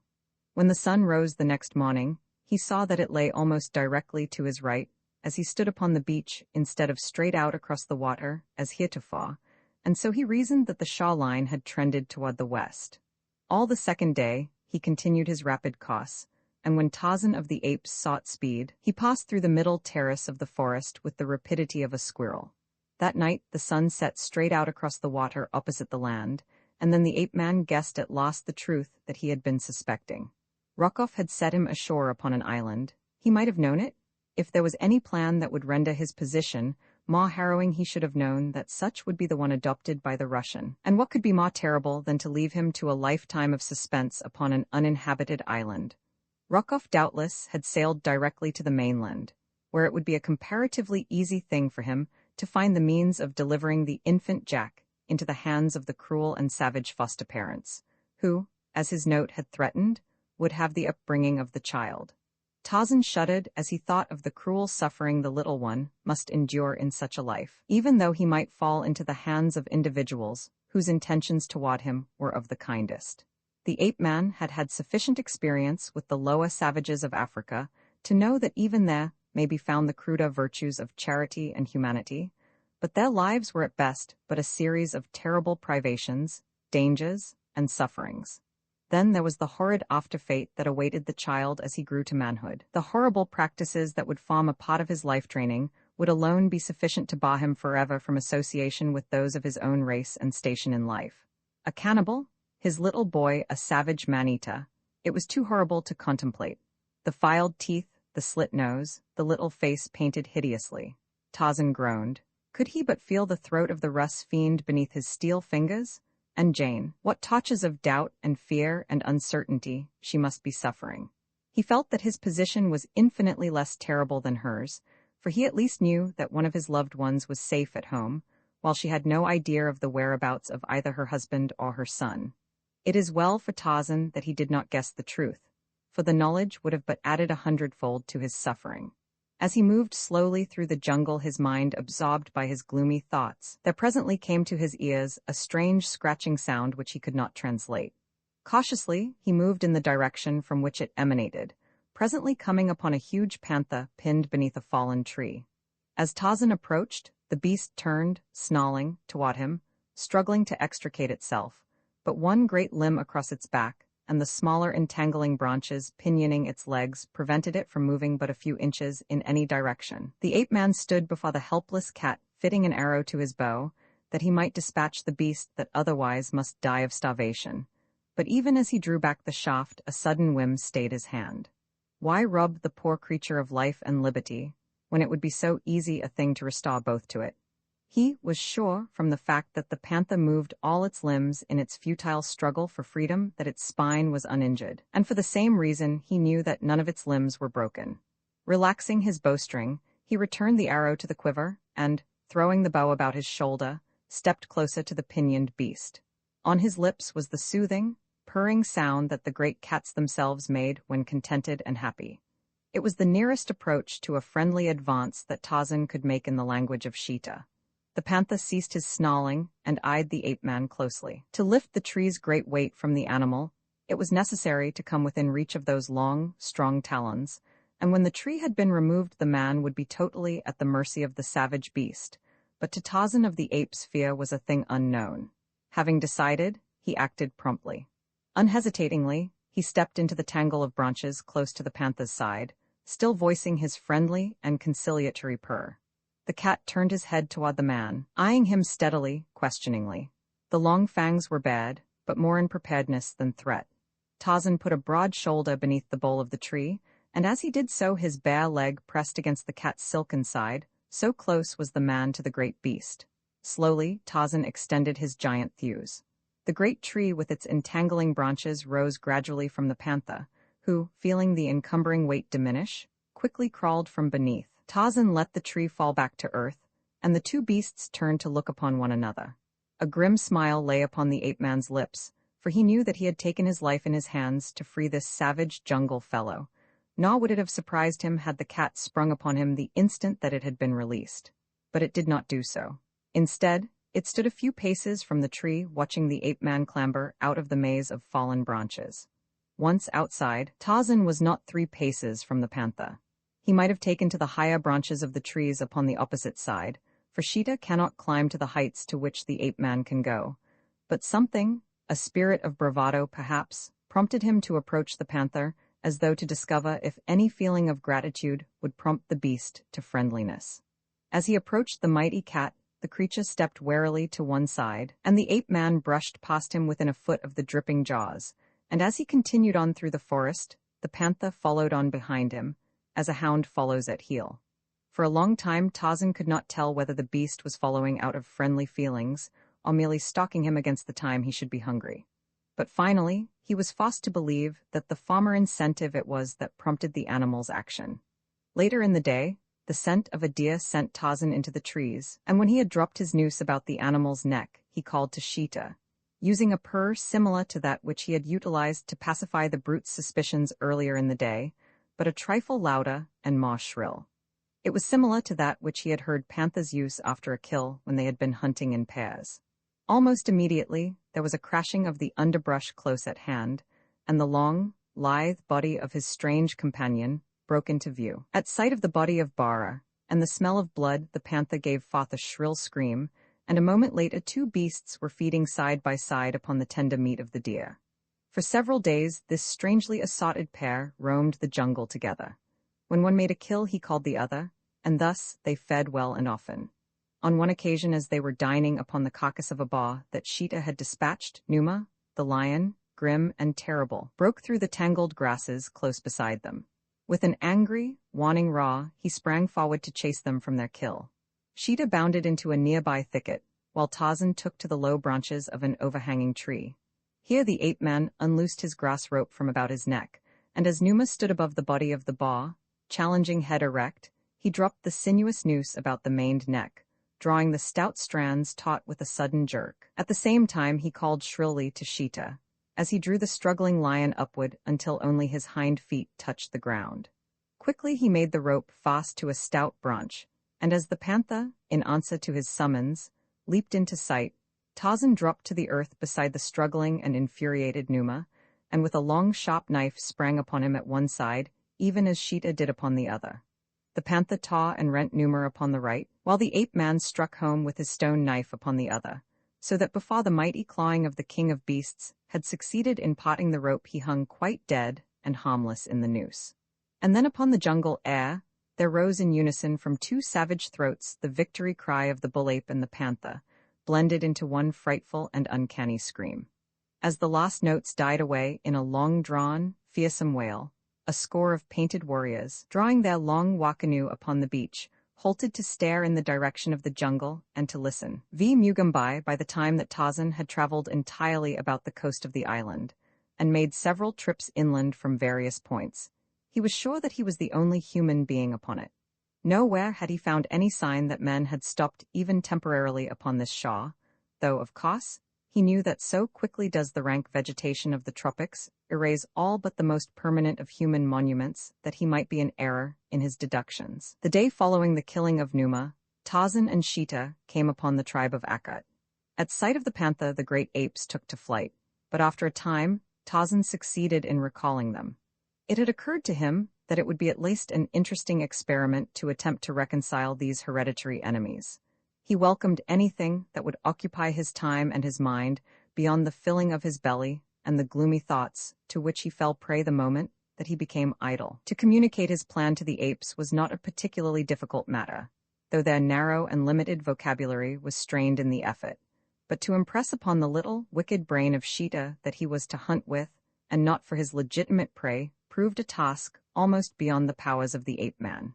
Tarzan, among his other weapons, possessed a long, stout cudgel, and after fastening his rope about the panther's neck, he used this instrument freely upon the snarling beast, endeavoring in this way to impress upon its memory that it must not attack the great, shaggy man-like creatures that had approached more closely once they had seen the purpose of the rope about Sheeta's neck.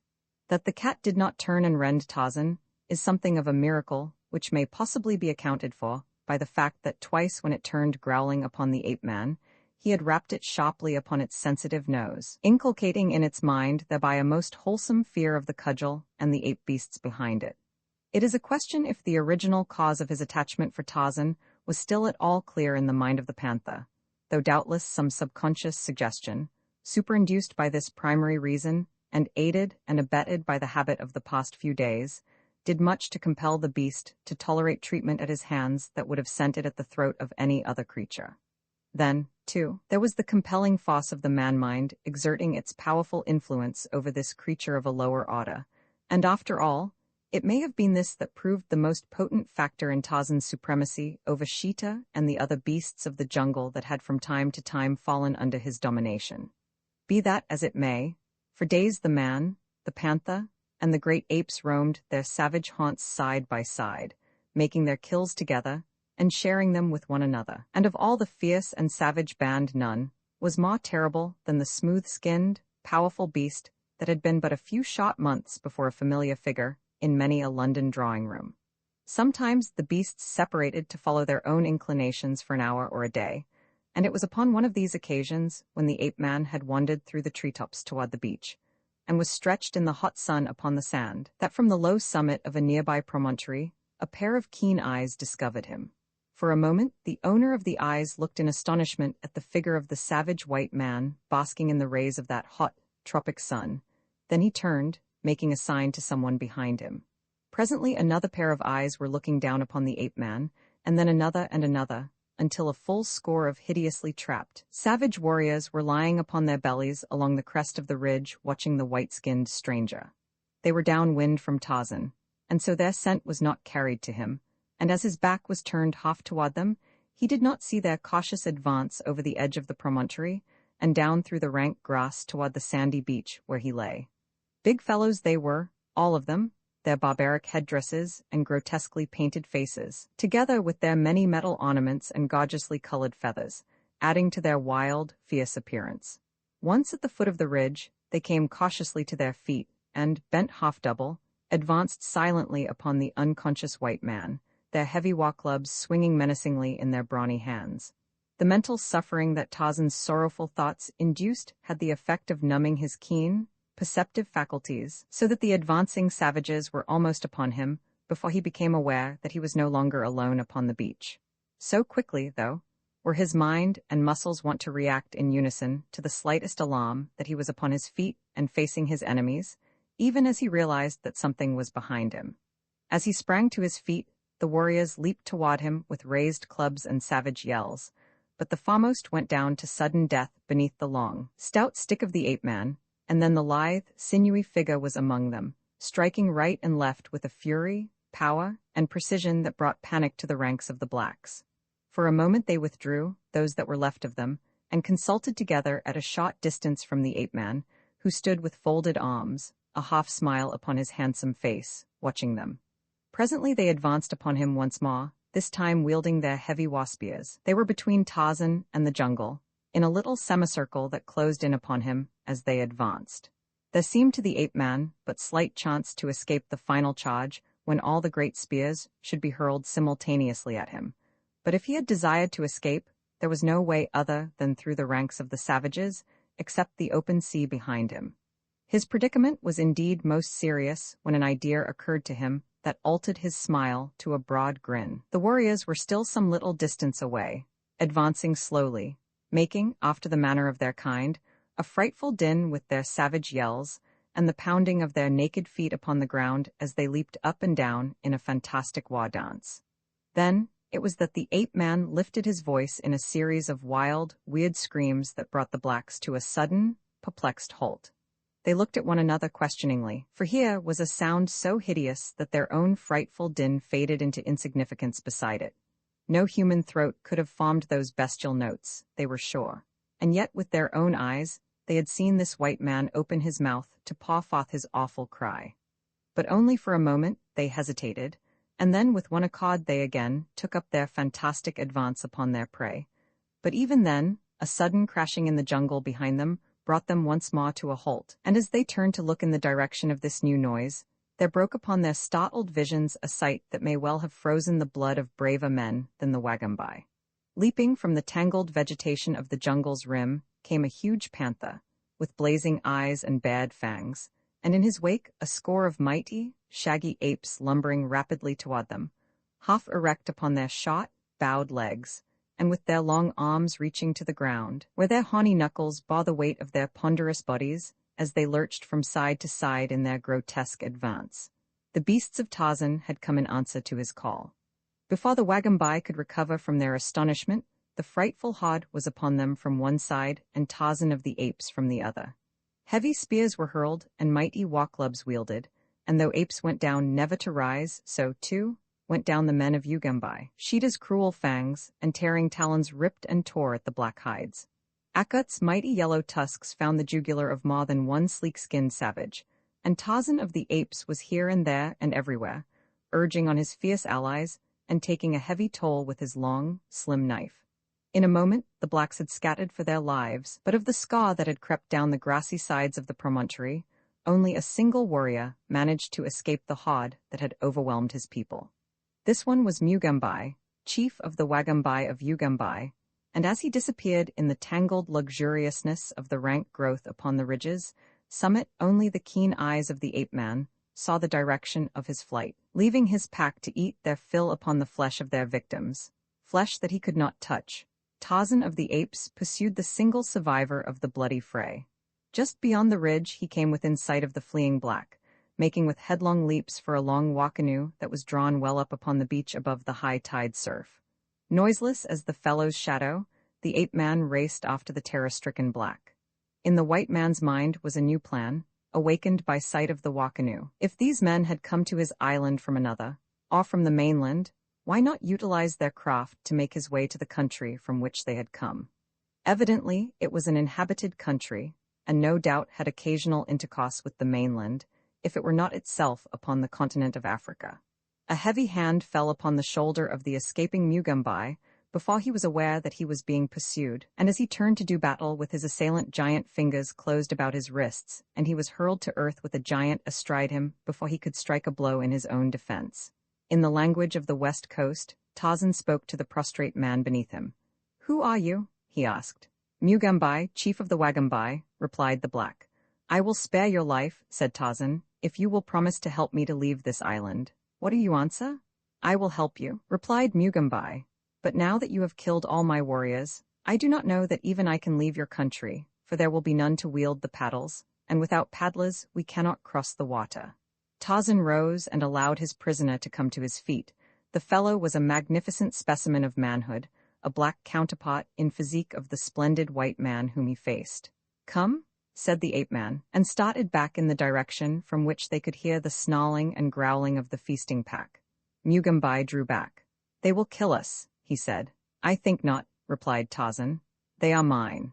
Still the black hesitated, fearful of the consequences of approaching the terrible creatures that were dining upon the bodies of his warriors, but Tarzan forced him to accompany him, and presently the two emerged from the jungle in full view of the grisly spectacle upon the beach. At sight of the men, the beasts looked up with menacing growls, but Tarzan strode in among them, dragging the trembling Wagambai with him. As he had taught the apes to accept Sheeta, so he taught them to adopt Mugambai as well, and much more easily. But Sheeta seemed quite unable to understand that though he had been called upon to devour Mugambai's warriors, he was not to be allowed to proceed after the same fashion with Mugambai. However, being well filled, he contented himself with walking round the terror-stricken savage, emitting low, menacing growls the while he kept his flaming, baleful eyes riveted upon the black. Mugambai, on his part, clung closely to Tarzan, so that the ape-man could scarce control his laughter at the pitiable condition to which the chief's fear had reduced him. But at length the white took the great cat by the scruff of the neck, and, dragging it quite close to the Wagambai, slapped it sharply upon the nose each time that it growled at the stranger. At the sight of the thing, a man mauling with his bare hands one of the most relentless and fierce of the jungle carnivora, Mugambai's eyes bulged from their sockets, and from entertaining a sullen respect for the giant white man who had made him prisoner, the black felt an almost worshipping awe of Tarzan. The education of Sheeta progressed so well that in a short time, Mugambai ceased to be the object of his hungry attention, and the black felt a degree more of safety in his society. To say that Mugambai was entirely happy or at ease in his new environment would not be to adhere strictly to the truth. His eyes were constantly rolling apprehensively from side to side, as now one and now another of the fierce pack chanced to wander near him, so that for the most of the time it was principally the whites that showed. Together Tarzan and Mugambai, with Sheeta and Akut, lay in wait at the ford for a deer, and when at a word from the ape-man the four of them leaped out upon the affrighted animal, the black was sure that the poor creature died of fright before ever one of the great beasts touched it. Mugambai built a fire and cooked his portion of the kill, but Tarzan, Sheeta, and Akut tore theirs, raw, with their sharp teeth, growling among themselves when one ventured to encroach upon the share of another. It was not, after all, strange that the white man's ways should have been so much more nearly related to those of the beasts than were the savage blacks. We are, all of us, creatures of habit, and when the seeming necessity for schooling ourselves in new ways ceases to exist, we fall naturally and easily into the manners and customs which long usage has implanted ineradicably within us. Mugambai from childhood had eaten no meat until it had been cooked, while Tarzan, on the other hand, had never tasted cooked food of any sort until he had grown almost to manhood, and only within the past 3 or 4 years had he eaten cooked meat.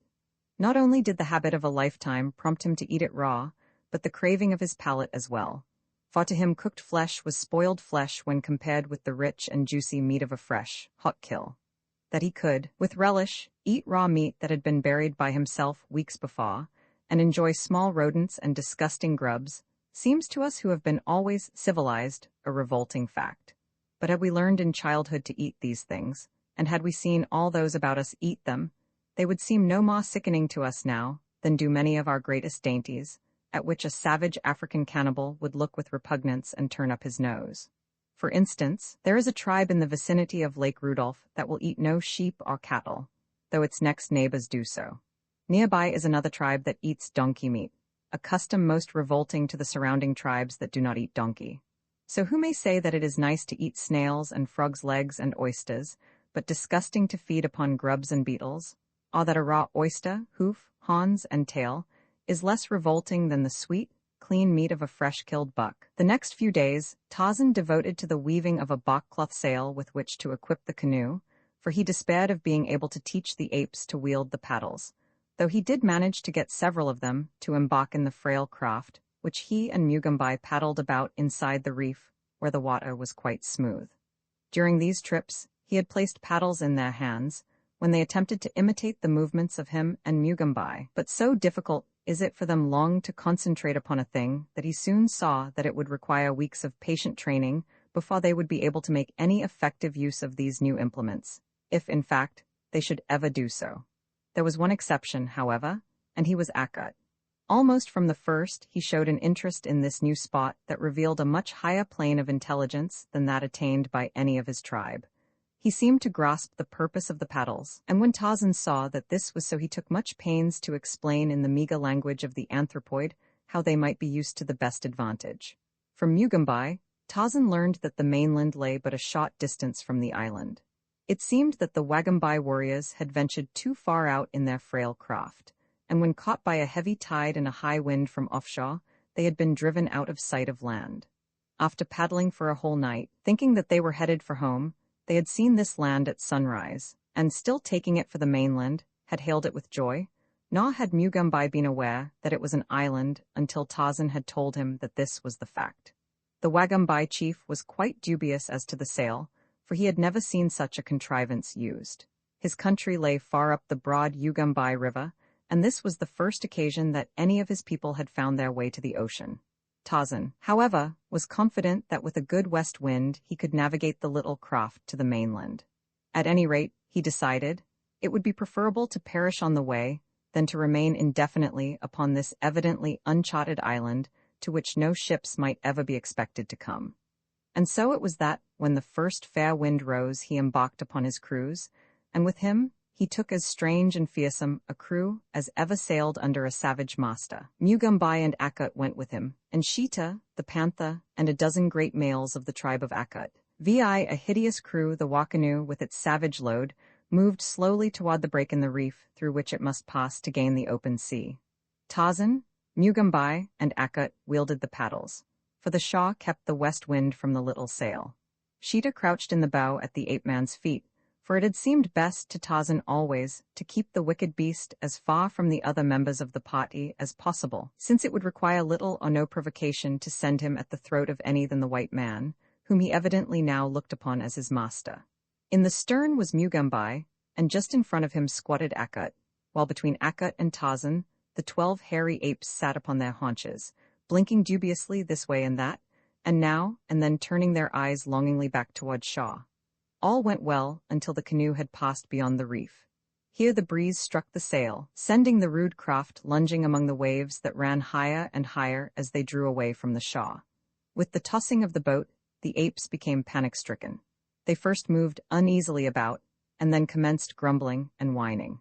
With difficulty, Akut kept them in hand for a time, but when a particularly large wave struck the dugout simultaneously with a little squall of wind, their terror broke all bounds, and, leaping to their feet, they all but overturned the boat before Akut and Tarzan together could quiet them.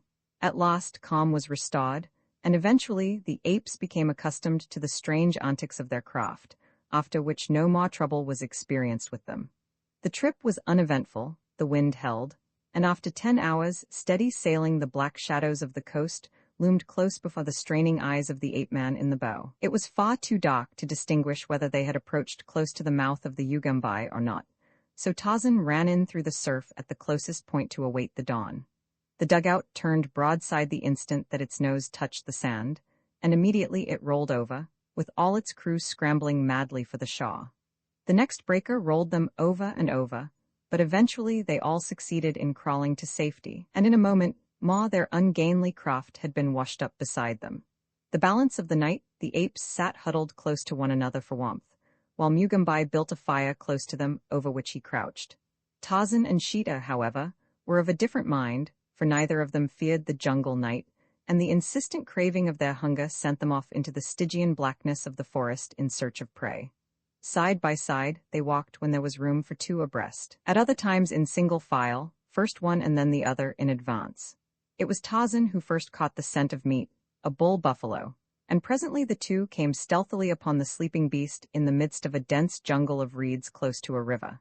Closer and closer, they crept toward the unsuspecting beast, Sheeta upon his right side and Tarzan upon his left nearest the great heart.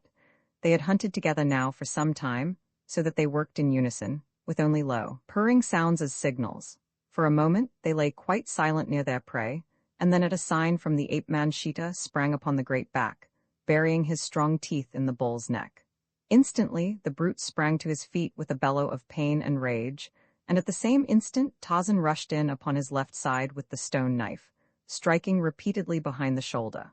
One of the ape-man's hands clutched the thick mane, and as the bull raced madly through the reeds, the thing striking at his life was dragged beside him. Sheeta but clung tenaciously to his hold upon the neck and back, biting deep in an effort to reach the spine. For several hundred yards the bellowing bull carried his two savage antagonists, until at last the blade found his heart, when with a final bellow that was half-scream he plunged headlong to the earth. Then Tarzan and Sheeta feasted to repletion. After the meal the two curled up together in a thicket, the man's black head pillowed upon the tawny side of the panther. Shortly after dawn they awoke and ate again, and then returned to the beach that Tarzan might lead the balance of the pack to the kill. When the meal was done, the brutes were for curling up to sleep, so Tarzan and Mugambai set off in search of the Ugambai River.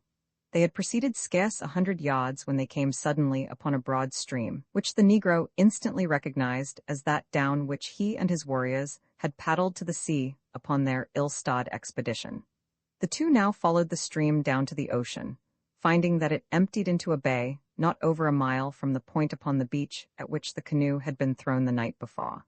Tarzan was much elated by the discovery, as he knew that in the vicinity of a large watercourse he should find natives, and from some of these he had little doubt but that he should obtain news of Rokov and the child, for he felt reasonably certain that the Russian would rid himself of the baby as quickly as possible after having disposed of Tarzan. He and Mugambai now righted and launched the dugout, though it was a most difficult feat in the face of the surf, which rolled continuously in upon the beach. But at last they were successful, and soon after were paddling up the coast toward the mouth of the Ugambai. Here they experienced considerable difficulty in making an entrance against the combined current and ebb tide, but by taking advantage of eddies close in, to Shaw, They came about dusk to a point nearly opposite the spot where they had left the pack asleep. Making the craft fast to an overhanging bough, the two made their way into the jungle, presently coming upon some of the apes feeding upon fruit a little beyond the reeds where the buffalo had fallen. Sheeta was not anywhere to be seen, nor did he return that night, so that Tarzan came to believe that he had wandered away in search of his own kind. Early the next morning, the ape-man led his band down to the river, and as he walked he gave vent to a series of shrill cries. Presently, from a great distance and faintly, there came an answering scream, and a half-hour later the lithe form of Sheeta bounded into view, where the others of the pack were clambering gingerly into the canoe. The great beast, with arched back and purring like a contented tabby, rubbed his sides against the ape-man, and then at a word from the latter sprang lightly to his former place in the bow of the dugout. When all were in place, it was discovered that two of the apes of Akut were missing, and though both the king ape and Tarzan called to them for the better part of an hour, there was no response, and finally the boat put off without them. As it happened that the two missing ones were the very same who had evinced the least desire to accompany the expedition from the island, and had suffered the most from fright during the voyage, Tarzan was quite sure that they had absented themselves purposely rather than again enter the canoe. As the party were putting in for the Shaw shortly after noon to search for food, a slender, naked savage watched them for a moment from behind the dense screen of verdure which lined the river's bank. Then he melted away upstream before any of those in the canoe discovered him. Like a deer he bounded along the narrow trail until, filled with the excitement of his news, he burst into a native village several miles above the point at which Tarzan and his pack had stopped to hunt. "Another white man is coming," he cried to the chief who squatted before the entrance to his circular hut. "Another white man, and with him are many warriors. They come in a great war canoe to kill and rob as did the black-bearded one who has just left us." Kaviri leaped to his feet. He had but recently had a taste of the white man's medicine, and his savage heart was filled with bitterness and hate. In another moment the rumble of the war drums rose from the village, calling in the hunters from the forest and the tillers from the fields. 7 war canoes were launched and manned by paint-daubed, befeathered warriors. Long spears bristled from the rude battleships as they slid noiselessly over the bosom of the water, propelled by giant muscles rolling beneath glistening, ebony hides. There was no beating of tom-toms now, nor blare of native horn, for Kaviri was a crafty warrior, and it was in his mind to take no chances if they could be avoided. He would swoop noiselessly down with his 7 canoes upon the single one of the white man, and before the guns of the latter could inflict much damage upon his people, he would have overwhelmed the enemy by force of numbers. Kaviri's own canoe went in advance of the others a short distance, and as it rounded a sharp bend in the river where the swift current bore it rapidly on its way, it came suddenly upon the thing that Kaviri sought. So close were the 2 canoes to one another that the black had only an opportunity to note the white face in the bow of the oncoming craft before the 2 touched, and his own men were upon their feet, yelling like mad devils and thrusting their long spears at the occupants of the other canoe. But a moment later, when Kaviri was able to realize the nature of the crew that manned the white man's dugout, he would have given all the beads and iron wire that he possessed to have been safely within his distant village. Scarcely had the 2 craft come together than the frightful apes of Akut rose, growling and barking, from the bottom of the canoe, and with long, hairy arms far outstretched, grasped the menacing spears from the hands of Kaviri's warriors. The blacks were overcome with terror, but there was nothing to do other than to fight. Now came the other war canoes rapidly down upon the 2 craft. Their occupants were eager to join the battle, for they thought that their foes were white men and their native potters. They swarmed about Tarzan's craft, but when they saw the nature of the enemy, all but one turned and paddled swiftly upriver. That one came too close to the ape-man's craft before its occupants realized that their fellows were pitted against demons instead of men. As it touched, Tarzan spoke a few low words to Sheeta and Akut, so that before the attacking warriors could draw away, there sprang upon them with a blood-freezing scream a huge panther, and into the other end of their canoe clambered a great ape. At one end, the panther wrought fearful havoc with his mighty talons and long, sharp fangs, while Akut at the other buried his yellow canines in the necks of those that came within his reach, hurling the terror-stricken blacks overboard as he made his way toward the center of the canoe. Kaviri was so busily engaged with the demons that had entered his own craft that he could offer no assistance to his warriors in the other. A giant of a white devil had wrested his spear from him as though he, the mighty Kaviri, had been but a newborn babe. Hairy monsters were overcoming his fighting men, and a black chieftain like himself was fighting shoulder to shoulder with the hideous pack that opposed him. Kaviri battled bravely against his antagonist, for he felt that death had already claimed him, and so the least that he could do would be to sell his life as dearly as possible.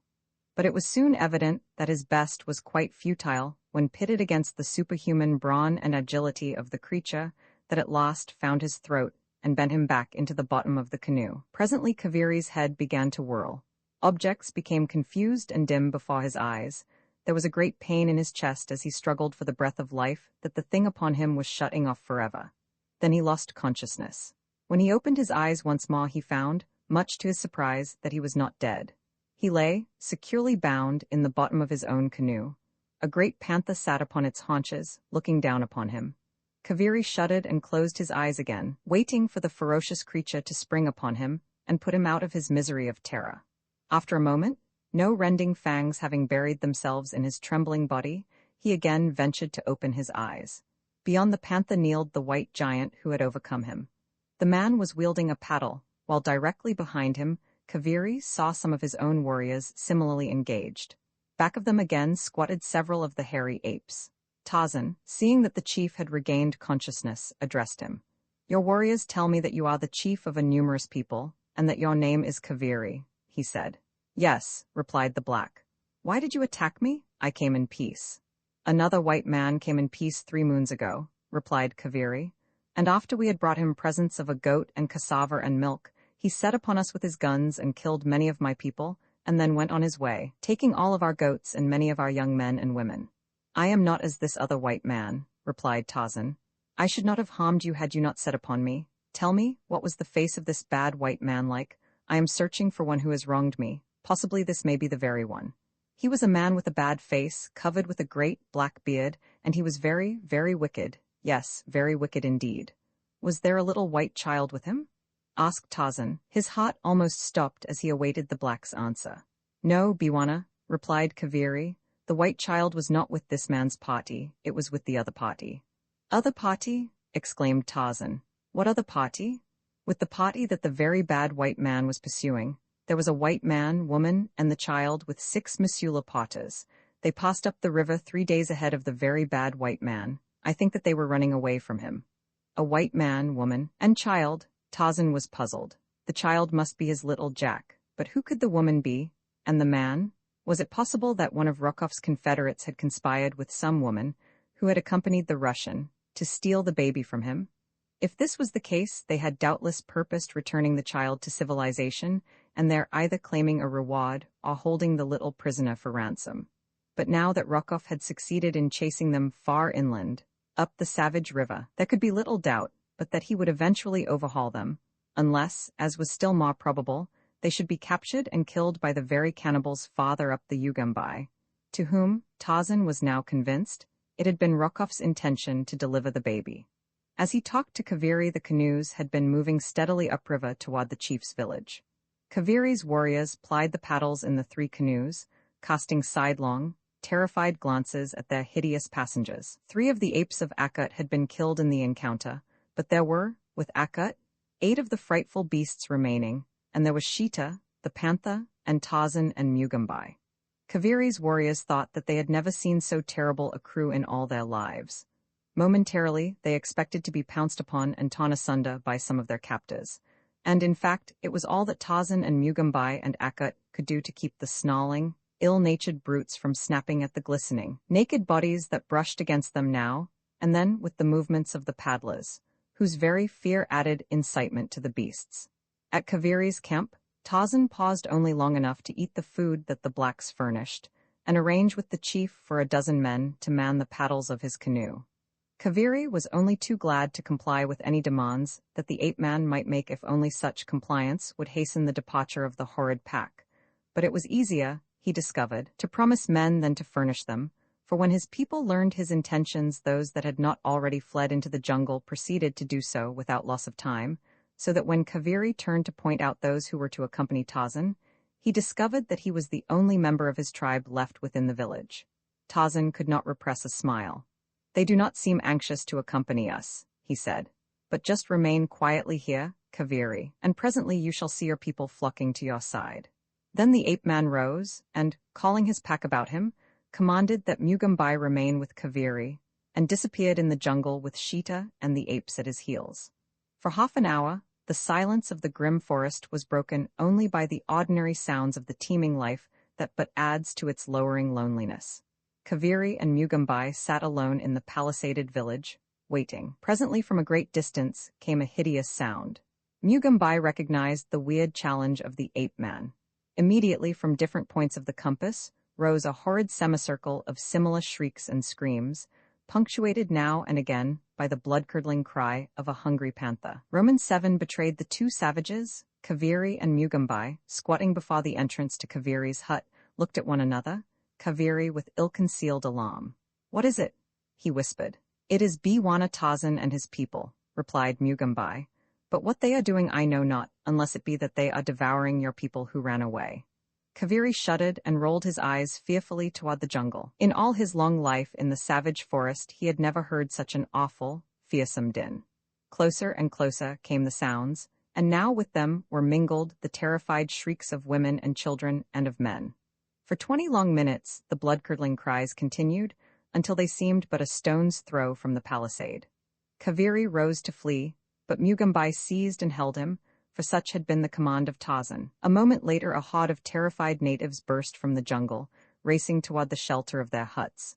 Like frightened sheep they ran, and behind them, driving them as sheep might be driven, came Tarzan and Sheeta and the hideous apes of Akut.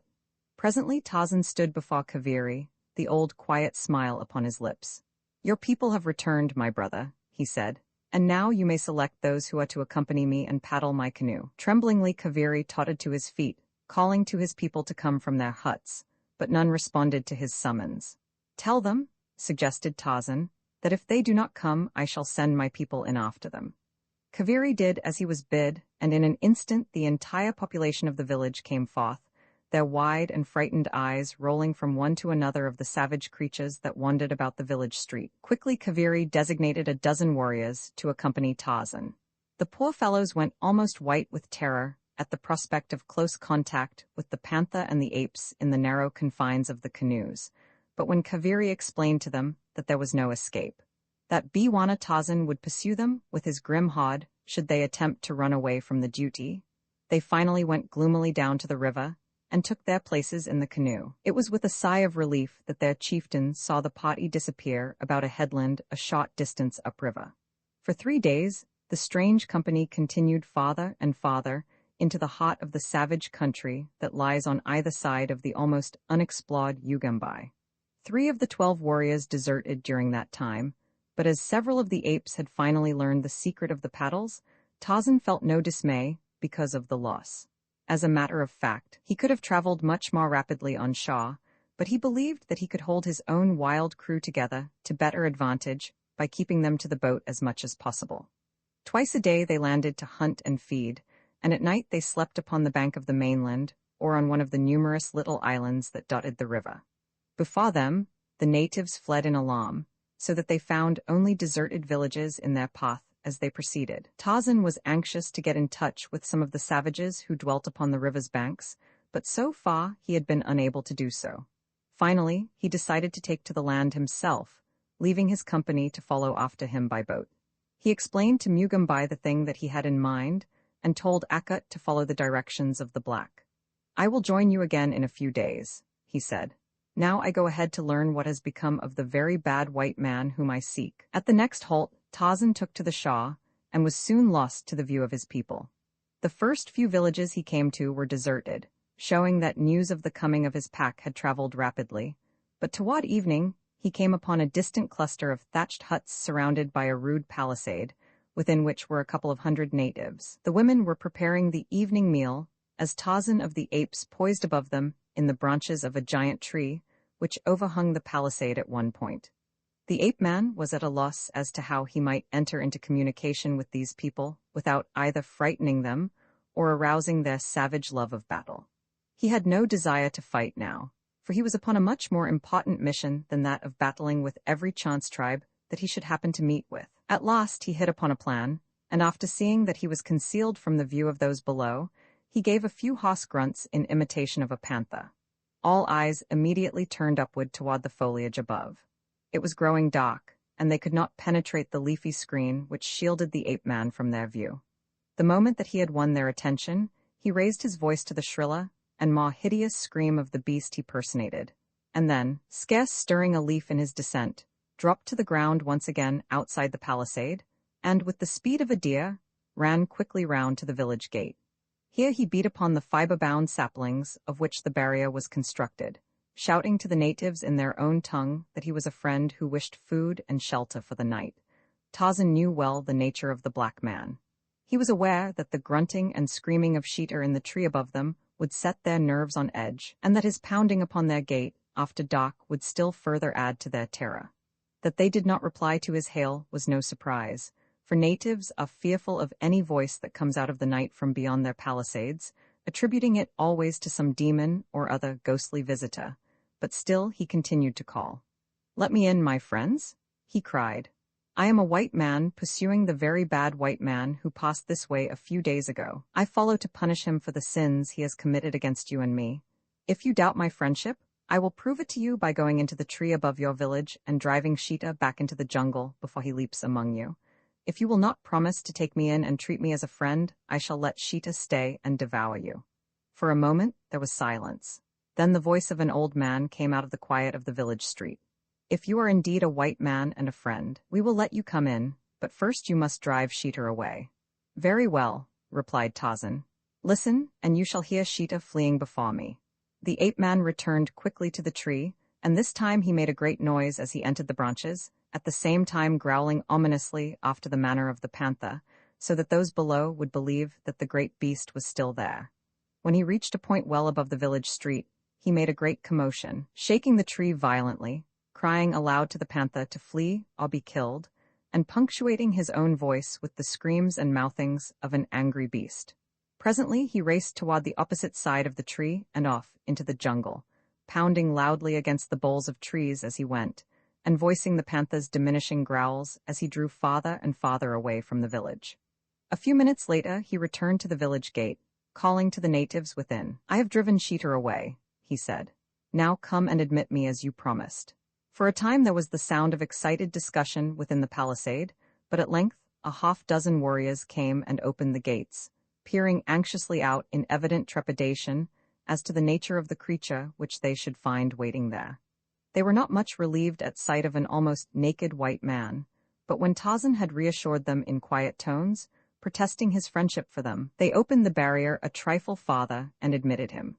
When the gates had been once more secured, the self-confidence of the savages returned, and as Tarzan walked up the village street toward the chief's hut, he was surrounded by a host of curious men, women, and children.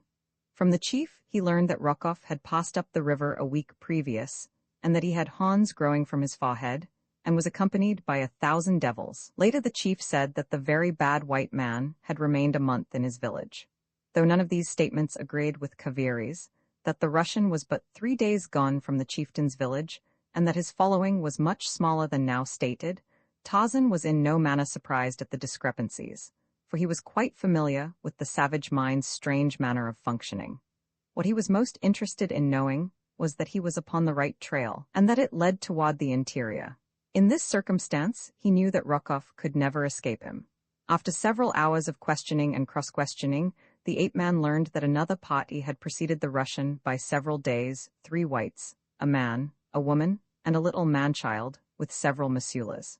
Tarzan explained to the chief that his people would follow him in a canoe, probably the next day, and that though he might go on ahead of them, the chief was to receive them kindly and have no fear of them, for Mugambai would see that they did not harm the chief's people if they were accorded a friendly reception. "And now," he concluded, "I shall lie down beneath this tree and sleep. I am very tired. Permit no one to disturb me." The chief offered him a hut, but Tarzan, from past experience of native dwellings, preferred the open air, and further, he had plans of his own that could be better carried out if he remained beneath the tree. He gave as his reason a desire to be close at hand should Sheeta return, and after this explanation, the chief was very glad to permit him to sleep beneath the tree. Tarzan had always found that it stood him in good stead to leave with natives the impression that he was to some extent possessed of more or less miraculous powers. He might easily have entered their village without recourse to the gates, but he believed that a sudden and unaccountable disappearance when he was ready to leave them would result in a more lasting impression upon their childlike minds, and so as soon as the village was quiet in sleep he rose, and, leaping into the branches of the tree above him, faded silently into the black mystery of the jungle night. All the balance of that night, the ape-man swung rapidly through the upper and middle terraces of the forest. When the going was good there, he preferred the upper branches of the giant trees, for then his way was better lighted by the moon. But so accustomed were all his senses to the grim world of his birth that it was possible for him, even in the dense, black shadows near the ground, to move with ease and rapidity. You or I walking beneath the arcs of Main Street or Broadway or State Street could not have moved more surely, or with a tenth the speed of the agile ape-man, through the gloomy mazes that would have baffled us entirely. At dawn, he stopped to feed, and then he slept for several hours, taking up the pursuit again toward noon. Twice he came upon natives, and, though he had considerable difficulty in approaching them, he succeeded in each instance in quieting both their fears and bellicose intentions toward him, and learned from them that he was upon the trail of the Russian. 2 days later, still following up the Ugambai, he came upon a large village. The chief, a wicked-looking fellow with the sharp-filed teeth that often denote the cannibal, received him with apparent friendliness. The ape-man was now thoroughly fatigued, and had determined to rest for 8 or 10 hours that he might be fresh and strong when he caught up with Rokov, as he was sure he must do within a very short time. The chief told him that the bearded white man had left his village only the morning before, and that doubtless he would be able to overtake him in a short time. The other party the chief had not seen or heard of, so he said. Tarzan did not like the appearance or manner of the fellow, who seemed, though friendly enough, to harbor a certain contempt for this half-naked white man who came with no followers and offered no presents. But he needed the rest and food that the village would afford him with less effort than the jungle, and so, as he knew no fear of man, beast, or devil, he curled himself up in the shadow of a hut and was soon asleep. Scarcely had he left the chief than the latter called 2 of his warriors, to whom he whispered a few instructions. A moment later, the sleek, black bodies were racing along the river path, upstream, toward the east. In the village, the chief maintained perfect quiet. He would permit no one to approach the sleeping visitor, nor any singing, nor loud talking. He was remarkably solicitous lest his guest be disturbed.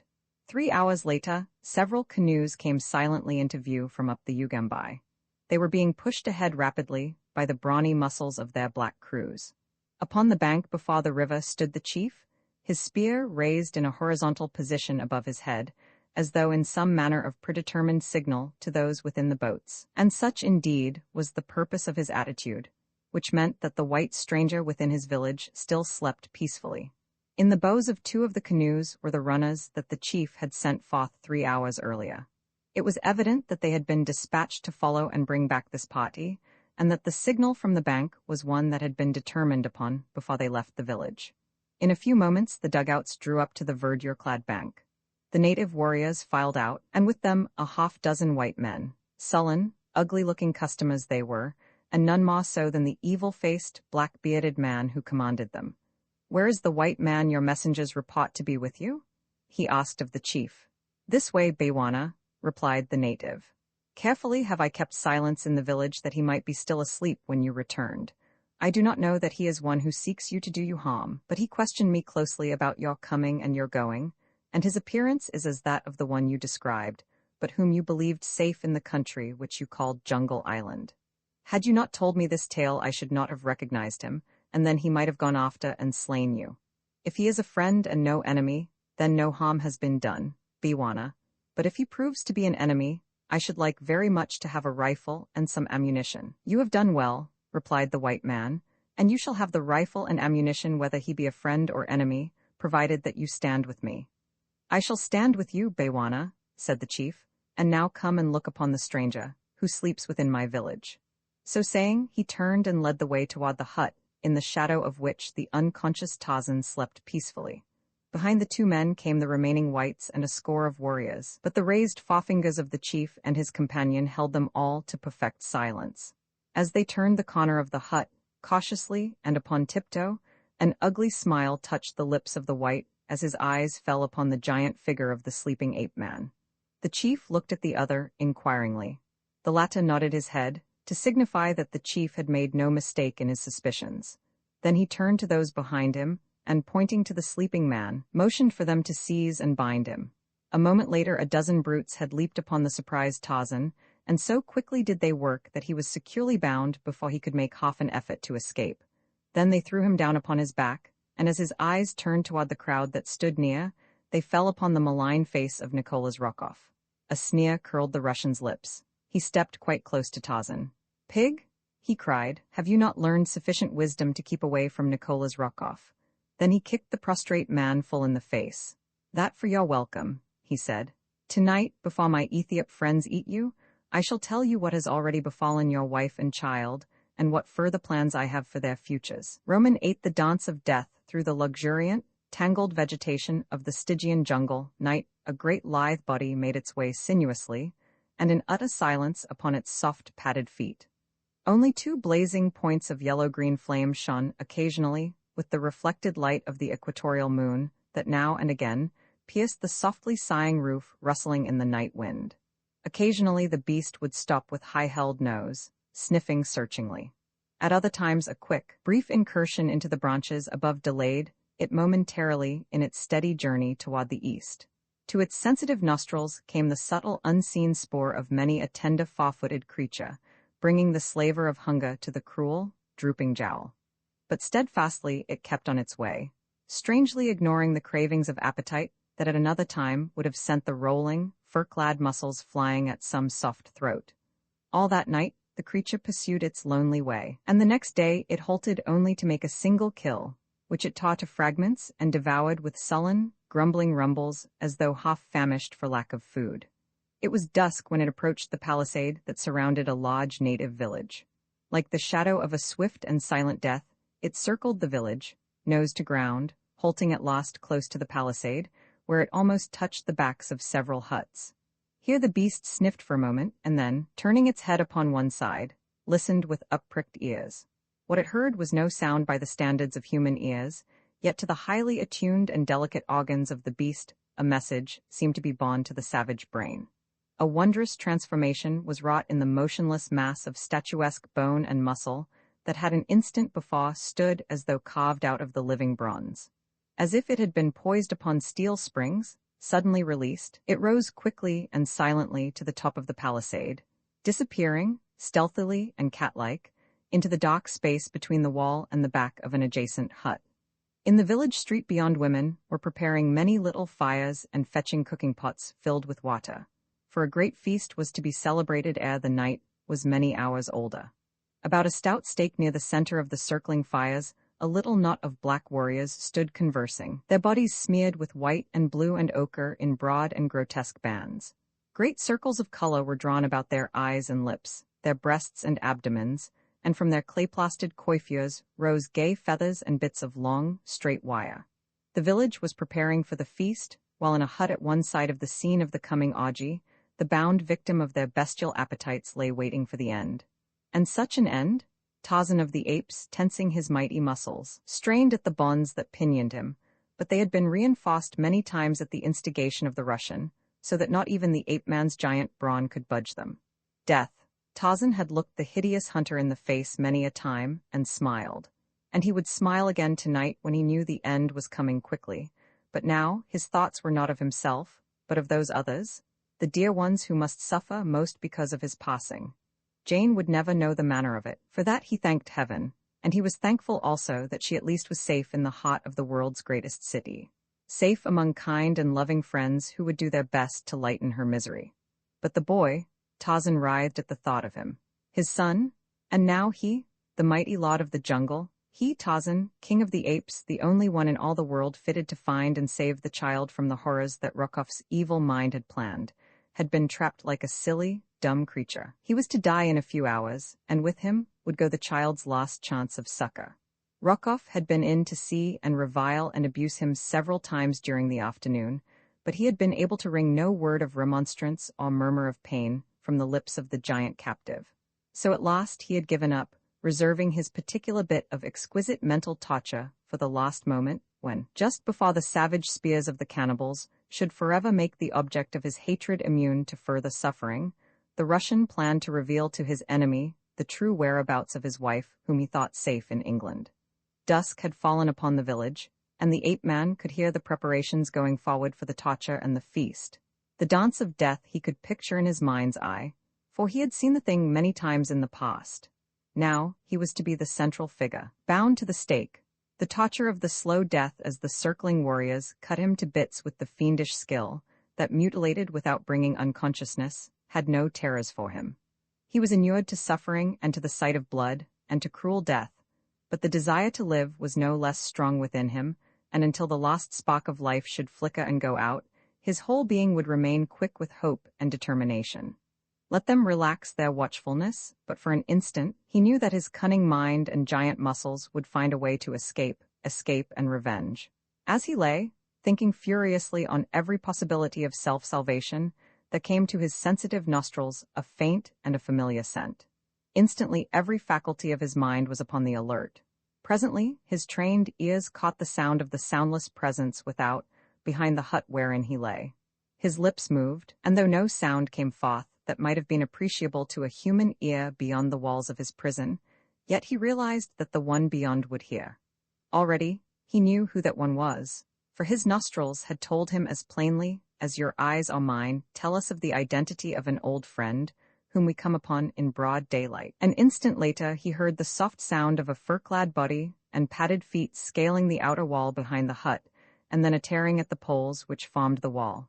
Presently through the hole thus made slunk a great beast, pressing its cold muzzle close to his neck. It was Sheeta, the panther. The beast snuffed round the prostrate man, whining a little. There was a limit to the interchange of ideas which could take place between these two, and so Tarzan could not be sure that Sheeta understood all that he attempted to communicate to him. That the man was tied and helpless, Sheeta could, of course, see, but that to the mind of the panther this would carry any suggestion of harm in so far as his master was concerned, Tarzan could not guess. What had brought the beast to him? The fact that he had come augured well for what he might accomplish. But when Tarzan tried to get Sheeta to gnaw his bonds asunder, the great animal could not seem to understand what was expected of him, and instead but licked the wrists and arms of the prisoner. Presently there came an interruption. Someone was approaching the hut. Sheeta gave a low growl and slunk into the blackness of a far corner.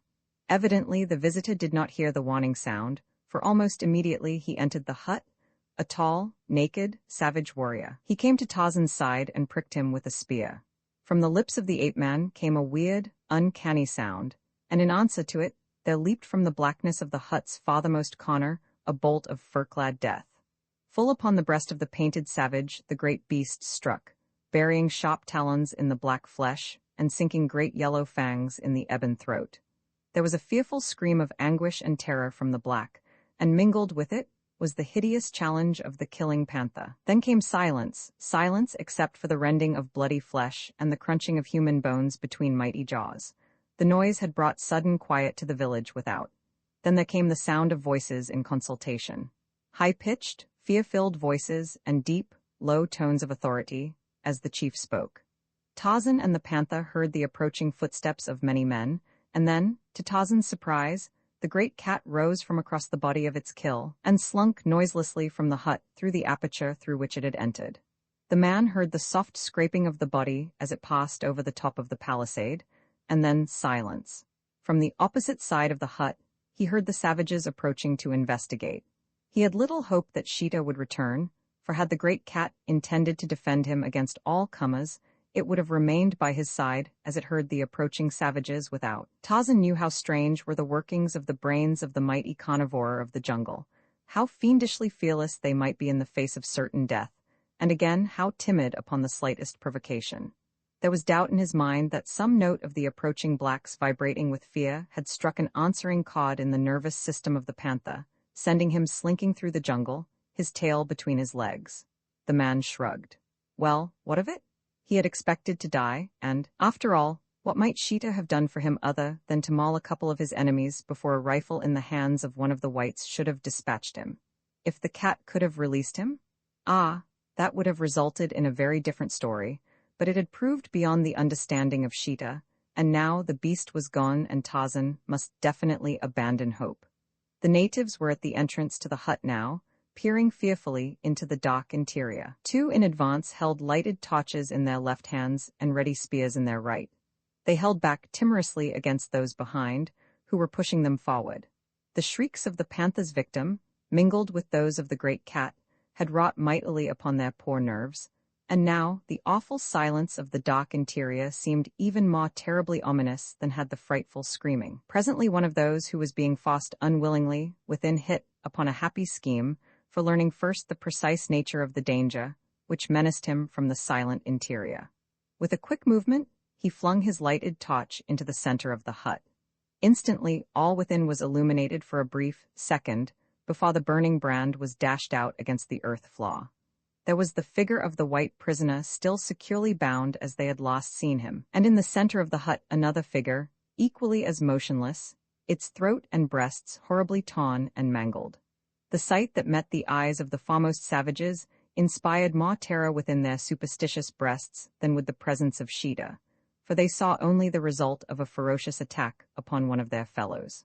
Not seeing the cause, their fear-ridden minds were free to attribute the ghastly work to supernatural causes, and with the thought they turned, screaming, from the hut, bowling over those who stood directly behind them in the exuberance of their terror.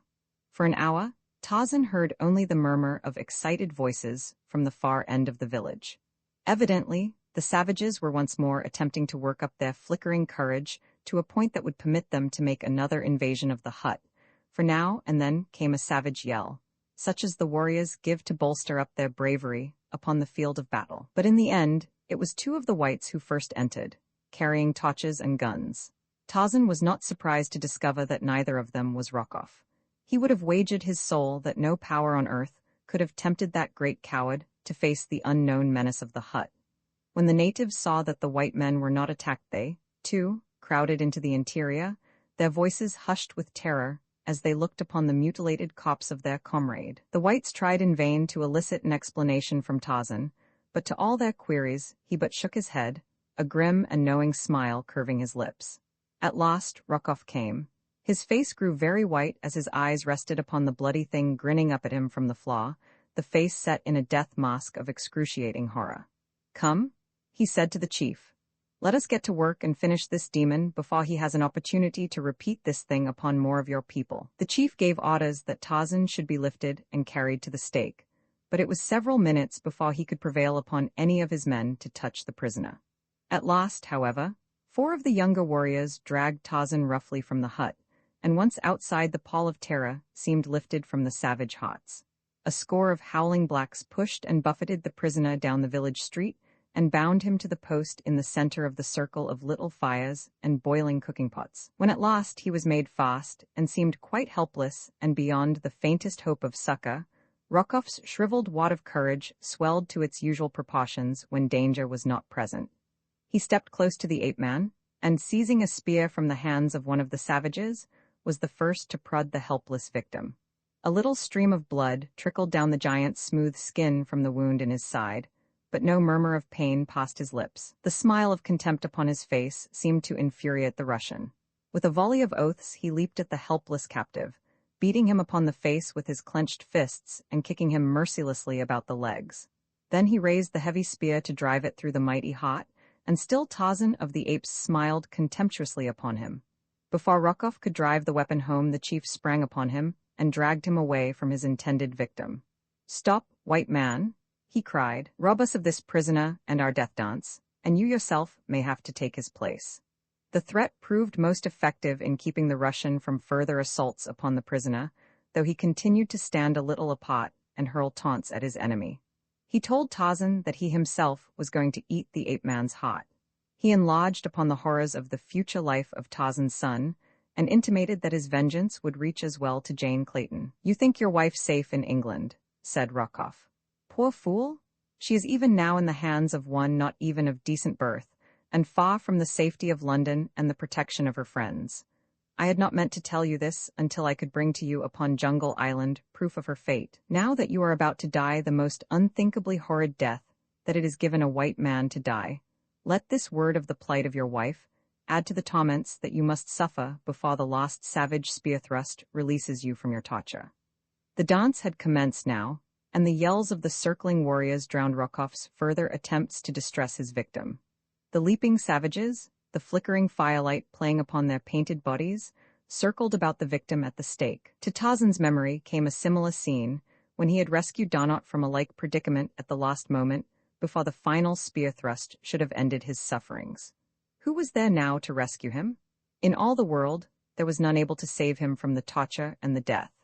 The thought that these human fiends would devour him when the dance was done caused him not a single qualm of horror or disgust.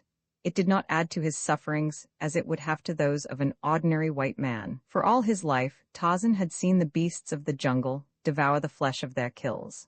Had he not himself battled for the grisly forearm of a great ape at that Longondumdum, when he had slain the fierce Tublat and won his niche in the respect of the apes of Kerchak? The dancers were leaping more closely to him now. The spears were commencing to find his body in the first torturing pricks that prefaced the more serious thrusts. It would not be long now. The ape-man longed for the last savage lunge that would end his misery. And then, far out in the mazes of the weird jungle, rose a shrill scream. For an instant the dancers paused, and in the silence of the interval, there rose from the lips of the fast-bound white man an answering shriek, more fearsome and more terrible than that of the jungle beast that had roused it. For several minutes the blacks hesitated.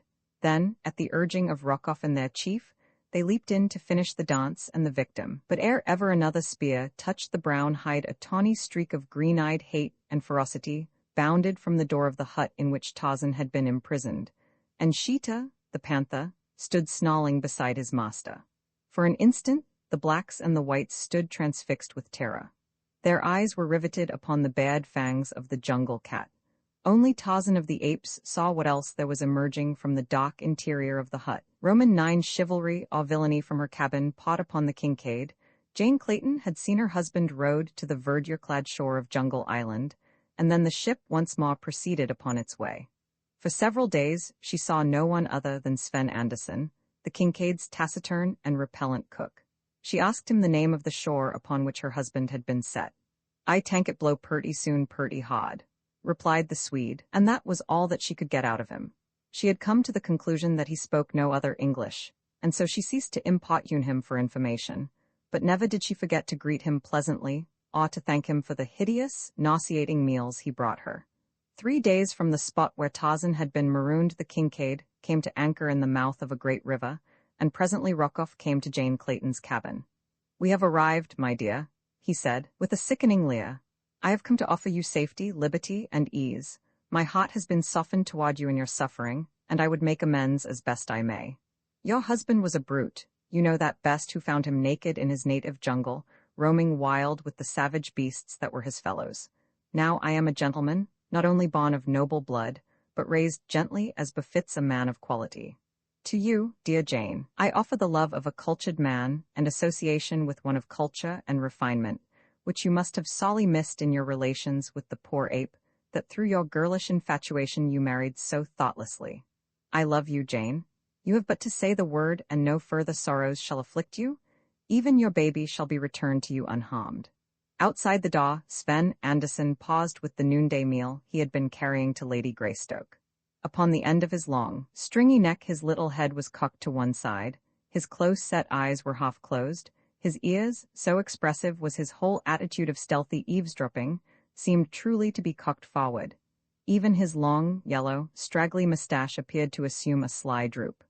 As Rokoff closed his appeal, awaiting the reply he invited, the look of surprise upon Jane Clayton's face turned to one of disgust. She fairly shuddered in the fellow's face. "I would not have been surprised, M. Rokoff," she said, "had you attempted to force me to submit to your evil desires, but that you should be so fatuous as to believe that I, wife of John Clayton, would come to you willingly, even to save my life, I should never have imagined. I have known you for a scoundrel, M. Rokoff, but until now I had not taken you for a fool." Rokoff's eyes narrowed, and the red of mortification flushed out the pallor of his face. He took a step toward the girl, threateningly. "We shall see who is the fool at last," he hissed. "When I have broken you to my will and your plebeian Yankee stubbornness has cost you all that you hold dear, even the life of your baby. For by the bones of St. Peter, I'll forego all that I had planned for the brat and cut its heart out before your very eyes. You'll learn what it means to insult Nicholas Rockoff." Jane Clayton turned wearily away. "What is the use," she said, "of expatiating upon the depths to which your vengeful nature can sink? You cannot move me either by threats or deeds. My baby cannot judge yet for himself, but I, his mother, can foresee that should it have been given him to survive to man's estate, he would willingly sacrifice his life for the honor of his mother. Love him as I do, I would not purchase his life at such a price. Did I, he would execrate my memory to the day of his death." Rockoff was now thoroughly angered because of his failure to reduce the girl to terror. He felt only hate for her, but it had come to his diseased mind that if he could force her to accede to his demands as the price of her life and her child's, the cup of his revenge would be filled to brimming when he could flaunt the wife of Lord Greystoke in the capitals of Europe as his mistress. Again he stepped closer to her. His evil face was convulsed with rage and desire. Like a wild beast he sprang upon her, and with his strong fingers at her throat forced her backward upon the berth. At the same instant the door of the cabin opened noisily. Rockoff leaped to his feet and, turning, faced the Swede cook. Into the fellow's usually foxy eyes had come an expression of utter stupidity. His lower jaw drooped in vacuous harmony. He busied himself in arranging Lady Greystoke's meal upon the tiny table at one side of her cabin. The Russian glared at him. "What do you mean?" he cried. "By entering here without permission? Get out." The cook turned his watery blue eyes upon Rockoff and smiled vacuously. "I tank it blow purty soon purty hard," he said, and then he began rearranging the few dishes upon the little table. "Get out of here, or I'll throw you out, you miserable blockhead." Rod Rockoff, taking a threatening step toward the Swede. Anderson continued to smile foolishly in his direction, but one ham-like paw slid stealthily to the handle of the long, slim knife that protruded from the greasy cod supporting his soiled apron. Rockoff saw the move and stopped short in his advance. Then he turned toward Jane Clayton. "I will give you until tomorrow," he said, "to reconsider your answer to my offer. All will be sent ashore upon one pretext or another, except you and the child, Paulvitch and myself. Then without interruption, you will be able to witness the death of the baby." He spoke in French that the cook might not understand the sinister portent of his words. When he had done, he banged out of the cabin without another look at the man who had interrupted him in his sorry work. When he had gone, Sven Anderson turned toward Lady Greystoke. The idiotic expression that had masked his thoughts had fallen away, and in its place was one of craft and cunning. "Hey tank I ban a fool," he said. "Hey ben the fool I savvy French." Jane Clayton looked at him in surprise. "You understood all that he said then?" Anderson grinned. "You bat," he said. "And you heard what was going on in here and came to protect me?" "You bane good to me," explained the Swede. "Hey treat me like dotty dog. I help you lady. You just wait I help you. I been vast coast lots times." "But how can you help me, Sven," she asked, "when all these men will be against us?" "I tank," said Sven Anderson. "It blow purty soon purty hard." And then he turned and left the cabin. Though Jane Clayton doubted the cook's ability to be of any material service to her, she was nevertheless deeply grateful to him for what he already had done. The feeling that among these enemies, she had one friend brought the first ray of comfort that had come to lighten the burden of her miserable apprehensions throughout the long voyage of the Kincaid. She saw no more of Rockoff that day, nor of any other, until Sven came with her evening meal. She tried to draw him into conversation relative to his plans to aid her, but all that she could get from him was his stereotyped prophecy as to the future state of the wind. He seemed suddenly to have relapsed into his wonted state of dense stupidity. However, when he was leaving her cabin a little later with the empty dishes, he whispered very low, "Leave on your clothes and roll up your blankets. I come back after you purty soon." He would have slipped from the room at once, but Jane laid her hand upon his sleeve. "My baby?" she asked. "I cannot go without him." "You do what I tell you," said Anderson, scowling. "I ban helpin' you, so don't you get too funny." When he had gone, Jane Clayton sank down upon her berth in utter bewilderment. What was she to do? Suspicions as to the intentions of the Swede swarmed her brain. Might she not be infinitely worse off if she gave herself into his power than she already was? No, she could be no worse off in company with the devil himself than with Nicholas Rockoff. For the devil at least bore the reputation of being a gentleman. She swore a dozen times that she would not leave the Kincaid without her baby, and yet she remained clothed long past her usual hour for retiring, and her blankets were neatly rolled and bound with stout cod, when about midnight there came a stealthy scratching upon the panels of her door. Swiftly she crossed the room and drew the bolt. Softly the door swung open to admit the muffled figure of the Swede. On one arm he carried a bundle, evidently his blankets. His other hand was raised in a gesture commanding silence, a grimy forefinger upon his lips. He came quite close to her. "Carry this," he said. "Do not make some noise when you see it, it ban your kid." Quick hands snatched the bundle from the cook, and hungry mother arms folded the sleeping infant to her breast, while hot tears of joy ran down her cheeks and her whole frame shook with the emotion of the moment. "Come," said Anderson. "We got no time to waste." He snatched up her bundle of blankets, and outside the cabin daw his own as well. Then he led her to the ship's side, steadied her descent of the monkey ladder, holding the child for her as she climbed to the waiting boat below. A moment later, he had cut the rope that held the small boat to the steamer's side, and, bending silently to the muffled oars, was pulling toward the black shadows up the Ugambai River. Anderson rode on as though quite sure of his ground, and when after half an hour the moon broke through the clouds, there was revealed upon their left the mouth of a tributary running into the Ugambai. Up this narrow channel, the Swede turned the prow of the small boat. Jane Clayton wondered if the man knew where he was bound. She did not know that in his capacity as cook he had that day been rowed up this very stream to a little village where he had boughted with the natives for such provisions as they had for sale, and that he had there arranged the details of his plan for the adventure upon which they were now setting forth. Even though the moon was full, the surface of the small river was quite dark. The giant trees overhung its narrow banks, meeting in a great arch above the center of the river. Spanish moss dropped from the gracefully bending limbs, and enormous creepers clambered in riotous profusion from the ground to the loftiest branch, falling in curving loops almost to the water's placid breast. Now and then the river's surface would be suddenly broken ahead of them by a huge crocodile. Startled by the splashing of the oars, snorting and blowing, a family of hippos would dive from a sandy bar to the cool, safe depths of the bottom. From the dense jungles upon either side came the weird night cries of the carnivora, the maniacal voice of the hyena, the coughing grunt of the panther, the deep and awful roar of the lion. And with them strange, uncanny notes that the girl could not ascribe to any particular night prowler, more terrible because of their mystery. Huddled in the stern of the boat, she sat with her baby strained close to her bosom, and because of that little tender, helpless thing, she was happier tonight than she had been for many a sorrow-ridden day.